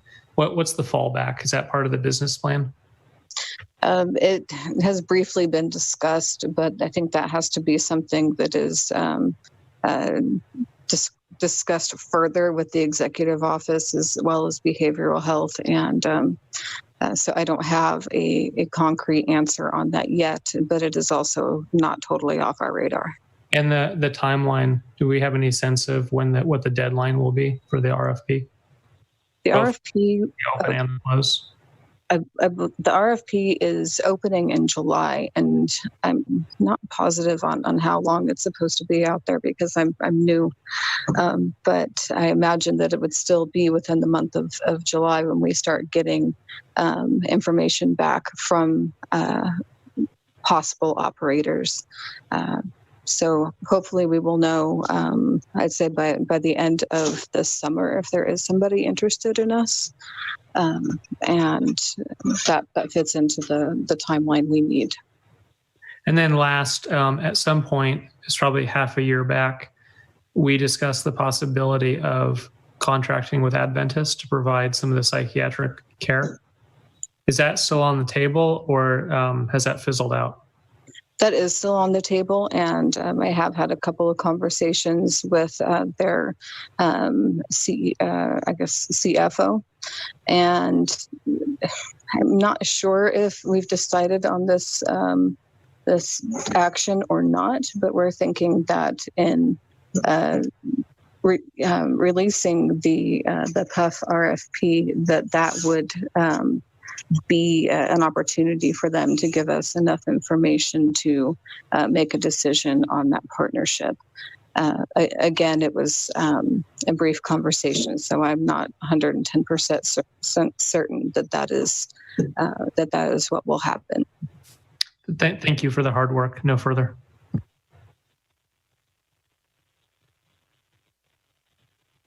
Mr. Chair, you're on mute. Thank you. So we don't have any public comments. So we could accept the presentation, right? And moving on to agenda item number 5K, discussion and possible action, including approval of the use of Measure B funds in the amount of $1,000 to purchase a license for Monday.com, a cloud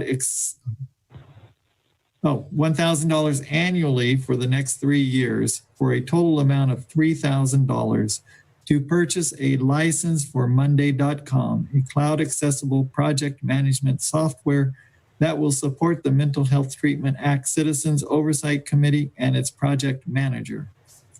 Okay, and so the sponsor is the Health and Human Services Agency on behalf of the Mental Health Treatment Act Citizens Oversight Committee.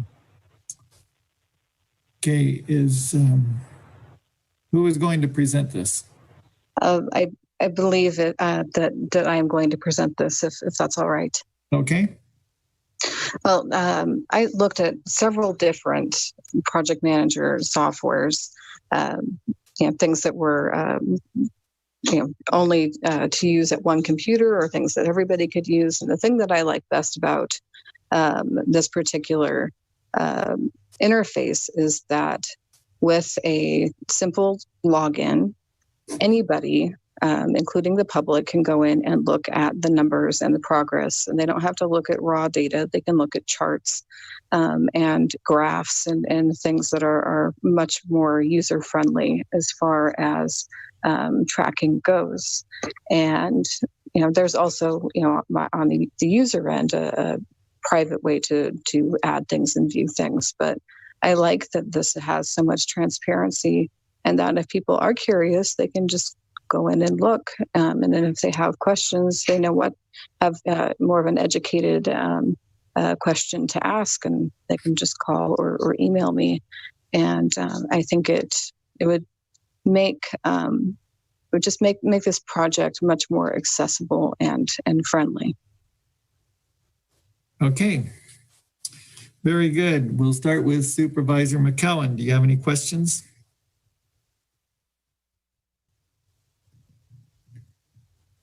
Thank you, Mr. Chair. No, I'd be happy to make a motion when you're ready for one. Okay, and Supervisor Jurdy. No questions, thanks. Okay, Supervisor Williams. No questions in a second. And Supervisor Brown. No, let the motion go forward. Thank you. So let's see, is there any public comment? I didn't see any, so, okay. No Move approval. Second. Okay, no public comments, so we have a motion to approve. second. Clerk of the board, could you conduct a roll call vote? Yes. Chair Hashtak? Yes. Supervisor Brown? Yes. Supervisor McCowan? Yes.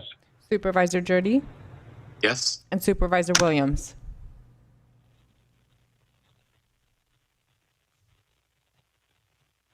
Supervisor Williams? Yes. The motion carries unanimously. All right, thank you for your work on Measure B projects. Thank you so much for allocating this for me. It will be such a boon for everyone. I appreciate it. And there's a Measure B meeting tomorrow? There is. All right, very good. Okay, thank you. Moving on to agenda item 5F, discussion and possible action, including acceptance of presentation of Mendocino Rebuilding Our Community, MROC Impact Report on Year 2 Recovery Efforts. The Executive Office is a sponsor.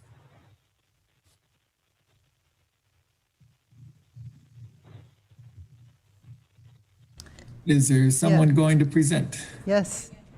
Chair Hashtak. Oh. Let's see. I'm There we go. here. There we go. Sorry, it's a little dark. Hold on, let me get the light.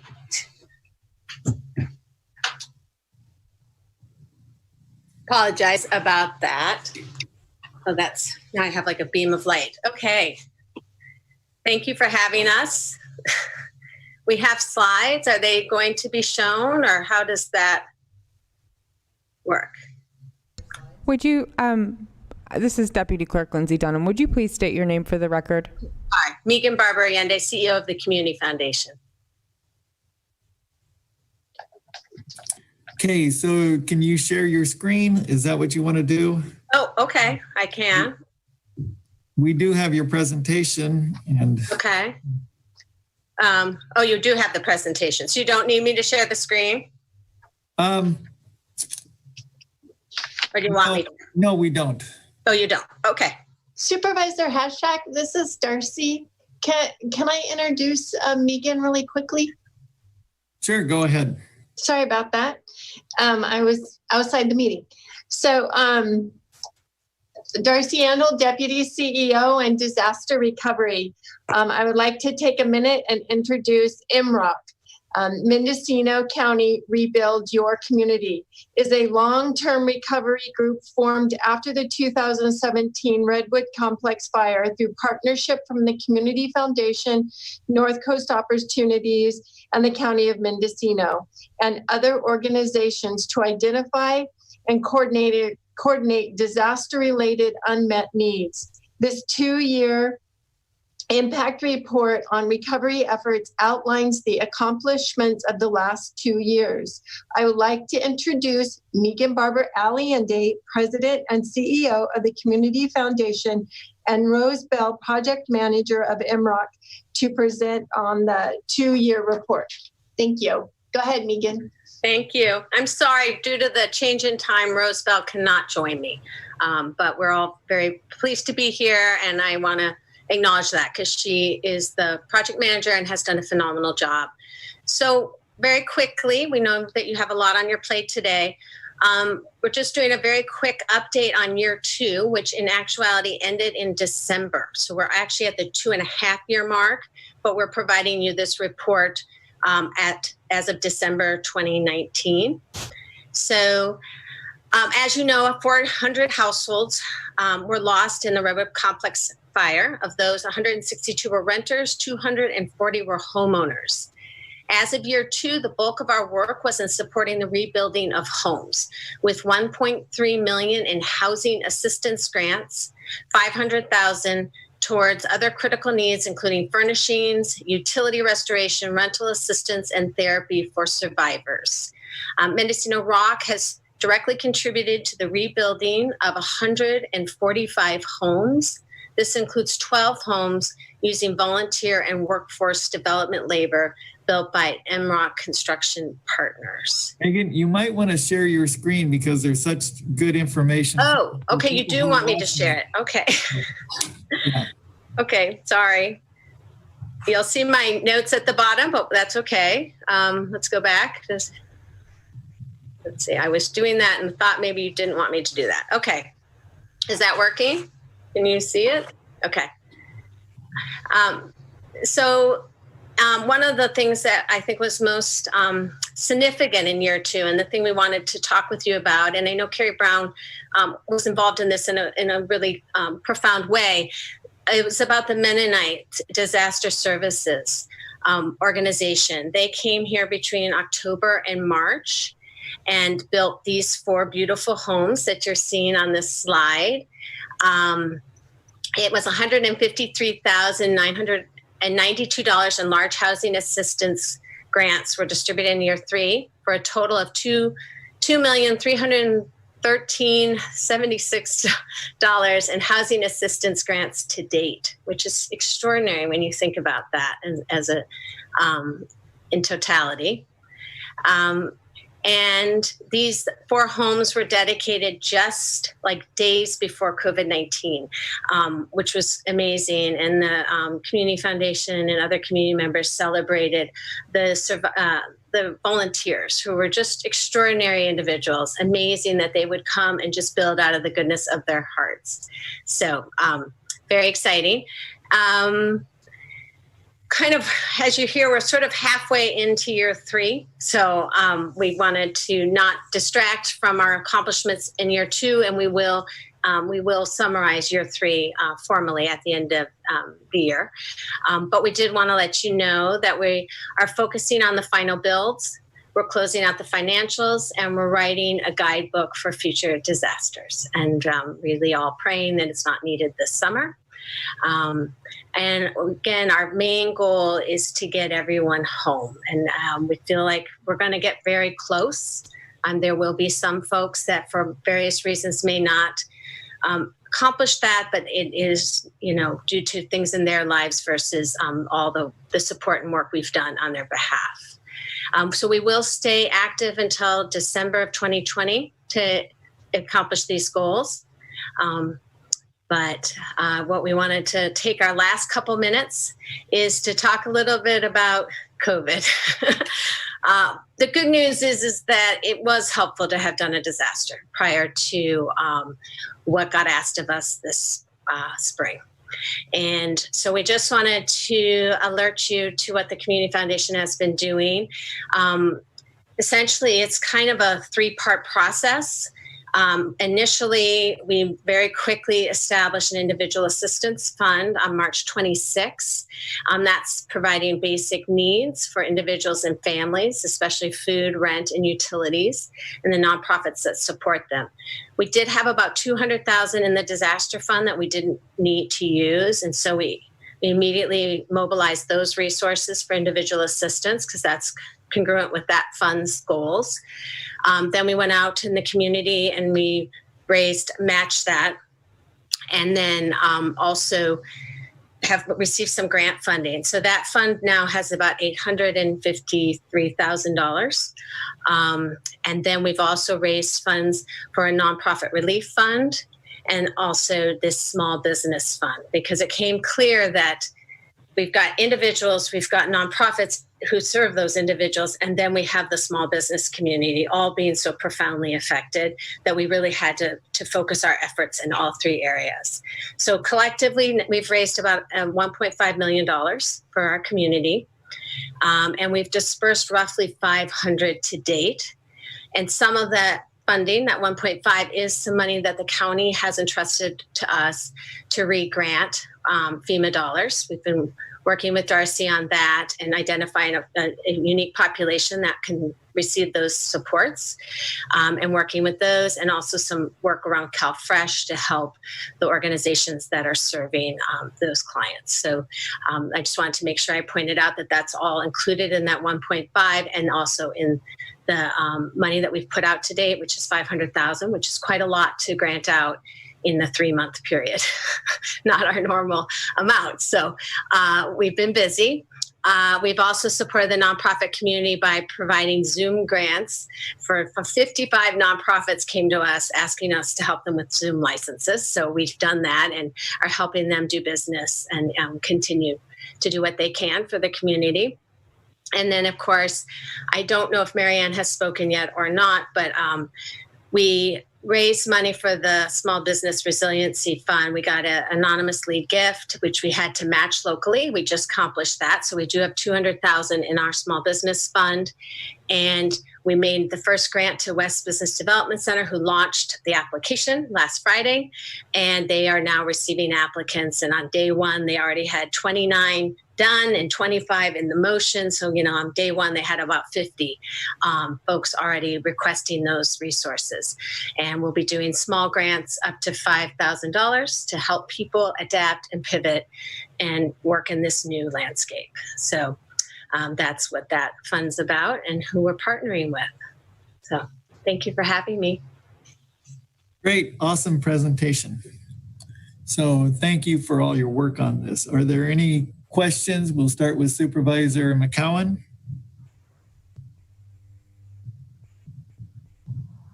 Thank you, Mr. Chair. No, just thank you for the report on the very inspiring work. Thank you. Okay, Supervisor Jurdy. Yeah, Megan, it's just my impression that a higher percentage of the homeowners who lost their homes in the fires in Mendocino County have been able to rebuild than, say, in Lake County or in Sonoma County. But has anybody actually looked at those numbers to see if that's what actually happened on the ground? That's a really good question and probably be a great question to the recovery director who has the full picture of all the permits in all of that. I think we had the benefit of learning from Lake County, and I think that helped us build a good program with good supports, you know what I mean? Whereas they've had to learn a lot as they've done the rebuild, and I feel like we benefited from that as a long-term recovery committee, and I think that helped. But how it plays out in comparison to Sonoma County, I have no idea, and would probably share that, ask the recovery director to do that analysis. Okay, Supervisor Williams. No questions. Okay, Supervisor Brown. No, but thanks so much for the presentation. All right, so is there a motion to accept the presentation? I move we accept the presentation. All right. Second. Okay. Deputy Clerk of the Board, could you conduct a roll call vote? Yes. Supervisor Brown? Yes. Supervisor McCowan? Yes. Supervisor Jurdy? Yes. Supervisor Williams? Yes. And Chair Hashchak? Yes. The motion carries unanimously. All right. Well, thank you for all the good work you do. Thank you. Thank you all for your support. Moving on to item 5G, discussion and possible action, including acceptance of presentation on the status of Economic Development Administration, EDA, funded Economic Recovery and Resiliency Plan project. Sponsor is the Executive Office. Supervisor Hashek, Darcy Antle, Deputy CEO and Disaster Recovery. The purpose of this project is to create an economic recovery and resiliency strategy and to provide direct broadband-based services to businesses. Under the direction of the county, West Business Development has been working with EDFC to develop a recovery and resiliency plan. The plan will create a strategic framework for the activities and efforts of local government agencies and organizations to create a resilient economy in Mendocino County. This project is funded by the Economic Development Administration and is expected to be completed by March of 2021. I would like to introduce Mary Ann Petrello, CEO of West Business Development Center, and Jeff Tyrell, Broadband Project Manager for the Community Foundation, to discuss the project's process update since its inception of April of 2019. Mary Ann? How about now? Can you hear me? Yes. Great. Thank you very much, Darcy, for that introduction. Thank you for having me, Chairman Hashtag, and for the Board of Supervisors and CEO Carmel Angelo for taking the time to review this presentation. Before I begin, I want to remind everybody that the presentation was originally scheduled to be given early in March. And it's very interesting to have looked at this presentation again and known what we're doing and what we're going through now with COVID. So we get to see it with completely new eyes about what it really means to build a vibrant economy and to really think about our economic development over time. Let me go back one. So this was originally as Darcy has said, an EDA grant that the county received. And the intention of this grant was to complete 4 items: a broadband implementation plan, digital learning hubs, the hiring of an economic development coordinator and coordination, and to create an economic recovery and resiliency plan. It was originally begun in November of last year, and after a few false starts, we really kicked it off, I would say, early in January by establishing a steering committee that has a full coverage of not only West Business Development Center, but EDFC, Community Foundation, and of course the county participation in the development of this. I think it's important as we are thinking about this, and today's presentation is really to give you an update of what the plan is about and what the intention is. But please keep in mind, as Darcy said, this is meant to evolve all the way over the next several months, all the way until March of next year. We hope to be delivering something to you for a final review and recommendation towards the end of the year, but we are collecting a lot of information right now. The important thing to understand is that as we create and drive a 10-year economic resiliency plan, we really need to understand what the assets are that we have currently in our county. What is it that is changing in our world? And of course, that statement in and of itself has changed over the last 12 weeks.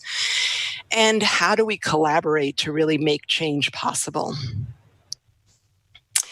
I think it's important first and foremost to really understand our assets, and part of this plan is really digging deeper into what makes the economy of Mendocino County grow and what are our strengths. The data that you see here is data that we have just pulled over time, but I can tell you that one of the aspects of this plan is to go deeper into every one of these areas and really understand the value and benefit that it brings to our overall economy. I think at a higher level, we really need to understand what's changing in our world. And again, I want to state this slide in particular was done earlier in the early part of this year. Now we also see the health crisis and its impact on our community and impact of the health crisis on the economy. But in addition to that, what we were dealing with back in 2017 was the issue of wildfires. There's also bigger macro issues like technology and how it's changing. And you could just see by what we are doing here with the Board of Supervisors meetings and government being now all virtual, the importance of technology. And then finally, to understand what's changing in our world and what's changing in our county is the demographics. What does it really look like? Is our county growing? What is the age? How do we address that in terms of deciding on what economic value or economic programs we could evolve.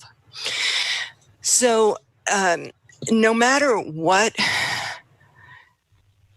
activities we participate in, I think it was very clear across the board that when you talk to folks, these are the 4 main items that always come up: housing, transportation, skilled workforce, and connectivity.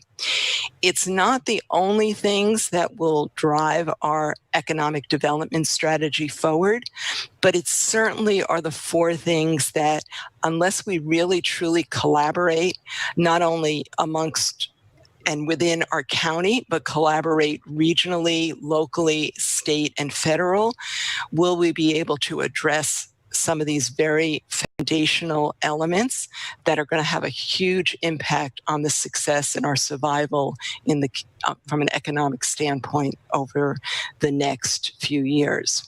And the connectivity issue, I will be turning it over shortly to Jeff Terrell to talk about. So the plan forward, and again, this is at a very high level. We do have project plans that we would be happy to share with you on a regular basis. But in a high level, that starting from February through July, we are now working, we've done a SWOT analysis, we're working with the steering committee, we're doing data acquisition and analysis at all different levels, not only understanding what our current economic programs are doing, but also all the different cluster analysis and industry analysis for what's going on in the county and doing some comparison benchmarking. We hope to have that completed by the end of the summer, at which point then we are now engaging with community leads and stakeholder outreach, including not only all the cities, but also all the MACs. So we are actually on a road tour of sorts, a virtual road tour, working with all the municipal advisory committees to get them involved and to understand what the community is saying and what the community needs are for the economy. EDFC has done a great job in terms of producing the Economic Summit, where we also gathered a lot of information about community needs and requests. And so that is all being funneled into this plan. We hope that by the end of the year, we will have prioritized, and that's the important thing in order for us to have a 10-year strategy, is to understand the priorities, assign both metrics, and assign what the outcomes and finally what the funding could be to get some of these projects implemented and begun. So with that, I will turn it over to Jeff Terrell. And if we have a moment, I have one slide to update you on COVID and the economic work that has begun over the last 12 weeks. Okay, thank you very much. Jeff? Good afternoon, Chair Haschak. Good afternoon, Supervisors and CEO Carmel Angelo. As expressed, I'm Jeff Terrell, Administrator of the Broadband Alliance of Mendocino County. The organization is supported by the Community Foundation and assists as liaison to the North Bay North Coast Broadband Consortium. Broadband planning is unarguably an important element in the resilience strategies envisioned by West Business Development Center's Move 2030 and expands on the useful research that the Alliance has historically provided. So we're proud to be asked to participate in this vital planning project. A robust digital infrastructure is needed to support a strong economy, successful education, a healthy community, public safety, and effective public institutions. Mendocino County's goal, which was developed within its digital infrastructure plan, is to attain available and affordable high-speed internet access for 98% of its households. This percentage aligns with state and federal funding and legislative mandates. Diversity and redundancy of broadband services is key to system-wide resilience. Neither wireless communications nor copper telephone lines are 100% reliable during wildfire or other emergencies. Any community which is dependent on a single source is vulnerable to service interruptions, and Mendocino County regularly experiences broadband blackouts. Our county is vulnerable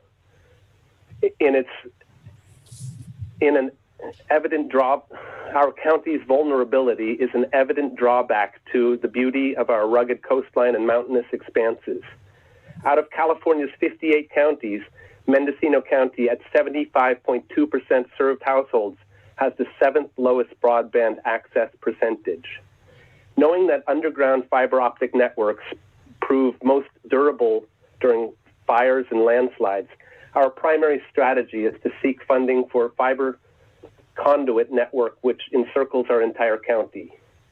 According to the California Public Utilities Commission, there are only an estimated 26,000 out of 35,000 households in Mendocino being adequately served with broadband.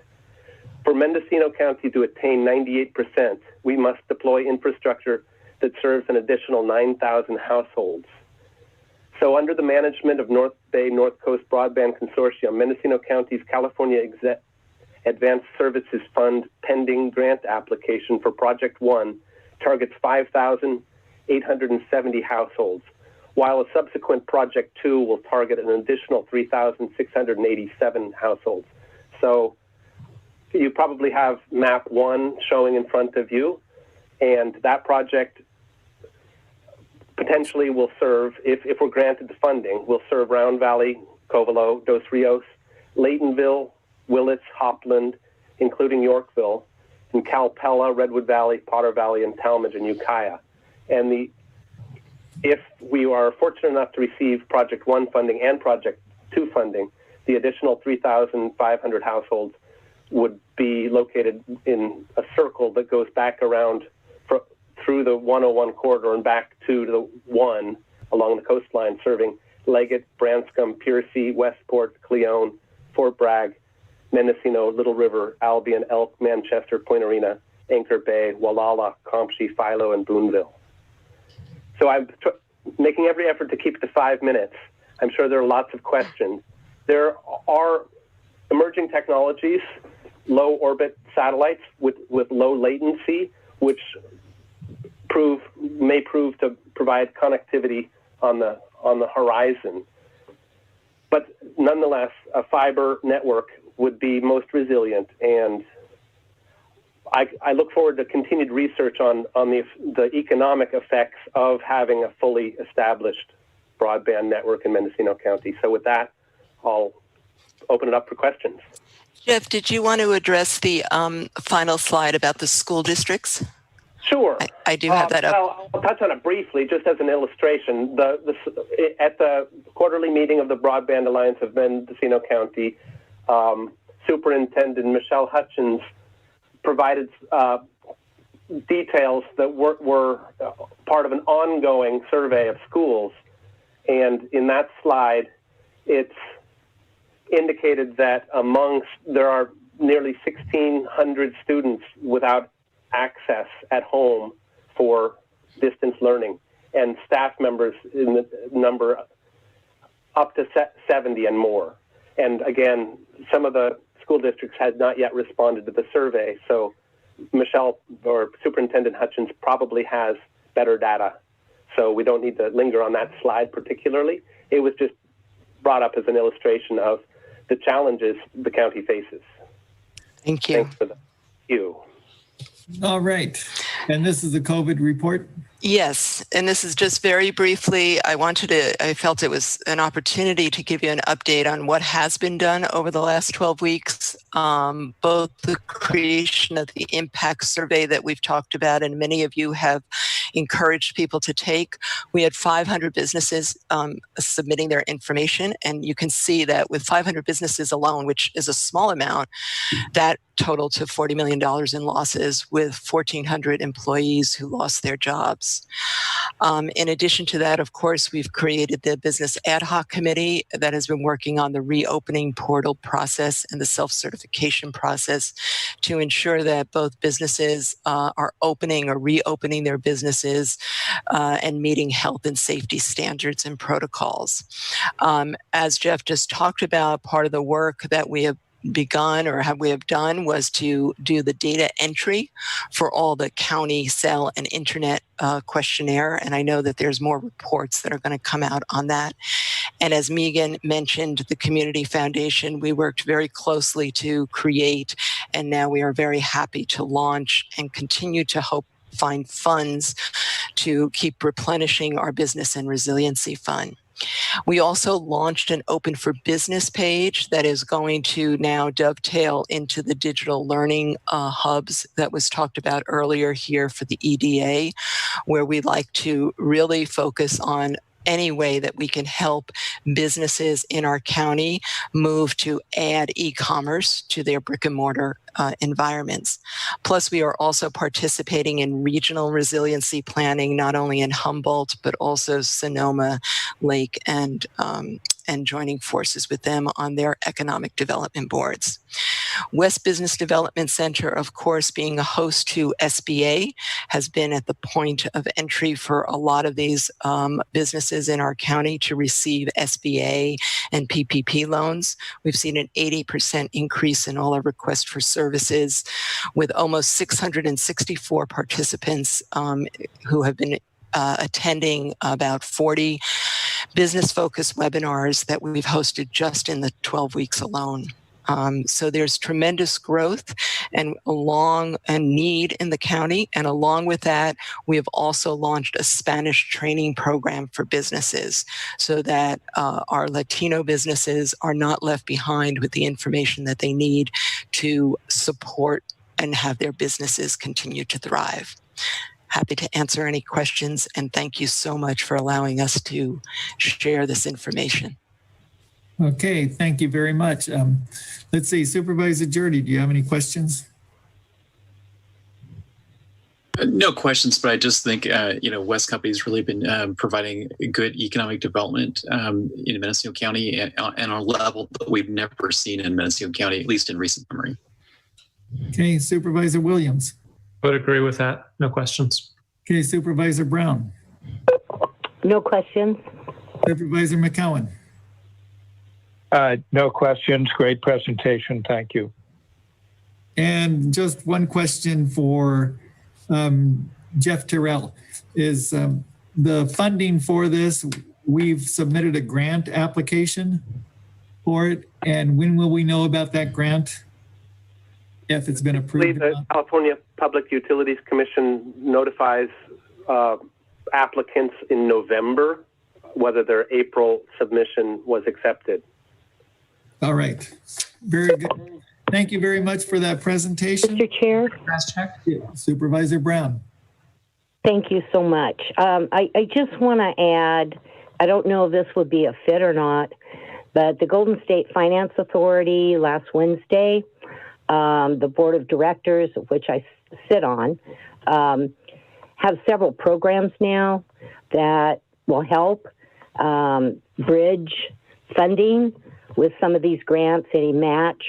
Not exactly sure how we would fit in, but I do want to share that information. So I was going to take a number of their programs that they approved last Wednesday and take them into Ms. Antle so she can look through them and sort them out for the different departments and initiatives we have going on. Okay. Thank you. And okay, so we're going to. Yeah. This is Ted.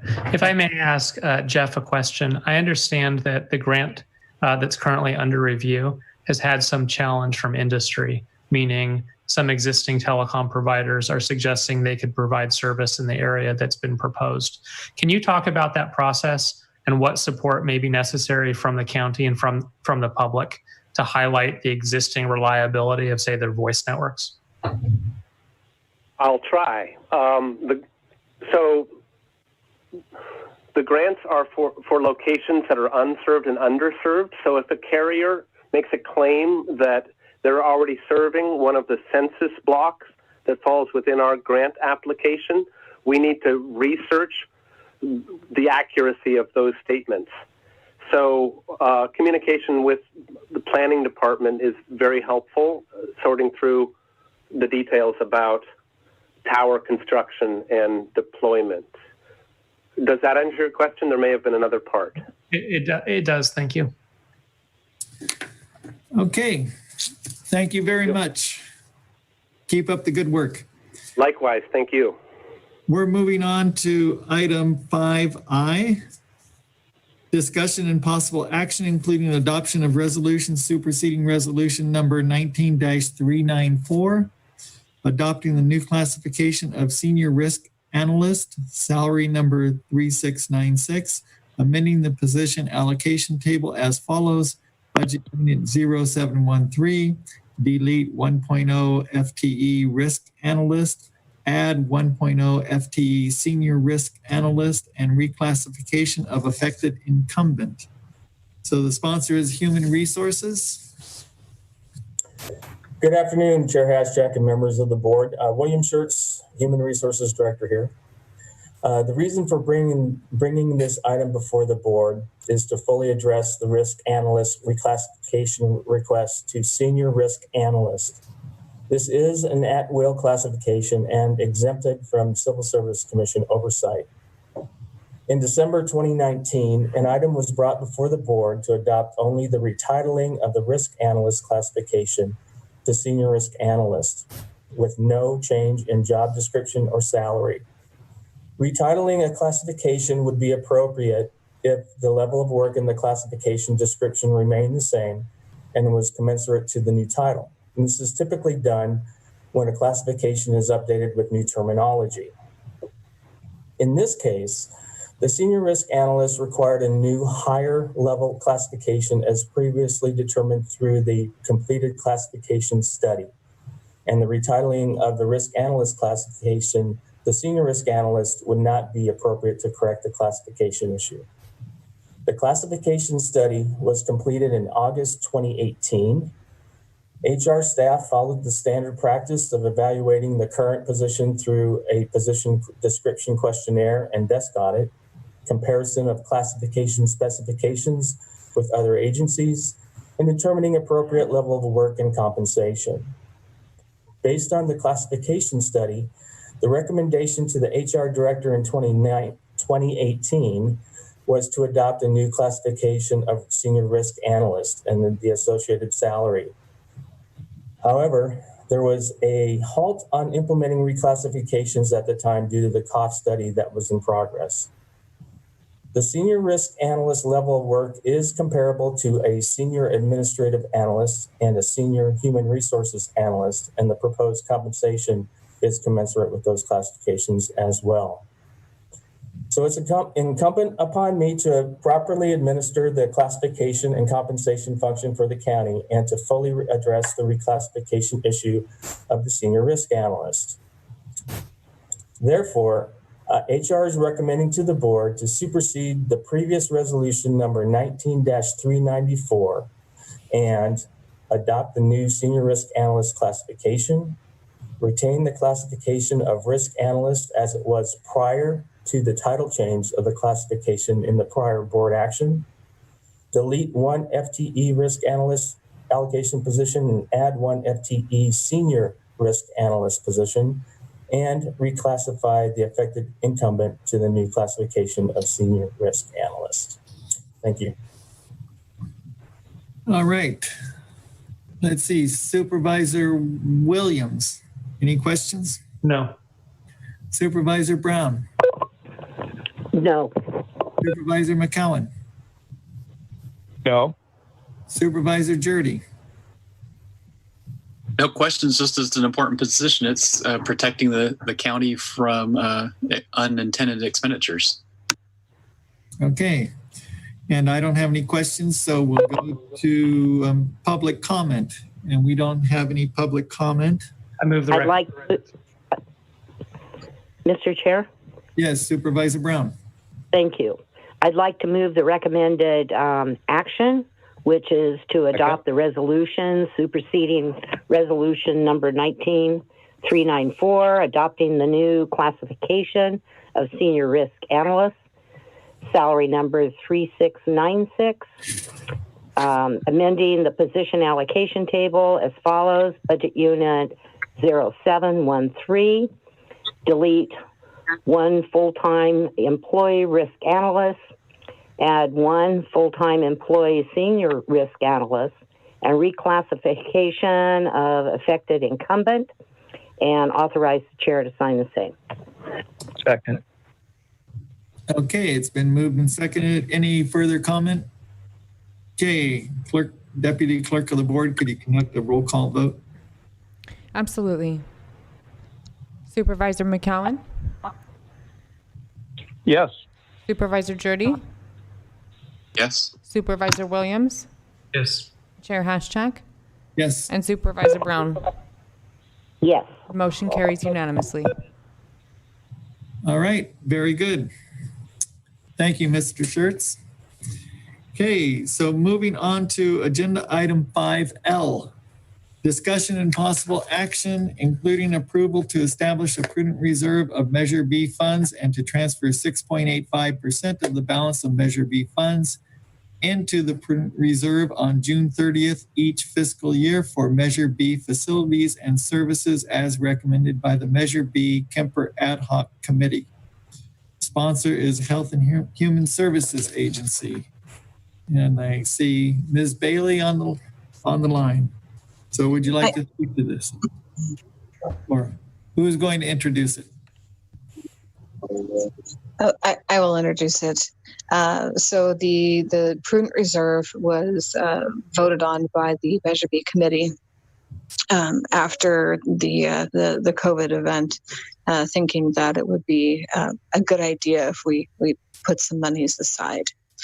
It was decided that the prudent reserve would be in keeping with the county's prudent reserve policies, and that is all I have to say about that. Are there any questions? Yeah, we'll start with Supervisor Brown. No questions. Supervisor McCowan. Thank you, Mr. Chair. I believe we had online comment from Jan McGordy pointing out that Lee Kemper had recommended, I believe it was a 20% reserve. There are considerable funds currently available. They're certainly not being spent quickly. Potentially, we could give direction to set a higher prudent reserve. And of course, it can always be revisited if those funds need to be used. Okay. I guess my question about this whole prudent reserve is that right now we have, $15 million into an account that's sitting there waiting for us to, part of it to be used for 75% for construction and 25% for personnel and operating cost. So we're going to put it into two accounts, and this prudent reserve, even though we haven't spent very much of either of those accounts. And so why at this point do we need a reserve? Because we already have that money and it's sitting there. It seems like if I'm going to build a house and I have, say, $100,000 in the bank, I'm going to use that money to build the house instead of saying, well, I'm not going to finish the house because I need to keep this prudent reserve. So I guess I just don't understand the logic in keeping this reserve when we have buildings. If we're going to build them, we need to build them. And then whatever we have left is what we have left. So can you explain that to me, please? I can't. No, this was not something that I was really a part of as far as the decision behind it. I know the logic behind it was that if we face a severe hardship due to the taxes that we won't get because of COVID, that we would have that aside for making sure that we could take care of the two current projects that we already have. So I suppose it was a worst case scenario thought that brought that forward. So if Auditor Lloyd Weir is there, maybe he could explain a little bit more about that decision from the committee. Well, he's not on the line right now, so maybe he'll come back. What about our CEO who sits on the committee? The CEO Angelo? Thank you, Chair Haschak and Supervisor Brown. My understanding is that the subcommittee really wanted to adopt the Kemper recommendations. And so to your point, though, Chair Haschak, my understanding is the committee, along with the Kemper subcommittee, does not think that the money that's coming in with Measure B will be sitting there forever. They do believe that at some point they will make a recommendation to this board to spend the money. It's still in question what to spend the money on, but they do think they will. So in that regard, they would like to build a prudent reserve as recommended by Lee Kemper when he did the initial review of our mental health or our behavioral health services. So it does make sense to develop the prudent reserve, to put money aside, because the intent is that at some point this committee will make a decision to recommend something to the board as far as spending the money. I hope I answered your question. Chair Haschak.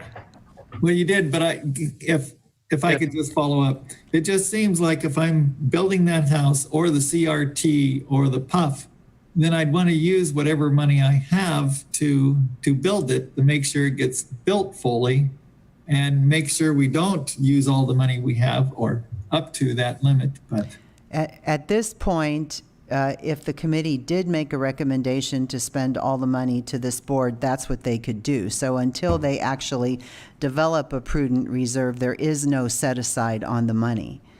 And I think that the committee, at least this subcommittee, does recognize that, somewhere down the line, we could really have financial challenges if we actually do have a training center, a behavioral health training center that's up and running, that will certainly need some ongoing facility modifications, and of course the trainings that they'll have, and then the crisis residential center, which I do believe will be built, and then if they decide to actually go forward with a 24/7 psychiatric facility, the cost of maintaining those buildings and those services, if those services are recommended for payment, will be huge. We certainly, I still stand by my belief that we absolutely will not have Measure B money for everything. So I think the prudent reserve is really trying to put money aside for whatever is needed in the future.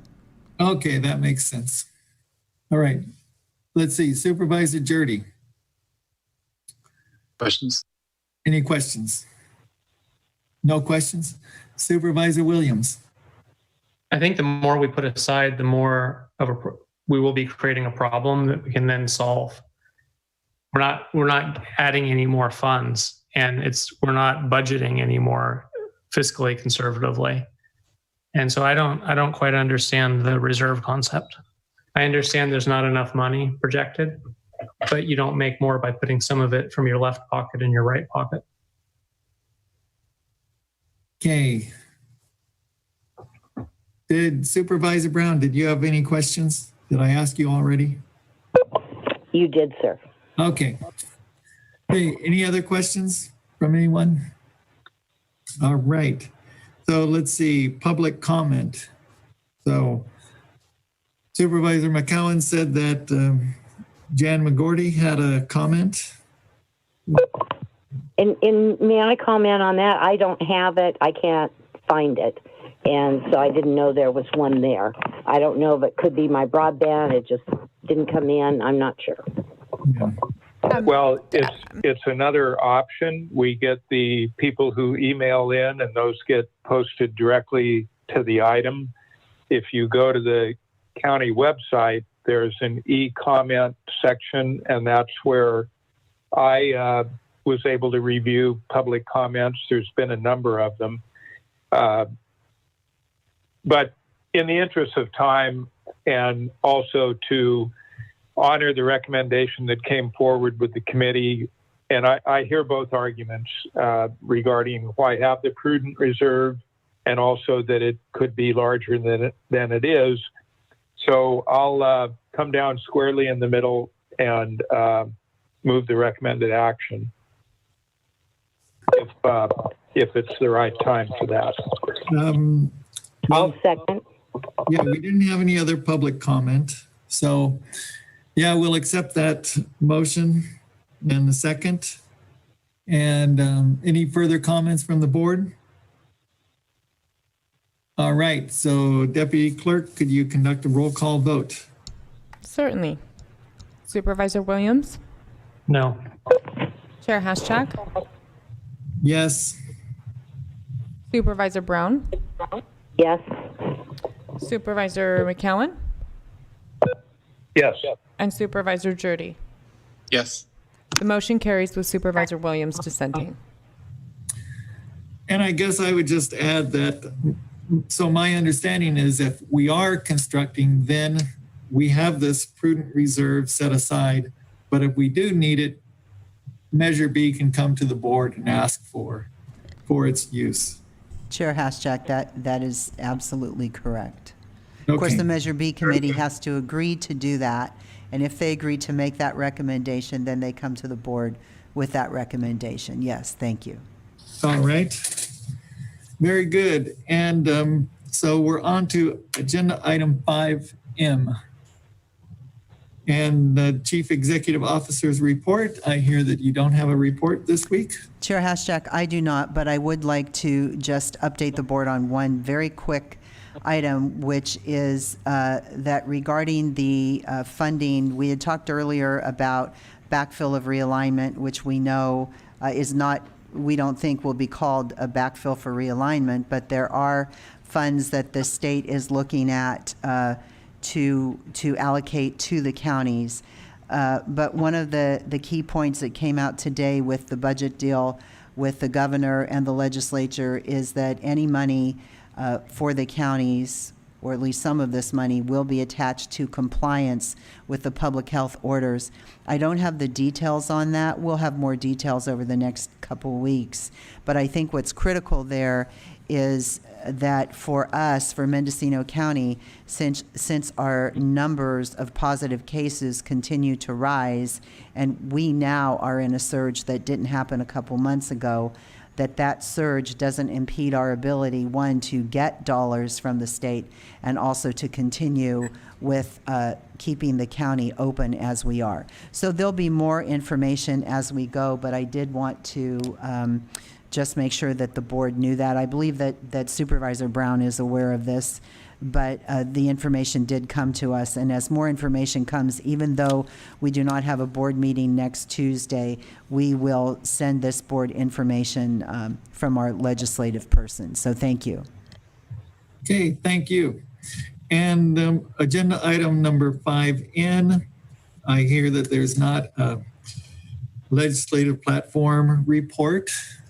So we will move on to agenda item number 6C, Supervisors Reports. So we'll start with Supervisor McCowan.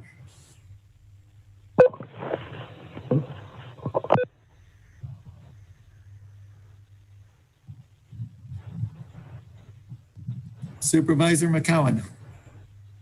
Oh, I'm sorry, I was muted. I did attend the North Coast Resource Partnership meeting, and a second round of funding was approved for demonstration projects. And there were several projects that were at least partially in Mendocino County. And I would also like to correct an earlier statement I made. The EDFC is not a joint powers authority. However, it's my understanding it was formed by agreement of the 4 cities and the county. So just wanted to make that correction. Thank you. Okay, Supervisor Jurdy.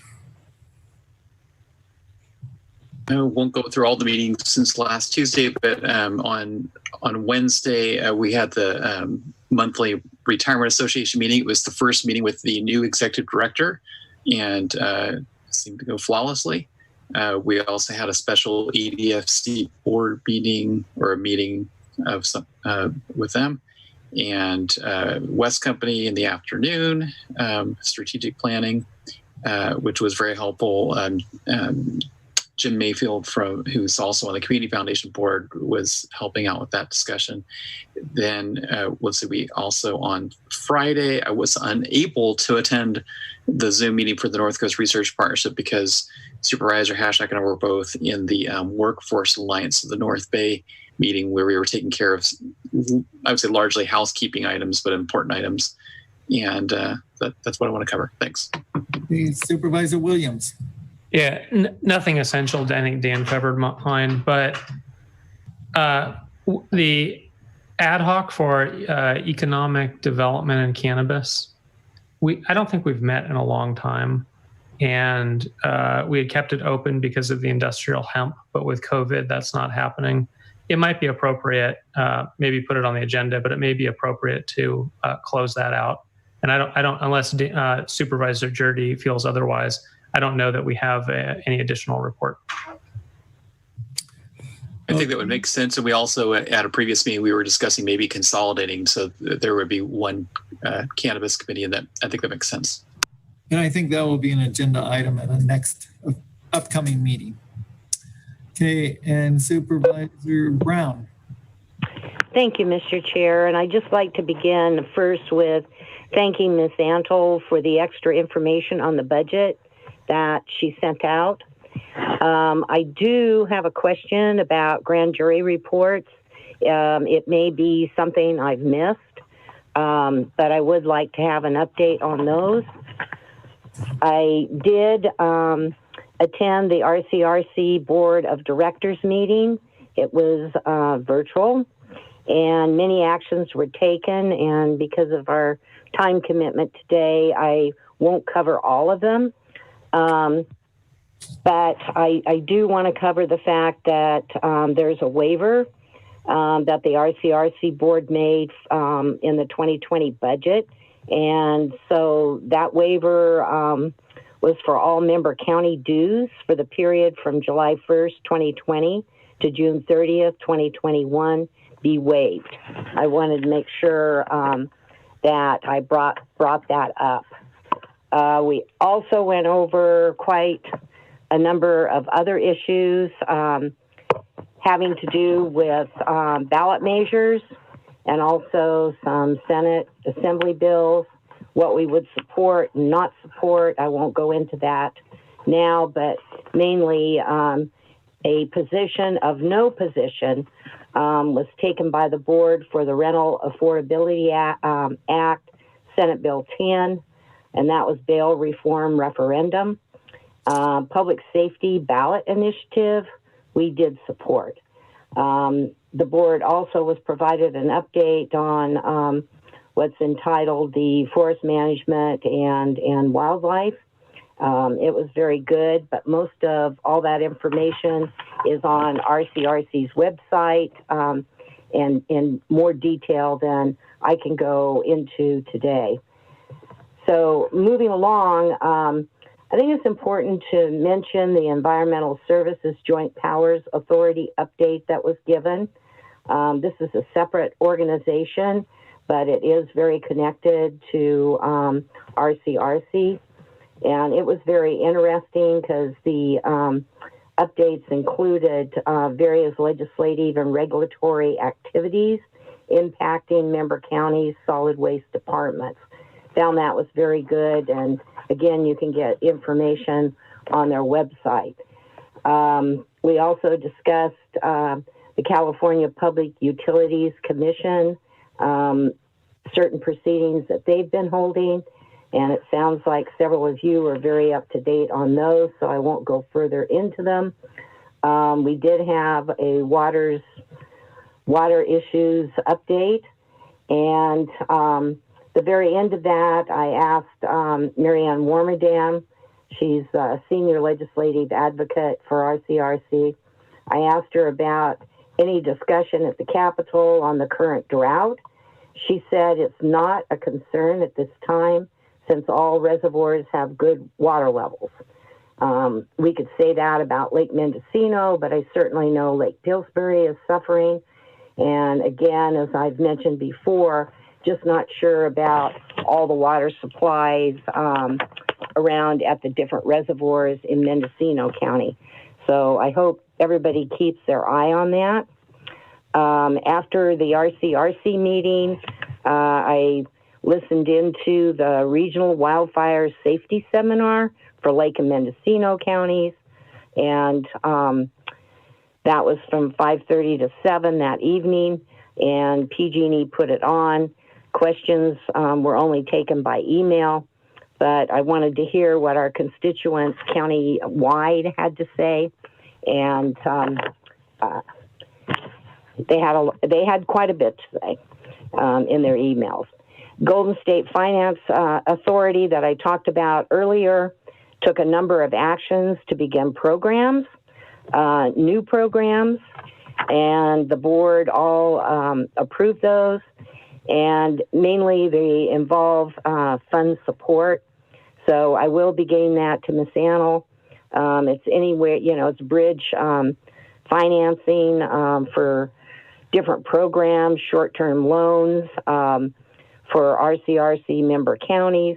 And I just think it's important to get these out to the individuals that are heading up certain committees for us.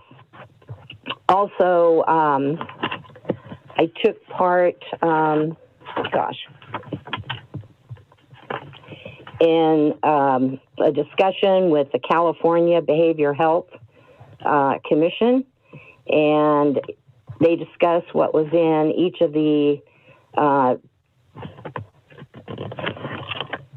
I'm sorry, can't find that paper. We'll just skip over it. There was a caucus with that group for rural counties, and then we listened in and were able to participate in their state meeting. I want to bring up again that I am looking into the Sonoma County Chapter 13 about hazardous vegetation investigation and abatement programs. I think it's important.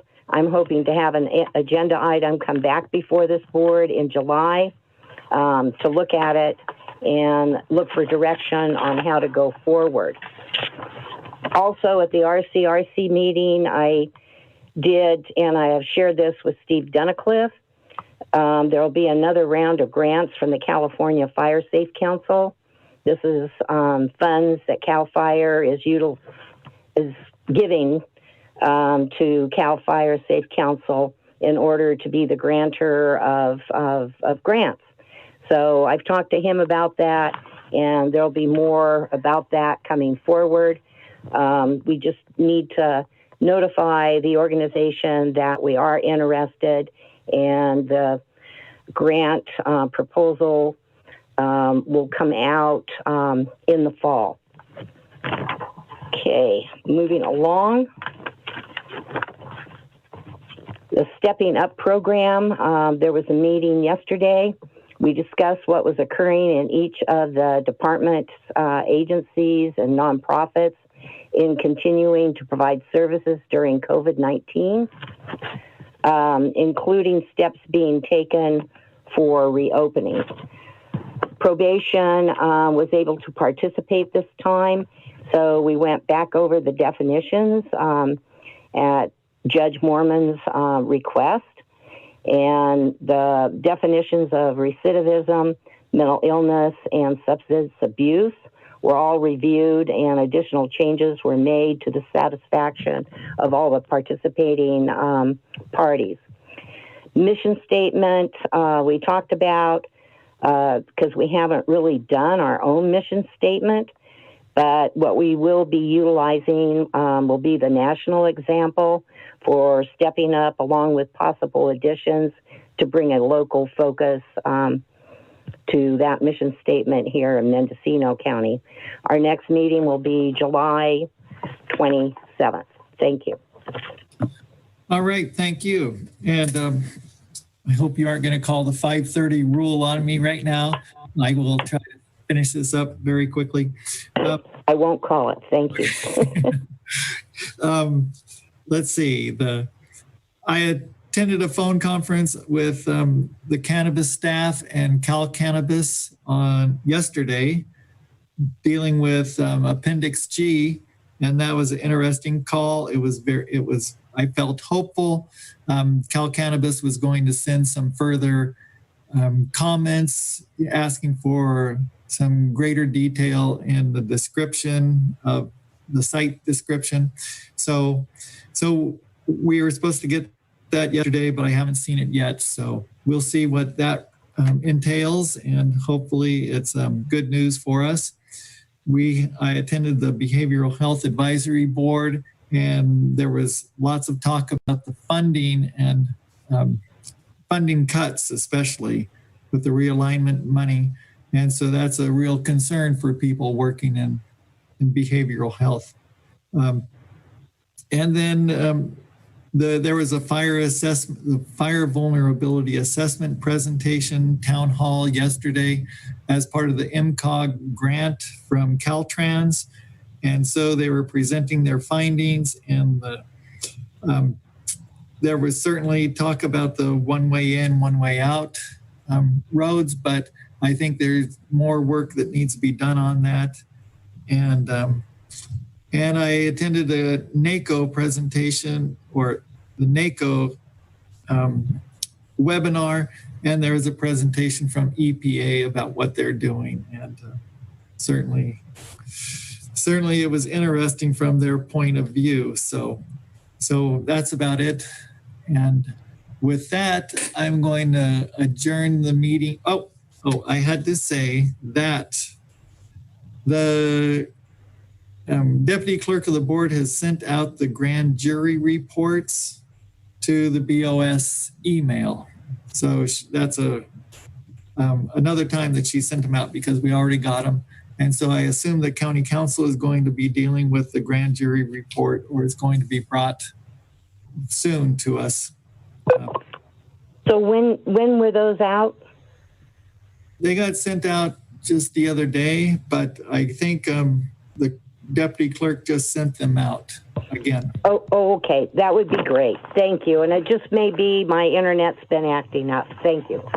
Okay, and thank you very much to everyone. There's a lot of good work today, and long day, but I think we got a lot accomplished. So with that, stay well, stay safe, take care. And I'm going to adjourn the meeting at 5:33. Right?